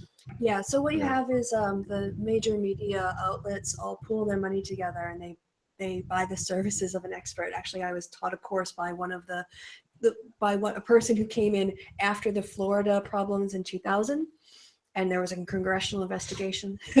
So they bring in someone else. They brought someone else in to run that, or someone came in to run it afterwards. And these guys are statisticians who really know their numbers, and they're not going to call something unless they're confident. Absolutely confident that they're going to get it right, because they don't want another, we're going to assign Florida and then have to take it back. So, I'm looking at these numbers and I'm looking at how close this is, and I'm thinking this isn't going to be determined before I go to bed tonight, I don't think, because we've got another series of poll closings coming in another 10 minutes. But really, then it's going to be just a waiting game while we wait for every single last vote to come in. So I'm going to go on Real Clear Politics right now. I'm going to try to drop this map and see if Hillary takes Colorado and Nevada, what is Trump's path to victory? If we're friendly with him and give him all sorts of stuff. Okay. Well, we still have Matthew and Shanna to talk about. What was it? How would you phrase the question again? Just what? What's the reason behind your vote? Why do you vote? Okay, so I'm going to go to Shanna and then I'll come back to Matthew because I don't yet. Man, I wish I had some sort of really great empowering reason for why I vote, but I probably don't. So initially, I never get really excited about any kind of presidential election in terms of I'm voting, therefore I decide the presidency. I think the system is much too large for that to really be a thing. I get excited about national dialogue and politics, and especially was invigorated by 2008 Barack Obama candidacy, obviously, and the same here. But I like to vote for local stuff. I'm a midterm voter. I'm a bond voter. I'm into school board elections. That'll always make me really excited. Because that's a direct correlation. I can see my vote in a midterm election where there's 1,108 votes and the person I wanted got 1,115 votes. To me, that's very direct. And that makes me feel like an engaged community member, engaged citizen, and somebody who is taking a part in where I live. For national elections, it's a performance. Truly, it's something that we all must convince ourselves to continually do ideologically to maintain our values and standards of what we believe to be important. And so I think performing these traditions is a part of that, of protecting that kind of value. So I do it because I like to do those things, but I don't get super stoked about the national stuff. Okay, we got to talk, everybody. So I've been playing with the electoral map here. Yeah. If we go ahead and give Trump Michigan, if we give him Ohio he's winning, North Carolina, Georgia, Florida, and Arizona, it's 274. Ooh. So we gotta see how that's gonna play out. But the Michigan is the big thing there. That's 16 electoral votes basically. What happened to Nevada? Why is it I didn't change it yet. It doesn't okay. Neither it doesn't in that point it's inconsequential basically. Yeah. I was basically going through the ones that were like looking like they were going to be statistical. I'll do it again because I think everyone wants me to do it again. Run the numbers again. We can. I can bring it up on the computer here, and you can share it to the screen. Yeah, let's do that. So let's go to 270 to win though. Oh, you are. Okay. Yeah. So let me go ahead and share the screen now that we've got the screen up. Okay, so we're going to take a look at the electoral map together. Everybody look for the echo there for a second. Yeah, everyone see that? Oh, everybody looks dizzy. Oh, God, I hate where they put this stupid thing because it always pops down and where you're my thing. Okay, so we're now looking at this was a designed electoral map, was it not, by one of our guests? Yeah, this is a designed one. Okay, so we're going to go to the homepage. We're just going to start over again. So what's interesting is that this map, did it even have, Virginia's still blue on this map even. They didn't even bother to do Virginia. We don't need it. Okay, so let me move this out of the way. Florida. No, 92. Georgia. North Carolina. Ohio. We're now at 241. Michigan. Iowa. Arizona. So this is real, everybody. If we give him Virginia as well. North Carolina, what's the latest in North Carolina? I had him ahead when I just looked. Let's see. North Carolina, Trump 50% with 61% reporting. So he looks to be ahead of North Carolina. So it looks like this was supposed to be a blue state. Virginia wasn't even listed as a swing state when everyone did their maps. So these are so Florida, yeah, we had Michigan, Ohio, Arizona. Okay. So let's look for Clinton here for a second. Clinton's working with this similar map. We could go ahead and give her Nevada. I don't know if that's right or not at this point, based on what things are looking like right now. She puts her at 245. Pennsylvania does look like it's trending towards her. So now the question is, Clinton enters the same territory as Trump does, as far as how do you get there. So yeah, this was so I wanted to show everybody that Trump, if the things, and there's no guarantee that they will, but if things stay the same, if this is a real phenomenon and we're not just imagining it, or if it's not just not enough data, there is a way for Trump to get to 270, especially because of that Michigan and the Virginia thing. Like that's 26 electoral votes, I think, between the two that give him a surprise advantage. So does anyone have any updated numbers? I don't think so. You're definitely running the numbers. Okay. On that. So I think we still had Matthew's response. Okay. Yeah. Please. About voting. I think I wanted to do the response before Will's little commentary there because I'm getting more edgy as the night goes on. I think I'm a bit more of an idealist than Shana is. I vote because I do hope for the best and want to do my little part, even though my little part is 1 out of 150 million parts, to hopefully improve. Because, like for today, I was hoping we didn't set this country back 50 years. And I'm really scared of what direction we're going here, especially looking at the Florida and Virginia numbers on my screen. Florida's, I'm an idealist. tightening up a little bit. Sorry, what was that? Florida's going up. Virginia's tightening up a little bit. With 90% reporting. I'm seeing 48 to 49 in Florida with 94%. Okay. And that's scary. Never mind. But yeah, I want to do something. But like Shana, I look at the local elections as well. I voted for my local congressman, my local senator, and we have our governor's races in the off years. So I'll be looking for that in 2 years.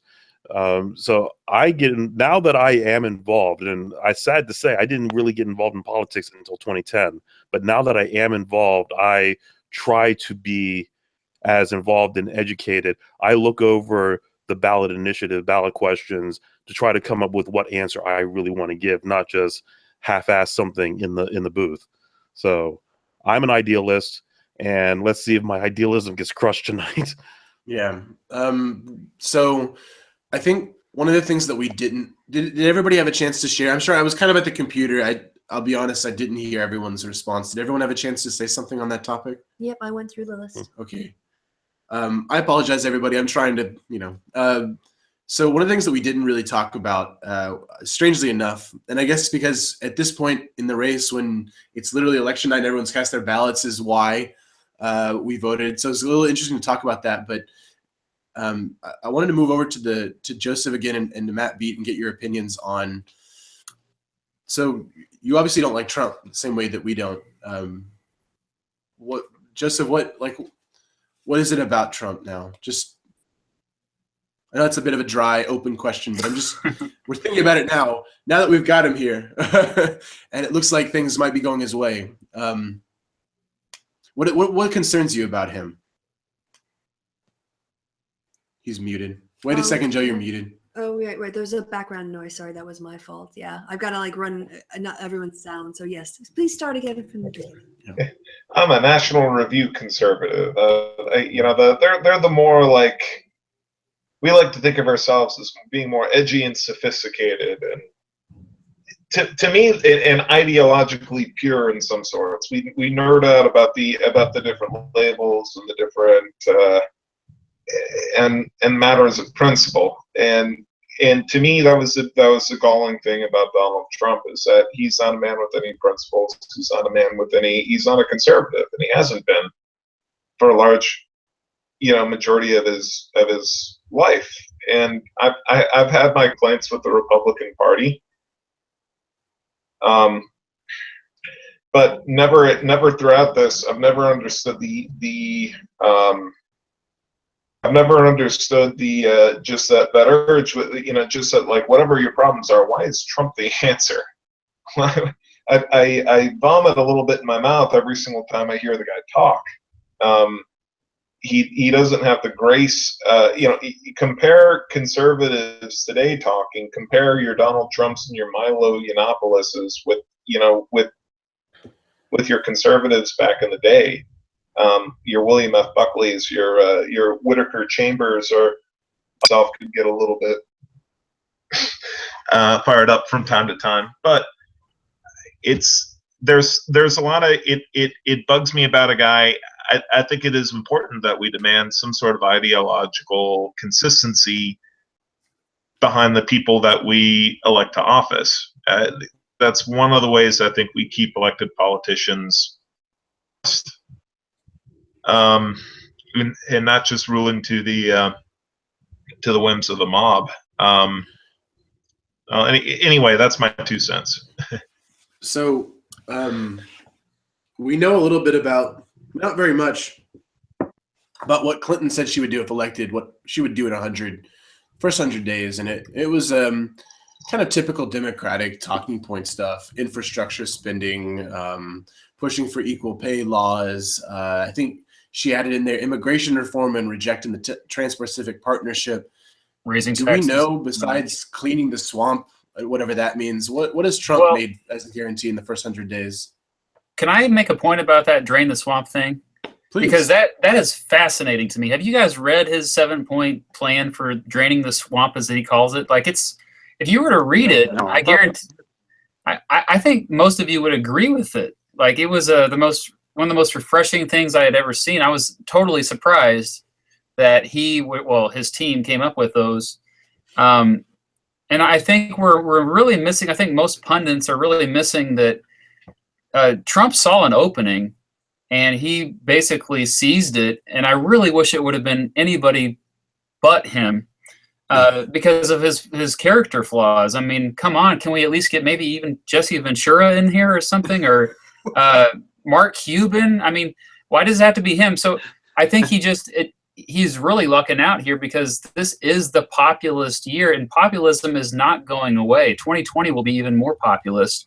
And I think Bernie Sanders, it's the same. There's so much overlap between Bernie fans and Trump fans. And if you deny that, you're not getting the whole picture. I think so much of it is not about ideology, and it's about so much as just anti-establishment. That is such a strong, this is the anti-establishment era. What we see, and I think it reflects with approval of Congress, is that most people, when they think of the word politician, you know, they just think of that as like you're calling somebody a really bad name. Like it's I mean, these politicians in Washington. And I think your average person just resents anybody who is in politics. And I think this is the middle finger to the entire establishment. And yeah, the establishment knows what's best for us. They're, you know, overall, they're doing a good job. The system has many flaws, but at least it's, you know, kept things relatively stable. But people, they don't see it that way. And I think the number one thing that's driving this is wealth inequality. Wealth inequality is the issue that very few pundits are talking about. That you know, no matter where you live, no matter what demographic, you're affected by this. And I think for some reason, people think that Trump is the answer to that. I happen to think that's not the case, but regardless, he's kind of taken on that role as to be the anti-establishment despite being a billionaire. But as long as he has that role, that perceived role, people, that's why he has so much support tonight. And I think so many people, they don't even really like him at all, but they voted for him. Yeah. That's astounding. So many. I mean, even if it was what his projected, you know, 40, low 40s, mid 40s, even that's an astounding number, even if it's a losing number. And I think, I don't know if this is on the air or not, but Kristi and I had spoken about down to the wire. We had said, you know, even if the Electoral College was a landslide in one direction or the other, it was still going to be down to the wire. 3 or 4 points when you're running against Trump is not comfortable. And I think that speaks to your point, Matt, that there is something going on, and it's not a uniquely American phenomenon. And really, it comes down to we really only have the two choices in the swing states at this point. You know, when it came down to election day, that was it. And so people had to make that difficult decision. I would love to know what was going on inside their heads. John, I know that you have personal experience with Trump supporters. I think we all have some. I think maybe you more than others. What is the psychology there? Well, I missed the earlier part of this stream, but from what everyone's been talking about, I assume that most people here aren't Trump supporters. All right, am I missing somebody that came in earlier that was a Trump supporter? No. I have to be nice. Most of my extended family are Trump supporters, and I have one. I have like these warners on my face where all they do is they just post memes and angry Facebook updates, Congress, and memes.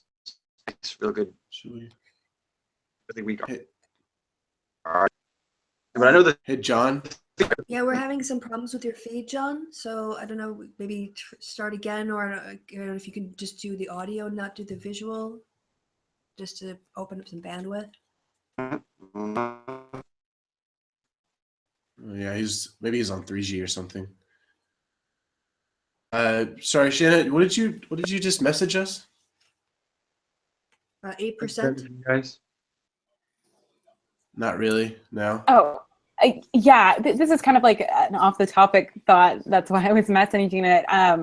The New Mexico vote, there was that fun 38 map that was questioning whether or not, like, oh, if Johnson wins New Mexico, then that'll split the map, and then the election would have to go to the House all Veep HBO style. So I was just interested to see. Oh, did no one see that? No, I did. Yeah. It was one of those kind of funny little. We like to make maps up to see what happens. A lot of people were saying that about McMullen in Utah too. Yeah. Speculating about that. Yeah, that was possible. another one. So I've got some updates. Can you hold that Yeah, thought? go And I'll just throw that in.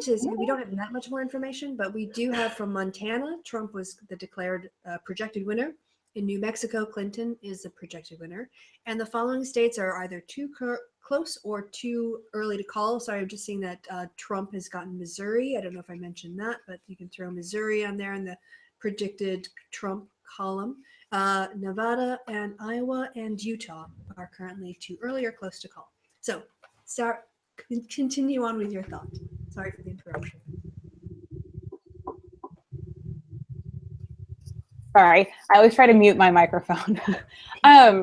So I was curious to see what percentage Johnson came at for New Mexico, and he came in at about 8%, which I think is a pretty solid stance for a third-party candidate, even if he was the former governor. And I was kind of surprised to see Clinton's pool in that state, because you would kind of think if the most compelling third-party candidate was Johnson, that might reflect a more kind of conservative trend. But it looks like, based on what Real Clear Politics is reporting, the spread is not very close even at all. So I just thought that was an interesting kind of melting pot of what voters are doing and how they're looking at the election in that region. Thanks so much for that. Will, you have anything else you want to bring to the? Well, do it some looks like cooking while we- Virginia is a state that is now tightening again, with 93% reporting Clinton's got a slight lead in Virginia. I mean, a slight lead in a state that she was supposed to have won handily. That wasn't even a question at the start of the night. It's not an optimistic thing, but that does make the electoral map a little more interesting if she goes ahead and holds on to Virginia. I haven't assigned Michigan yet, and maybe I should be assigning Michigan, but no one else is. If you give Trump North Carolina and Florida and Ohio, he's got 262. If you give Clinton Nevada, and if you give her Virginia, if you go ahead and say she ekes it out, that puts her at 255.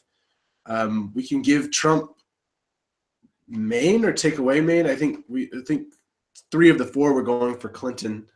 It comes down to Michigan in that case. Basically, Michigan can toss Trump over or Clinton over if it's still a swing state. But if it ends up just going straight Trump, like right now it's leaning, then that will be of no consequence. So at this point, there's no real development except for the Virginia thing. So Virginia looks like a tightening. It'll be a close call, and it looks like we're going to probably be having a long night here. Yeah, we're not going to finish this hangout knowing who the president is going to be. Yeah. We can't keep going. Yeah, I think my limit's maybe like 5 hours. Yeah, I think my limit, until we get to California, Nevada, or some of those West Coast states, we'll just complete the continental U.S. Yeah, because it's 4:09 our time. Yeah. So, but we appreciate everybody being here and everything. But we're not done yet. I want to keep the conversation going, and let's focus a little bit away from the presidency for a little bit, and let's do a little not role playing, but ideas with the Senate. The Senate is up for grabs. It looks like the Republicans will probably hold on to control. What does Matt B? Do you know what the plan is if Trump is the president and you've got a Republican Congress? So what's going to be the priority?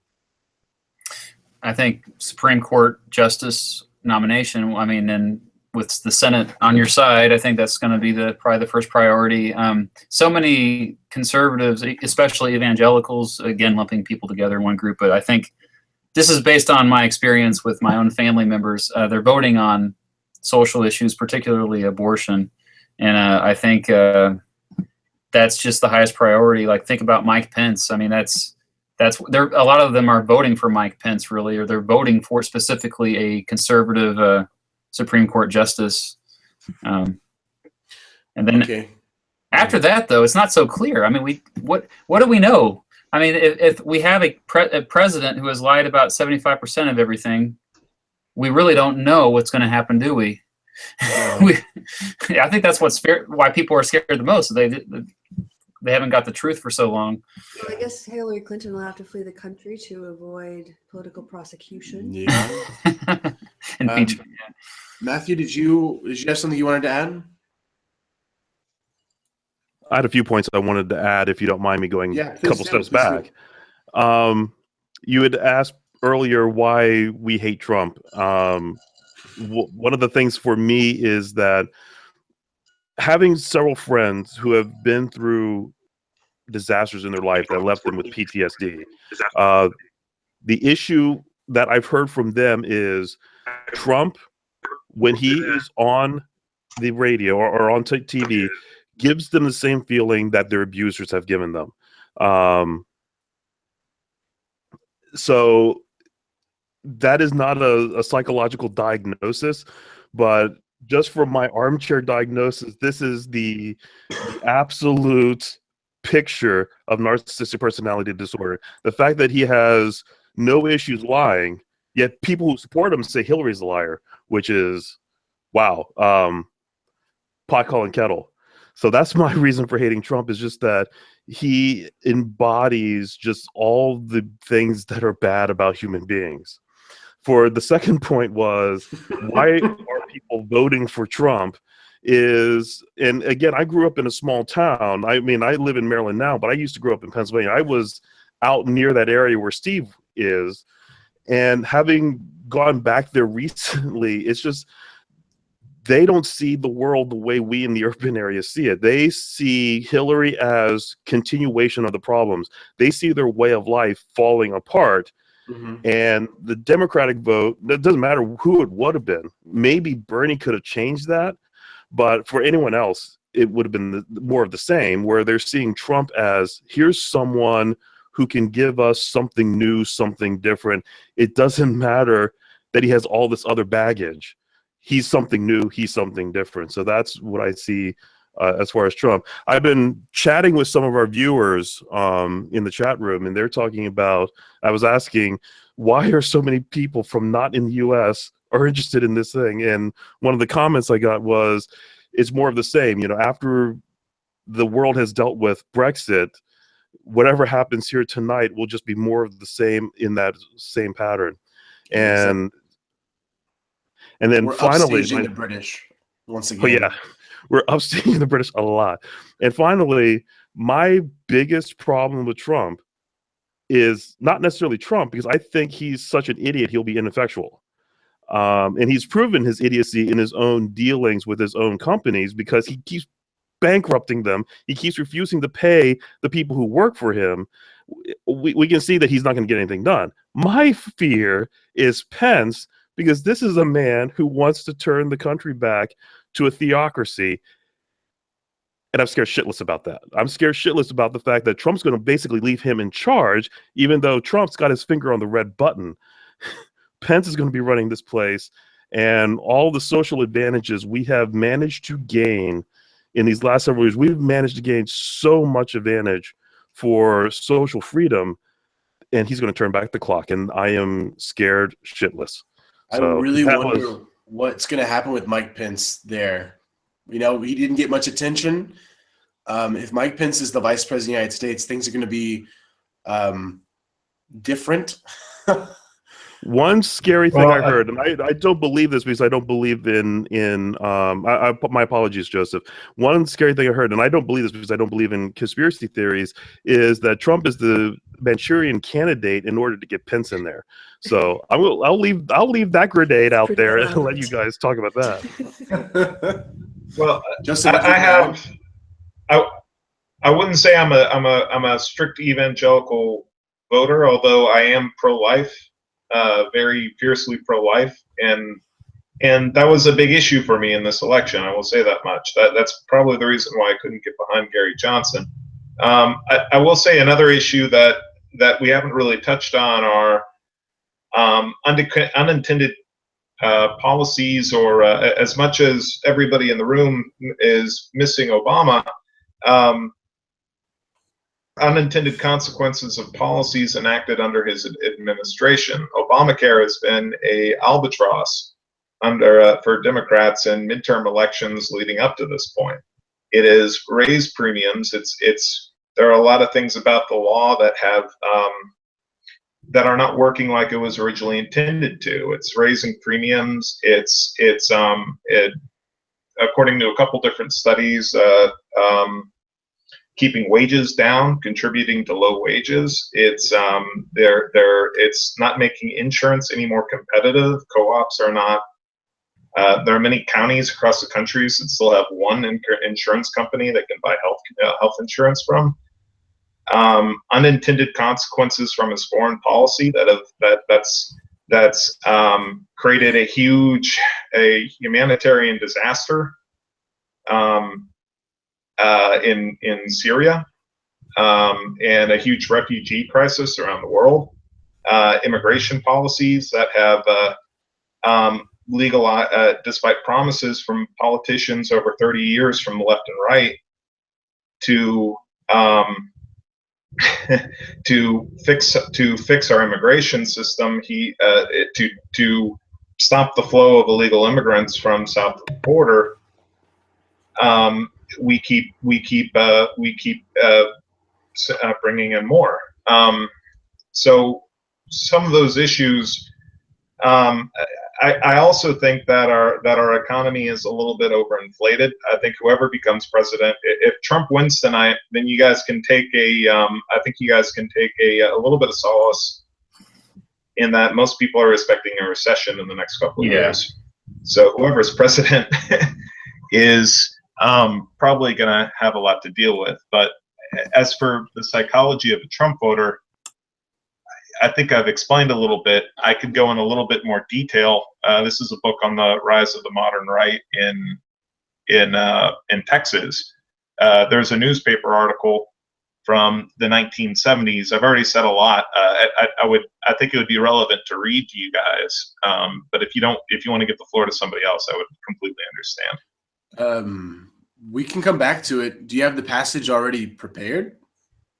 Mm-hmm. Oh, then read. Just read the whole book. We got all night. Okay, I'm just going to start from page 1. No, we don't have all night. Okay. Because it's almost morning here for us. So this was an article. From April 15th, 1971, in the Lubbock Avalanche Journal. Lubbock it's where Texas Tech is, and in the Texas Panhandle, a very conservative. To give you a little bit of context, during this time, there was a lot of people on the left were complaining about the national malaise, or that the country was sick. There was a lot of backlash against gains made by the civil rights movement. So this was an anonymous letter penned in this newspaper journal by a guy who kind of represented the conservative thought at the time. There are those that claim ours is a sick society, that our country is sick, our government is sick, that we are sick. Maybe they're right. I submit that I'm sick, and maybe you are too. I'm sick of having policemen ridiculed and called pigs, while cop killers are hailed as some kind of folk hero.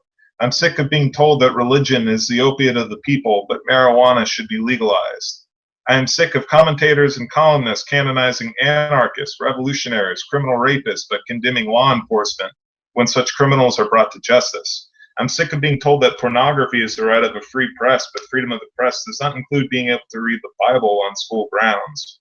I'm sick of paying more and more taxes to build schools, while I see some faculty members encouraging students either to tear them down or burn them. I'm sick of Supreme Court decisions which turn criminals loose on society, while other decisions try to take away my means of protecting my home and family. I'm sick of pot-smoking entertainers deluging me with their condemnation of my moral standards on late-night television. I'm sick of being told that it is wrong to use napalm to end a war overseas, but if it's a Molotov cocktail or a bomb at home, I must understand the provocations. I'm sick of not being able to take my family to a movie unless I want them to exposed to nudity, homosexuality, and the glorification of narcotics. I'm sick of riots, marches, protests, demonstrations, confrontations, and the other mob temper tantrums of people intellectually incapable of working within the system. I am sick of hearing the phrases, the same slick slogans, the cries of people who must chant the same thing like zombies because they haven't the capacity for verbalizing thought. I am sick of those who say I owe them this or that because of the sins of my forefathers, when I have looked down both ends of a gun barrel to defend their rights, their liberties, and their families. I am sick of cynical attitudes toward patriotism. I'm sick of politicians with no backbone. I'm sick of permissiveness. I'm sick of the dirty, foul-mouthed, and the unwashed. I'm sick of the decline of personal honesty, personal integrity, and human sincerity. Most of all, though, I am sick of being told I'm sick. I'm sick of being told my country is sick when we have the greatest nation that man has ever brought forth on the face of the earth. Fully 50% of the people on earth would willingly trade places with the most deprived, the most underprivileged among us. Yes, I may be sick, but if I am only sick, I can get well. I can also help my society get well and help my country get well. Take note, all of you. You will not find me throwing a rock or a bomb. You will not find me under a placard. You will not see me take to the streets. You will not find me ranting to wild-eyed mobs. You will find me at work, paying taxes, serving in the community where I live. You'll also find me expressing my anger and indignation to elected officials. You'll find me speaking out in support of those officials, institutions, and personalities who contribute to the elevation of society and not its destruction. You'll find me contributing my time, money, and personal influence to helping churches, hospitals, charities, and other establishments which have shown the true spirit of this country's determination to ease pain, suffering, eliminate hunger, and generate brotherhood. But most of all, you'll find me at the polling place. There, if you listen, you can hear the thunder of the common man. There, all of us can cast our vote for an America where people can walk the streets without fear. Okay, I have And some are you sick of that? feedback on that. We have some updates. So let's do that real quick. Right, so we're just getting the breaking news that Ohio is definitely going for Trump, or at least that's the projected winner of the state of Ohio. So I think most of us had predicted that anyway, so that's coming in line. But obviously, we're starting to run out of states now. We're running out of time. A lot of close races. There's no end in sight, basically, for this race for the foreseeable few hours. Yeah. Joseph, was that guy sick, or should we call an ambulance?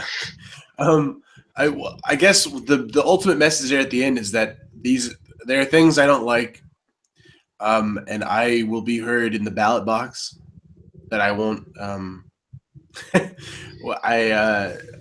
I'll be heard in other ways rather than just protesting in the streets. So you think you're basically referring almost in a way to the silent majority of Nixon, but this idea of people won't manifest their anger in any other way than on the paper, which in theory is a beautiful thing, right? Well, I think what the reader, and I'm not saying I agree with everything that the guy who wrote that, wrote, but I think the point with the reader, if you're trying to understand the mind of a Trump voter or a conservative, somebody who's fed up, is that they're tired of being told they're the country's problems when they're the ones paying all the taxes and working honestly and raising families. Okay. I disagree, but for the sake of the evening. Of course, and that's not the point. I didn't read that because I thought everybody would agree with it. And if you didn't, but that's the mindset. Yeah, but you're right. That's the side. The point is that we have an election system and there's voting happening right now. Sorry, if we seem like we're tired, it's because it's 5 a.m. No, 4:25 in the morning in Germany. Okay. Hold on a second. So I'm gonna take off the glasses here. Let's get serious. So we have about a half an hour left. I think Kristi and I are gonna do maybe 30, 40 more minutes, and then we gotta put, if it's not gonna be a quick night, if it's gonna go on forever, then I think we'll wrap it up a little bit after 5 once we get a few more states closing. But this is actually what we're sitting on, is what he's gonna have to sleep on. So we've got to set up this whole area. We've got to break it down still, so we won't even get to bed. You won't get to sleep till at least 6 in the morning. So. Yeah. So let's talk a little bit about this. This is an international problem. I'm going to use that word because I feel it that way. We've got the AfD in Germany now, the Alternative for Deutschland, the Alternative for Germany, the Golden Dawn in Greece, which is not in power. You have actually a movement of the left in Spain that's interesting, but in France and in Italy and in the UK. You have these new right-wing movements, and this is interesting. The USA will be the crowning achievement of that. Sorry to interrupt. We do have a decision out of Virginia. Hillary Clinton is the projected winner out of the state of Virginia. So we do have that. It was tight. It was a bit nerve-wracking for a lot of people, but in the end, the state went as predicted, closer than predicted. But just wanted to let you guys know that information's just come out. So I think most people. I think Kristi would agree. We were talking about this today. I think we expected that we would have a Hillary Clinton presidency. I think most forecasts had her with a greater chance of winning than Donald Trump. And really, the forecasts would have to be wrong for Trump to win. And in some places, it looks like they are wrong, or that the margin of error was triumphant, basically. So where are these extra votes coming from? What's pushing her over the edge? Does anyone have any theories on that? She's the establishment. I mean, that's what people think. That's what it's more than just the fact that she's you know, she broke the law or got away with it or whatever. But maybe that is part of it because, you know, she people perceive her as you know, she's too big to. She's an untouchable. She has too much power, and so this is just it's an unprecedented thing we're seeing here, because I think so many people are actually voting for someone who they don't really agree with that much, but they want to see the whole thing go down. They want to throw a wrench into the machine, and just maybe the next 4 years will be just chaotic, but will come out stronger than ever before. I don't know. It's just the anti-establishment beginnings here. I'm saying, and I wouldn't classify it as strictly right-wing revival. So many of people that don't like Clinton do lean to the left, I would say. So that's not important. Another thing I want to bring up is I can already see the comparisons to the election of 2000, which you and I, Will, made a video, collaborated a couple of videos on, and automatically you're going to see people pointing fingers at Gary Johnson and Jill Stein, and it's really tragic because I think a lot of these people would if they didn't vote for Stein or Johnson, they probably wouldn't vote at all. I mean, we won't ever know for sure. Obviously, it's all speculation, but I think that's going to happen. Whoever ends up losing, the third-party candidates are going to get fingers pointed at them. Yeah, it's not going to be pretty for them. But that's assuming that it looks close. You know, it could just. Did you see what I posted on there? 538 just wrote that 55% chance of Trump victory. Yes, the first time that they've said that now that he has a majority chance of winning. So that's a huge development.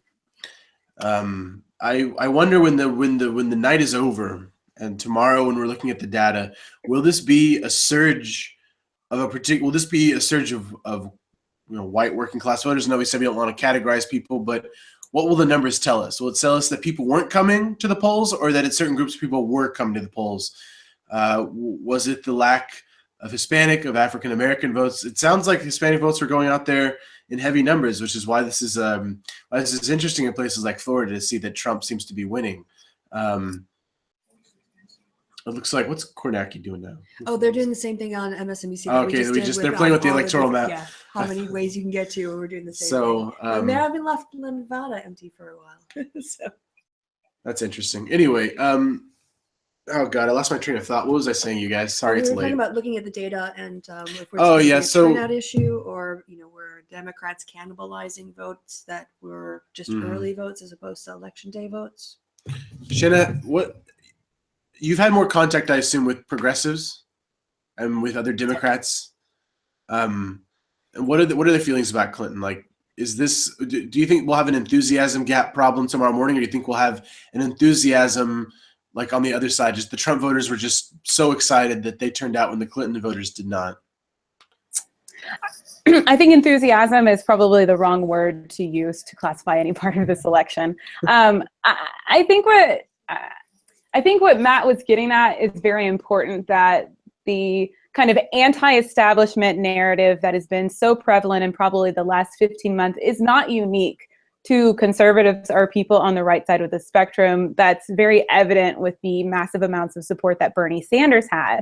And I think if we were to hop in some sort of memory time machine and look back to when Hill Dog announced her candidacy, there was quite a bit of excitement behind her campaign announcement. I mean, she had kind of a revolutionary announcement featuring gay and lesbian couples, different kinds of racial couples, lots of able-bodiedness versus non-able age, all these things. And people were really excited. She had a pretty solid tenure as Secretary of State prior to kind of the allegations about email servers, and people were rather excited for that version of the establishment. It wasn't until kind of much later when Republican ever decided to run in the primary that some more of these criticisms of that became apparent.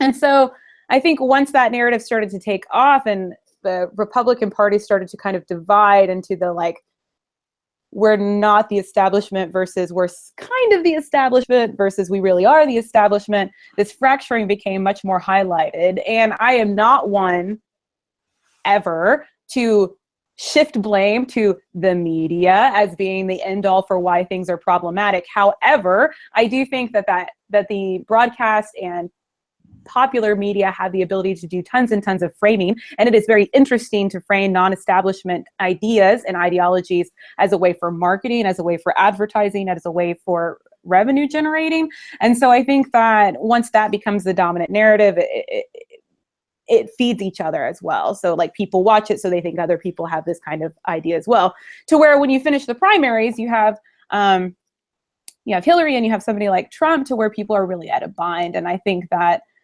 that the excitement that would have been held for a election cycle where the first woman president or the first woman candidate won a major national party nomination really gets sidelined because that narrative gets skewed, because both candidates have severe types of campaigning problems. And that's the interesting thing about the anti-establishment narrative, is that people really, really espouse that they want to kind of deconstruct the system when they hold political candidates to the same standards of an establishment candidate, right? Like they want them to be very transparent. They want them to be on TV all the time. They want them to be visiting their neighborhoods. Like these are all very establishment notions of what it means to be a politician.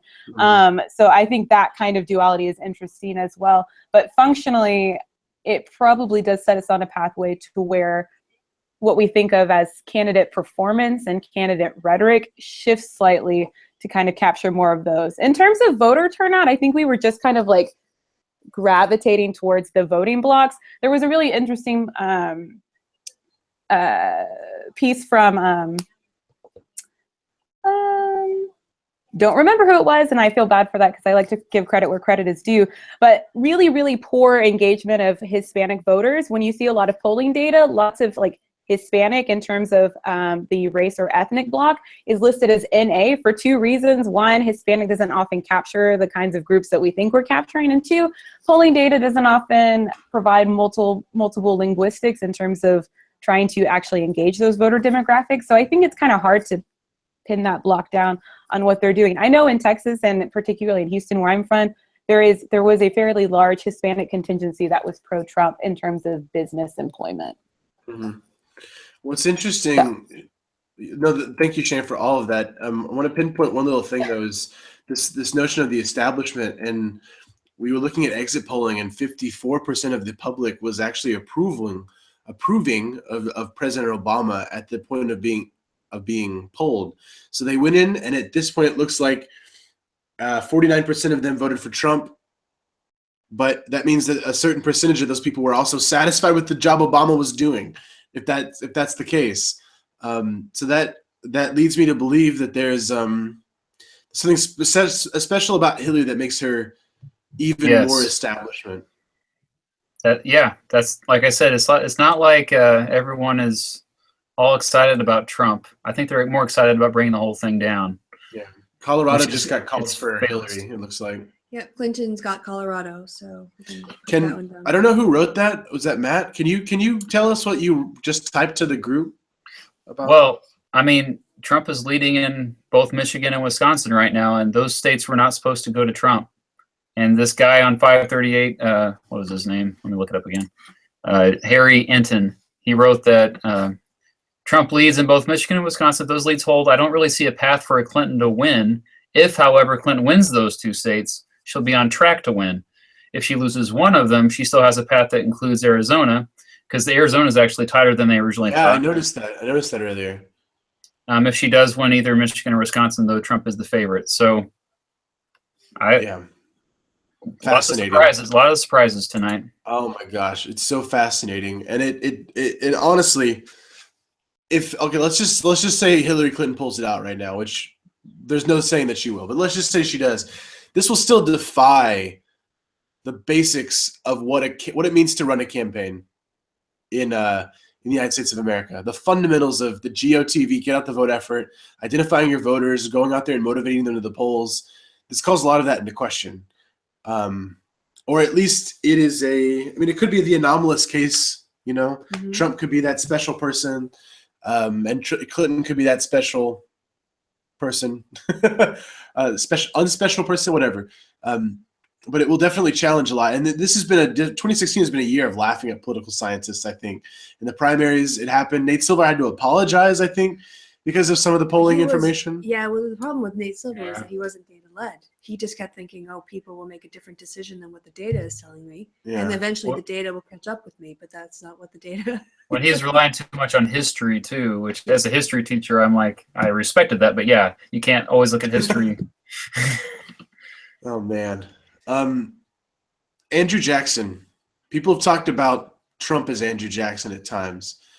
And I've read, there's a book called American Lion. The author's name escapes me at the time, but they talk about how the first inaugural ball in the White House was basically a party of the people, and they just overwhelmingly dirty masses, as they describe it, came to the White House and they threw this big party. Anybody was ushered in, and it ushered in this age of Andrew Jackson, a man who felt obliged to just do things. And I don't want to mischaracterize him as a president, but somebody who basically shot from the gut. Yeah. It had an interesting background before he went to government. Is that the only analogous character we can even come to close to finding with Trump in American history, Matt? I don't know. Well, you can. There's a few that ran for president that are somewhat similar. Like Wendell Willkie was the runner-up in 1940. And he gets some comparisons. You also get George Wallace, 1968, got third place, had some electoral votes in the South. Even Pat Buchanan, because Pat Buchanan, paleo-conservative, essentially that's what Trump is a paleo-conservative. That's why Alex Jones is all excited about him. And he's like, our guy is actually in. Oh, he's going to stop World War III from happening. I mean, I think... He's going to stop it, huh? Is that what he's going to do? Yeah, because we're inevitably going to go to war with Russia, but I think no. I think the closest we can get in terms of actual presidents, Andrew Jackson's the closest we can get. But I think even then, Robert from reading it through history, got to give a shout out to him. We've talked about this numerous times, and yeah, there's just no comparison. We've never. That was well before reality TV. I mean, this is he's just a new kind of candidate, a new kind of maybe president. Sorry, I like the. I'm sorry. I generally hear Wendell Willkie described in more honorable terms. I do think the comparison to Pat Buchanan or George Wallace are accurate. I still like mine with Pappy O'Daniel, but not if that's a Texas thing. I don't think everybody knows who that guy is. No, I don't. I don't know. Is there a okay? We can talk about this then. Can we think of a modern election where the results were impeccably surprising? Is 2000 the closest we can come? 1948 was also very surprising. Remember the Dewey defeats Truman? Oh yes, the Dewey and Truman, but that's a bit different because actually, in that case, Truman was the incumbent. He represented the. I don't know what you call that. I don't think using the word establishment is the appropriate way to put that. But I see what you're saying. Yeah. Well, in some ways, what's more surprising about Trump being this candidate is that for so long the Republicans had that system of kind of whoever was next. Like you'd run in the primary and you'd lose to someone, and then that you sort of be the person who would be next in line. So the baton was passed. And this is upending again, that kind of tradition of vetting somebody and then making him or her maybe someday your nominee. So again, a very transformational character that Trump is. We can also talk about, and maybe this is something that needs to be said, another elephant in the room. The first elephant in the room was just the general turnout so far of what's going on, which even if this is somehow reversed is shocking enough. We also have to consider the other elephant in the room, and that is the state houses and the Senate and the House of Representatives. We and the media at large have prognosticated of the death of the Republican Party. What we've gone is from death to ubiquity, and that is if Trump wins, that's everything. That's all the state houses, or not all the state houses, majority of the state houses, majority of the governorships, Senate, House of Representatives, presidency. That's the government of the United States in many of its forms, and the Supreme Court will be next. deathly silence from the Well, audience. yeah, well, you know, the idea that the Republican Party, you still have a large chunk of the country voting or party. They're not just going to disappear if they lose this election. There's a Trump supporter who penned an anonymous essay that I'm not going to read to you guys. Named I think his name was Publius. He called himself Decius or whatever after a Roman general. But he said this was the United 93 election where we have to storm the cockpit and take back the country. Jeez, man. We're used to thinking about this being the one elections being pivotal, like it's going to be the end of the world if somebody else gets elected president. But there's a lot more. The presidency is just the tip of the iceberg, and this is by design. This is what they call the separation of powers. Governments, separation of different branches, and the federal, you have local and state governments as well. So if Trump wins tonight, I'm hoping to give you guys a little bit of encouragement in that, and I hope you don't. Well, I mean, I hope people on either side. Well, you bring up the point. Oh, please go ahead, Jenna. Sorry. I think there's probably a little bit more pushback to that. Like, I definitely agree there's a checks and balances issue, and that there is a high possibility that Trump will not be able to lead the GOP. He certainly has had a hard time kind of bridging the divide between the national party and his campaign. I think that's very true. And in terms of like pragmatically what's able to be done, I think that's in question. I would still look back to the Supreme Court nomination vacancy that's open, but I think the fact that his election would represent maybe not everybody, maybe not even a majority, but that there is a significant portion of the country that believes problematically racist things. And I don't even say that as like, oh, sometimes Trump says things that are a little wackadoo and maybe those can be classified as racist. I mean the fact that like white, not supremacists, because in their mind, they don't want to rule over anybody. So their white nationalist parties have functionally gone out to polling locations, 150 throughout the nation, to watch and make sure that people aren't voting incorrectly. I mean, a close friend of ours, his sister was harassed at the polls because she looked too Mexican to vote when in fact she's white and Native American. I think this kind of on the ground isolated events are very problematic in terms of how we're moving forward as a country and how we're moving together as a citizenry. I think you're absolutely right, Joe, in terms of checks and balances. I think that's functionally true, but I am not afraid to engage that tension in the room about what a candidate like Trump fundamentally represents about a good chunk of our citizenry that are throwing their support behind him, despite thinking he's a great businessman, thinking that he might be a threat to the establishment. If you concede those things are good, you also have to accept the fact that he brings along people like David Duke, the KKK, and other kinds of allegations along with it, and people who throw their support behind him have to accept that as part of their ideology. Yeah. Well, I think. Go ahead. I think you're absolutely right, Shana, on a lot of and I agree with you with a lot of your criticisms on Trump. But I will say that this is part of what I was talking about with Kristi earlier in terms of how I think it's. I'm not disputing the idea that the presidency has a cultural symbolic, as a weight and symbolism in American public culture. I think that's one of the reasons. I think that itself is that people invest so much in these things. People gain a sense of personal attachment to politicians, and liberation when they win an office, and then that I think that blinds us to criticizing or judging people failure. That's a criticism I would have on both sides.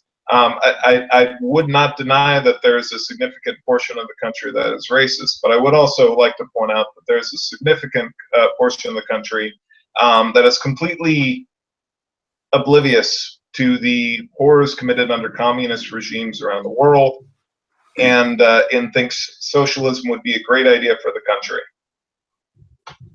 Like socialism and communism aren't technically the same thing.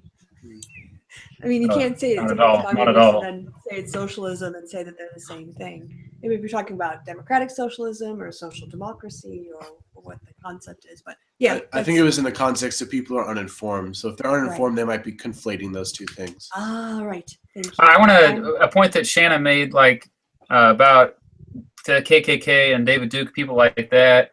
You know, kind of the basket of deplorables, whatever. I think if you look at Trump's, really you got to look at who has Trump put around him as his team that we should really worry about. And you know, if Chris Christie's the Attorney General, that he might be going to prison. So there's maybe some. And then you got a few others like Rudy Giuliani.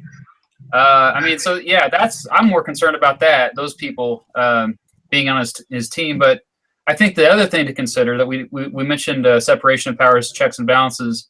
We're forgetting how huge the executive branch is in terms of the just departments. You know, the FBI and the Department of Homeland Security and the CIA all not getting along. They don't get along. Like there's little competitions between these departments, and there's checks and balances between them. And I mean, we have an entire gigantic system that you can't just bring down with one person, regardless of. I think we do tend to elevate the president just because it's that position that's. So can I challenge you a little bit on that, Matt? Go ahead, please.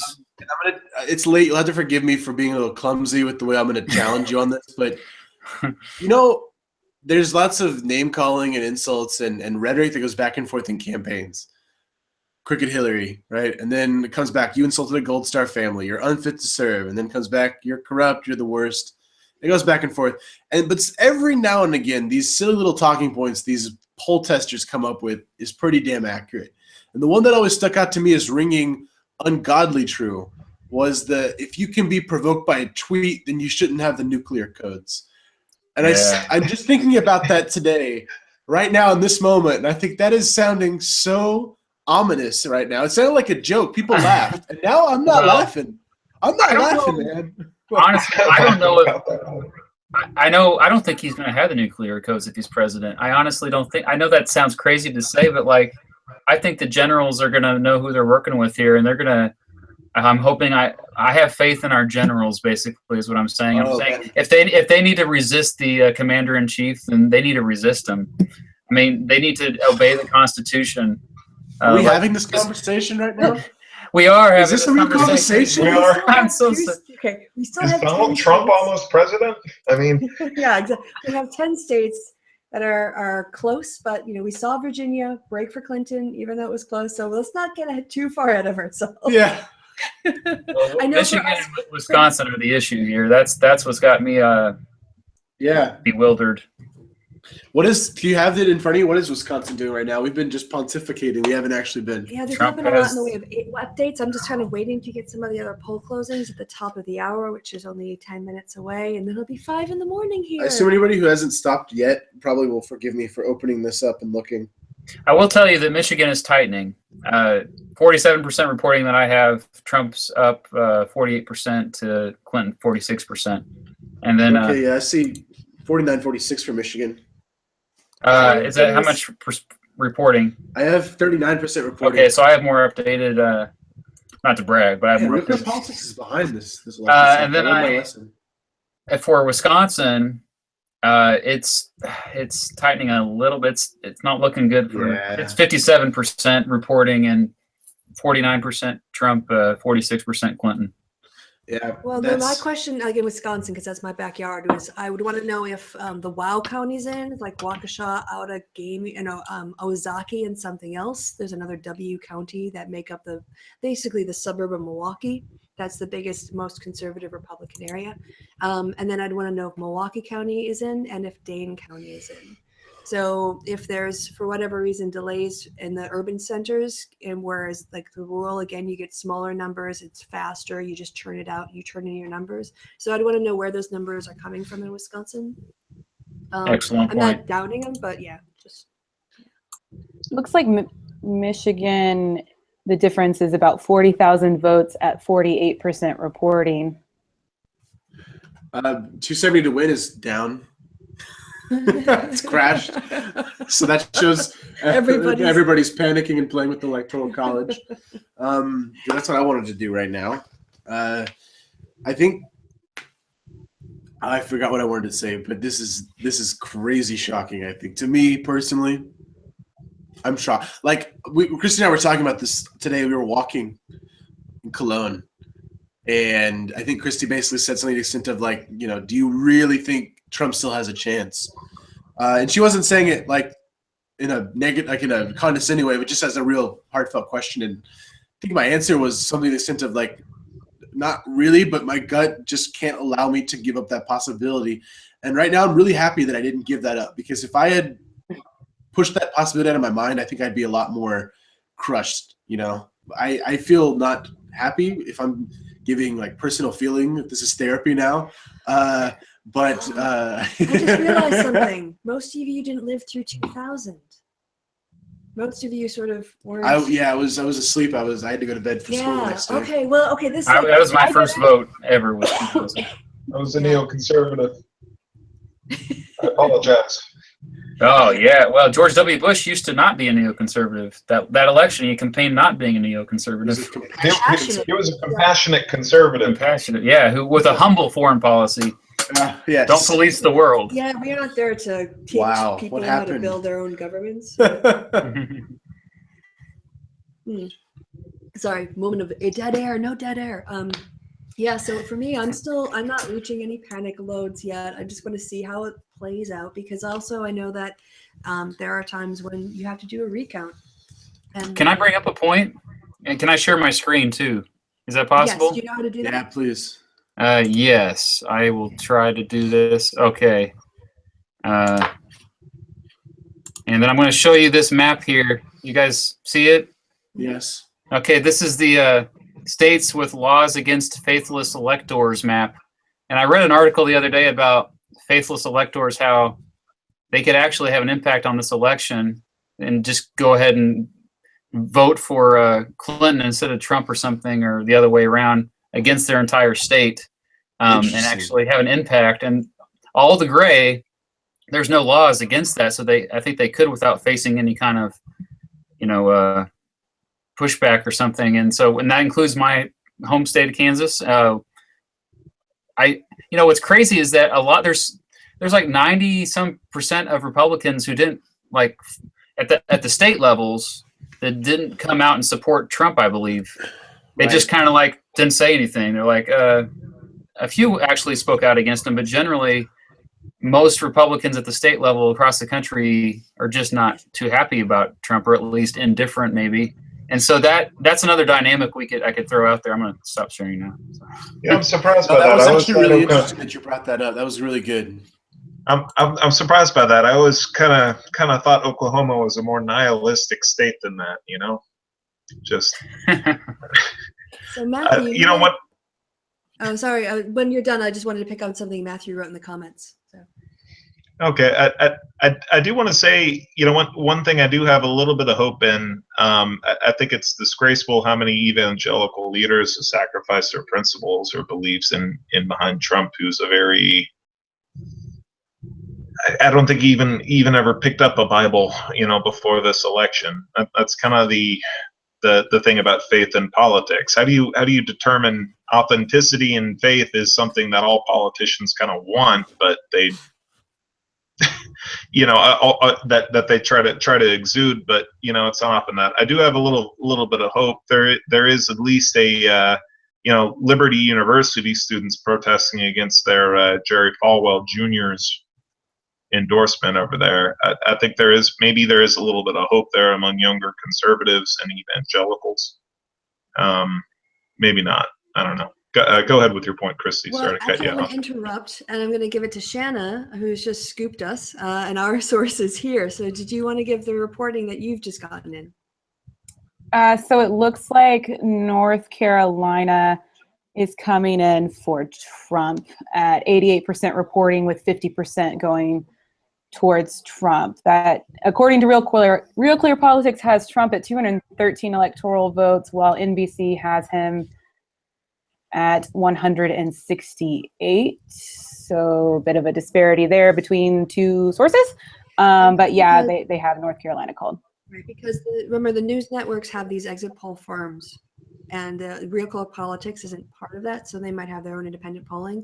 And so the media is going by what this official polling firm, these statisticians, it's not a polling firm, it's an exit polling firm with statisticians. And they will, again, only give out a declared winner or projected winner when they're confident. So it might just be a minute of hesitation. Right, which, yeah, I think that is there. So also the Google aggregate has North Carolina called for Trump as well, with looks like about 100,000 votes spread. Right, and we've got a couple minutes here to the top of the hour, and we will announce all of the poll results that come out once the polls have closed and we can see what the projections are. And then I think I'm going to need to go to bed. But you guys have been really great, and this has been a great way to spend the evening. And if I've misunderstood you or misheard you or misinterpreted things, I just want to just put out a mea culpa, especially in the last hour and a half. I've been it's been hard to stay awake. So, but you guys have all been fabulous, and it's been so much fun to do this. So now, Kristi, you're very fun to argue with. I will say that you're very fun to argue with. We'll have to do it more often. Well, thank you so much for. I admire you guys for roughing through this at 5 o'clock in the morning. I think that's incredibly awesome. Yeah, I'm not going into the office tomorrow. I've taken a day vacation, so we're gonna definitely sleep through. Well, I'll probably wake up and just keep checking everything. But Matthew, getting back to what you were going to say, you made a comment in the chat just about that perspective of having lived through 2000 and giving your views on that. Well, I wasn't plugged in back then. For reasons that are totally non-political, I always had the belief that Bill Clinton was going to be the last president of the United States. It's weird. I'm not going to get into that. That's more appropriate for our other discussions we have on Patreon. But yeah, I didn't stay up through the night. I was a college student at that point. I wasn't plugged in, but I remember how we were all looking at Florida. There was so many jokes about hanging chads and bad ballots down there in Florida. And we were saying this country became the laughing stock of the world because we couldn't even figure out who the next leader was going to be. And we had to take this all the way to the Supreme Court before we finally picked Governor Bush to take over. And, there was that period where I was scared. And to make matters worse is about a year later, we had all the events that occurred. And it was just like, how much better could this have been handled if the other person had gotten into office? Or would it even have happened if the other person had gotten into office? So I think we're going to be more sure in under 12 hours of what's going on with our country. And it's not easing my tension at all, because at least with as many faults as people can find with Clinton, at least we know what we're going to get. With a loose cannon like Trump, we just don't know. And that uncertainty is just scaring me. As we were saying, the Dow futures were going haywire. That scares me. And I'm looking here in the comments section, people talking about this being a Brexit referendum. Florida just went for Trump. Oh, shit. Okay. But yeah, so being a political outsider in 2000 was just a rough time for those few months until we finally had a president inaugurated. I don't think we will have nearly as rough a time this time with the way this map is turning bloody red in front of my eyes. But still, what happens on January 20th, who is anyone's guess? Yeah. Matthew, what do you think is the worst case scenario with a loose cannon like Trump in the office? What are you afraid that he's going to do? I'm not actually afraid about him because he's such a loose cannon. I think Congress is going to restrain him. It's Mike Pence, because Mike Pence is a politician. Mike Pence is an evangelical politician. As we were saying earlier, the mental contortions, the evangelicals who are proud of Trump have to go through to support Trump, to support a man who goes against every policy an evangelical has, just boggles my mind. And just seeing friends on Facebook post things like that is just like, how can you support someone who goes so against what you really believe? And that's what bothers me about this. And the fact that so far, at least according to the votes that are being counted, what's the Google popular vote right now? 40 million to 38 million at this point. That means that there are 40 million people who agree with him on some level, and that scares the shit out of me. I wasn't on the broadcast back then, but I remember I was listening in earlier and hearing Steve talk about the black preacher who he felt worried about his safety. He's like, do I need to worry about my safety if what we foresee comes to pass? Well, on Christians voting against their principle, and I would like to say on that, when St. Paul told, I'll try to keep this brief, I'm sorry. When St. Paul in the New Testament writes about people in politics being stewards of the government, Nero was emperor, and he was not exactly a friendly Christian values sort of politician. But I think a lot of the country shares your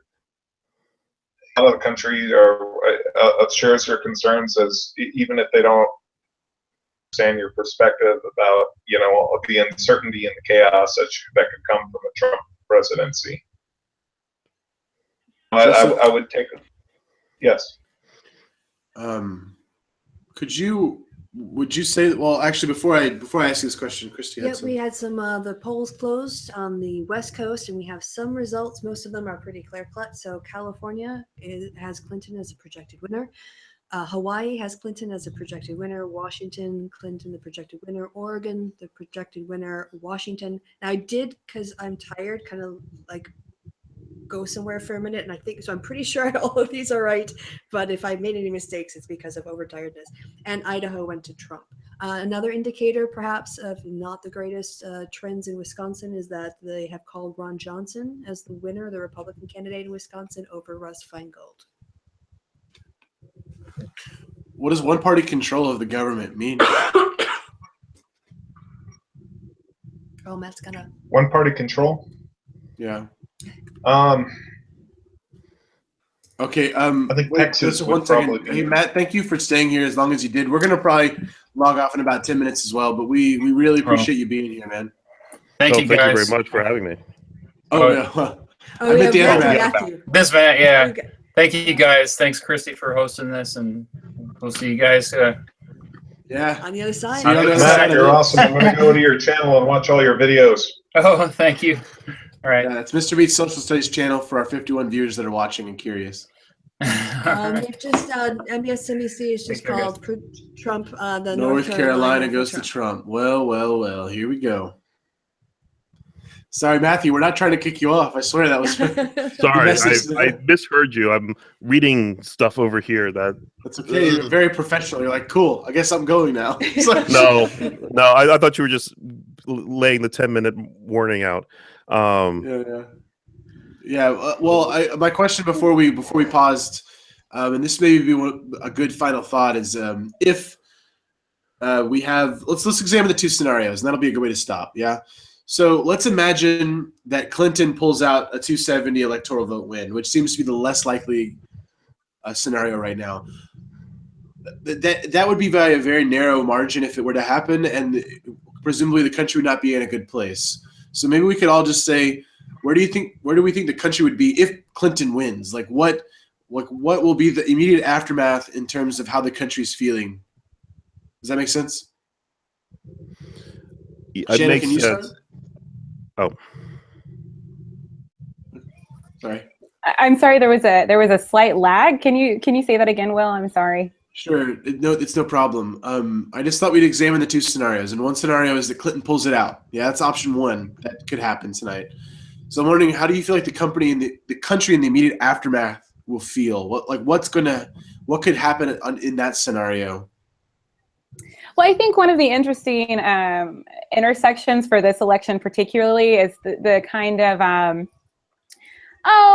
pretty pervasive narrative about, election rigging. And this happened on both sides, right? The allegations of the DNC against Bernie Sanders, the allegation from candidate Trump against Hillary.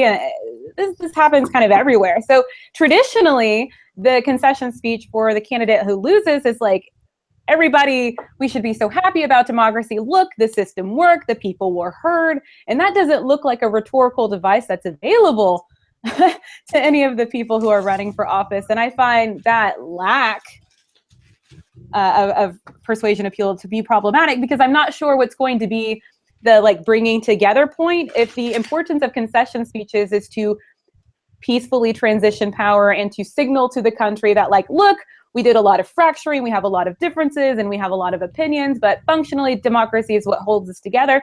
If that option isn't available to use by either of the candidates, then I'm not really sure how whoever wins is going to move forward trying to bridge that divide. It might be an instance in which the presidency becomes even less powerful and much more of a symbolic position, and really defaults that position to party leaders and representatives, because at that point, like somebody like Paul Ryan, who's going to be really working hard to bridge conservatives that the system did work and that we should continually trust in the way that the establishment works. Conversely, you would probably need somebody like Bernie Sanders to continually build that narrative, because I don't think either of the candidate has access to make that rhetorical appeal anymore. So I think that the aftermath, despite whatever the outcome, will be particularly tension. Okay. Anybody have anything else to add on that? First, on that scenario one of if Clinton somehow pulls it out, what's going to happen? I think no matter who wins the election, the other half of the country is going to feel like shit. Yeah. And the important thing is that we reach across the aisle, try to understand and empathize with each other's concerns, and try to find some sort of common ground. Okay. Matthew? Well, with things going completely opposite the way I was hoping they would go, there's not much hope. The only thing is, if it had been a Clinton win, that at the very least we have a knowledgeable leader in place to help work with the country. With a Clinton loss, she can at least be the one who is sane enough to try to help move the country forward. I think one of the biggest problems that Congress has right now is, as you were saying long time ago in the broadcast, is this inability of the members of Congress to work together. They don't have that good old boy club that they used to have years ago.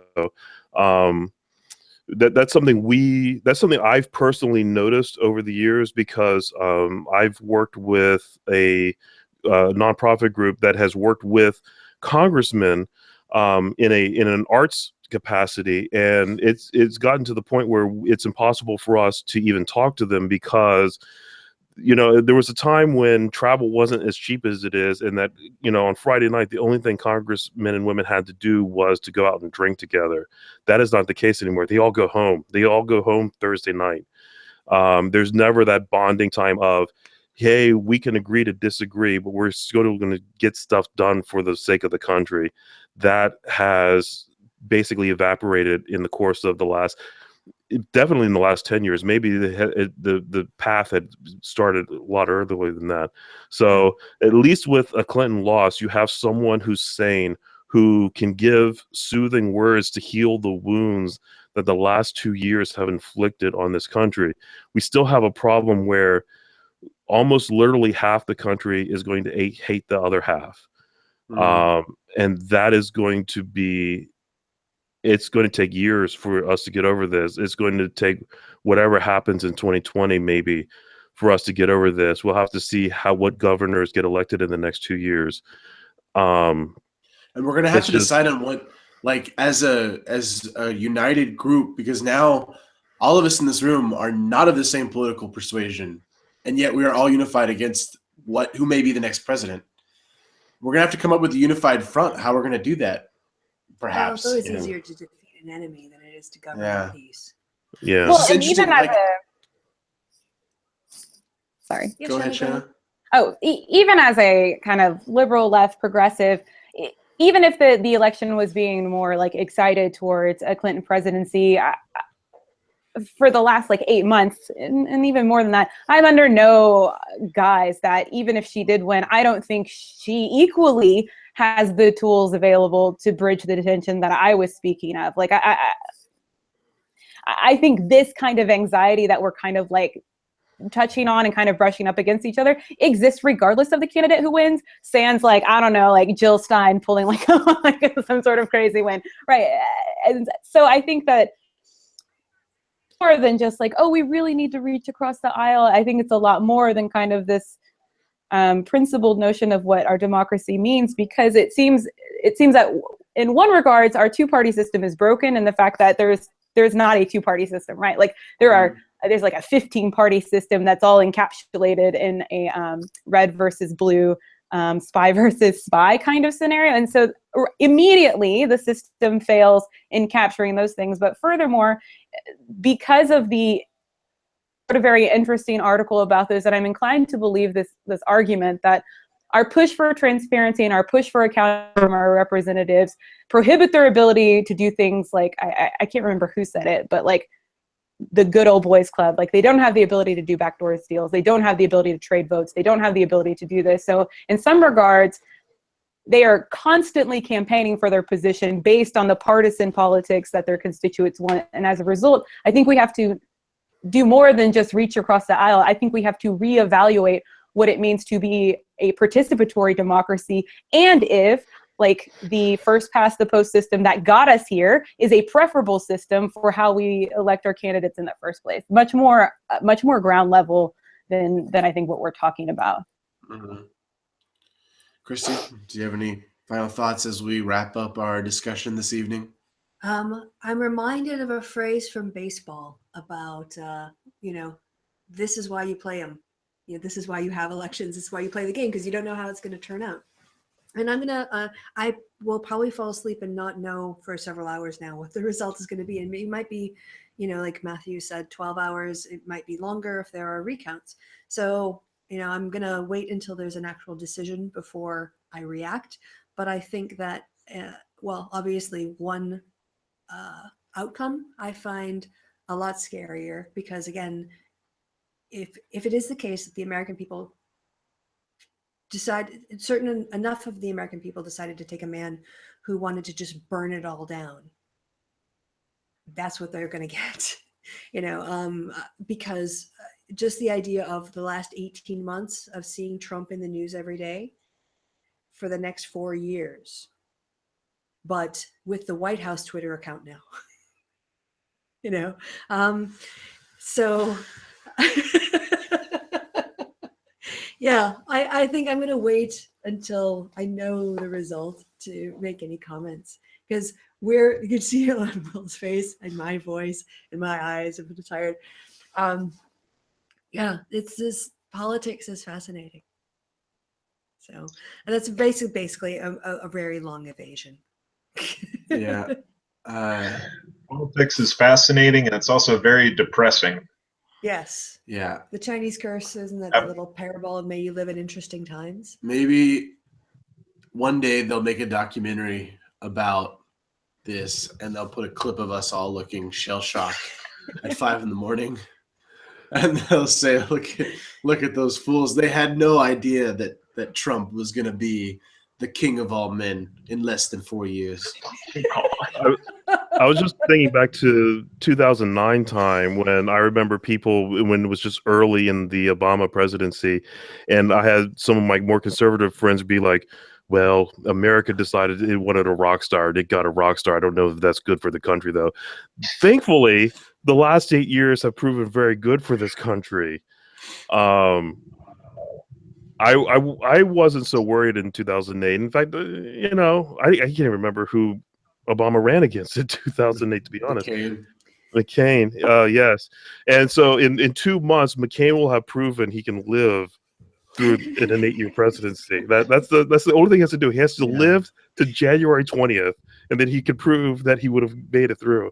But yeah, this is as scared as I have ever been about any election in my lifetime. I'm sure there were really scary elections because people talk about the original Andrew Jackson election, about how can you have a man who beats people with his cane be elected president. Well, in his defense, the guy was trying to assassinate him. Well, that was after he became president, but wasn't he in for beatings and dueling? There's like a whole joke about Jackson. His favorite pastime was dueling, and his life was broken up into dueling and everything else. At least we haven't seen Trump do a duel, but I wish Trump would duel. Are you volunteering for that? There's a 50% chance that somebody's taking out. He's there, from right? New York. I'm from Texas. There's a better than average chance, and it'll be honorable. So I don't have to do that. Choose your pistols. I would back you up, cousin. Well, the problem with Trump dueling is that then you fulfill the Manchurian Candidate conspiracy theory. Yeah. If he loses, he'll say it was rigged. Yes, it was. I aimed. Yeah. Like the 2 guns that failed to kill Jackson. Anyway, well, that highly positive and not in any way conspicuous way. I guess what we're gonna everybody stay put. We're gonna end the broadcast. Yeah, we're gonna end the live broadcast. But don't leave the room. Does anyone have any final thoughts they want to give the audience? Anything they want to say before we enter the Trumpocalypse? Trumpocalypse. Thank you for that one. Just I hope to have good news when I wake up in the morning, but I'm not expecting it. I'm actually not expecting to have news by the end of the week with the numbers I'm seeing on the screen here. So I'm going to get my head down. I'm going to do my work, and I'm going to just keep going like I keep going. All right, over to Shanna. Thank you very much for everyone, and nice seeing everyone. Yeah, thank you.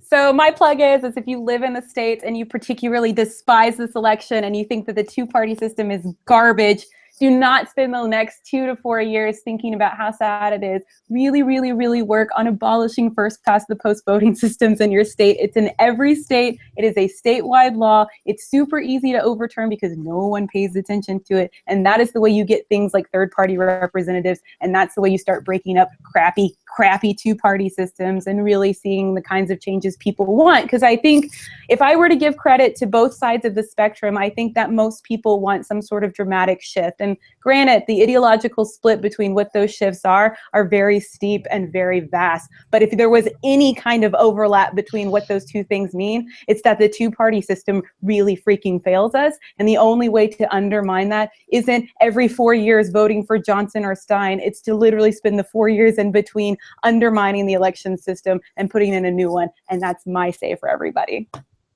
There you go. Shanna, you can't have the glasses, but if you talk again, I can give you some scuba gear, I think. Wait, how? What do I have to say to have scuba gear? What black magic is this? Yeah, it's I'll hit the Is it a randomizer. Harry Potter spell? Because I know them all. Lumos, Nox, tell me. Yeah, I'm trying to use the effects and the Google app. Oh, you know what? I'm putting it on us. Look at. Oh, I'm so jealous of Will right now. I thought I could put it on yours. But This is the best I've looked in years. Oh, Where was this when I was at uni? I could get all the girls. I appreciate the effort. Yeah, I tried to give you glasses, but instead I got this.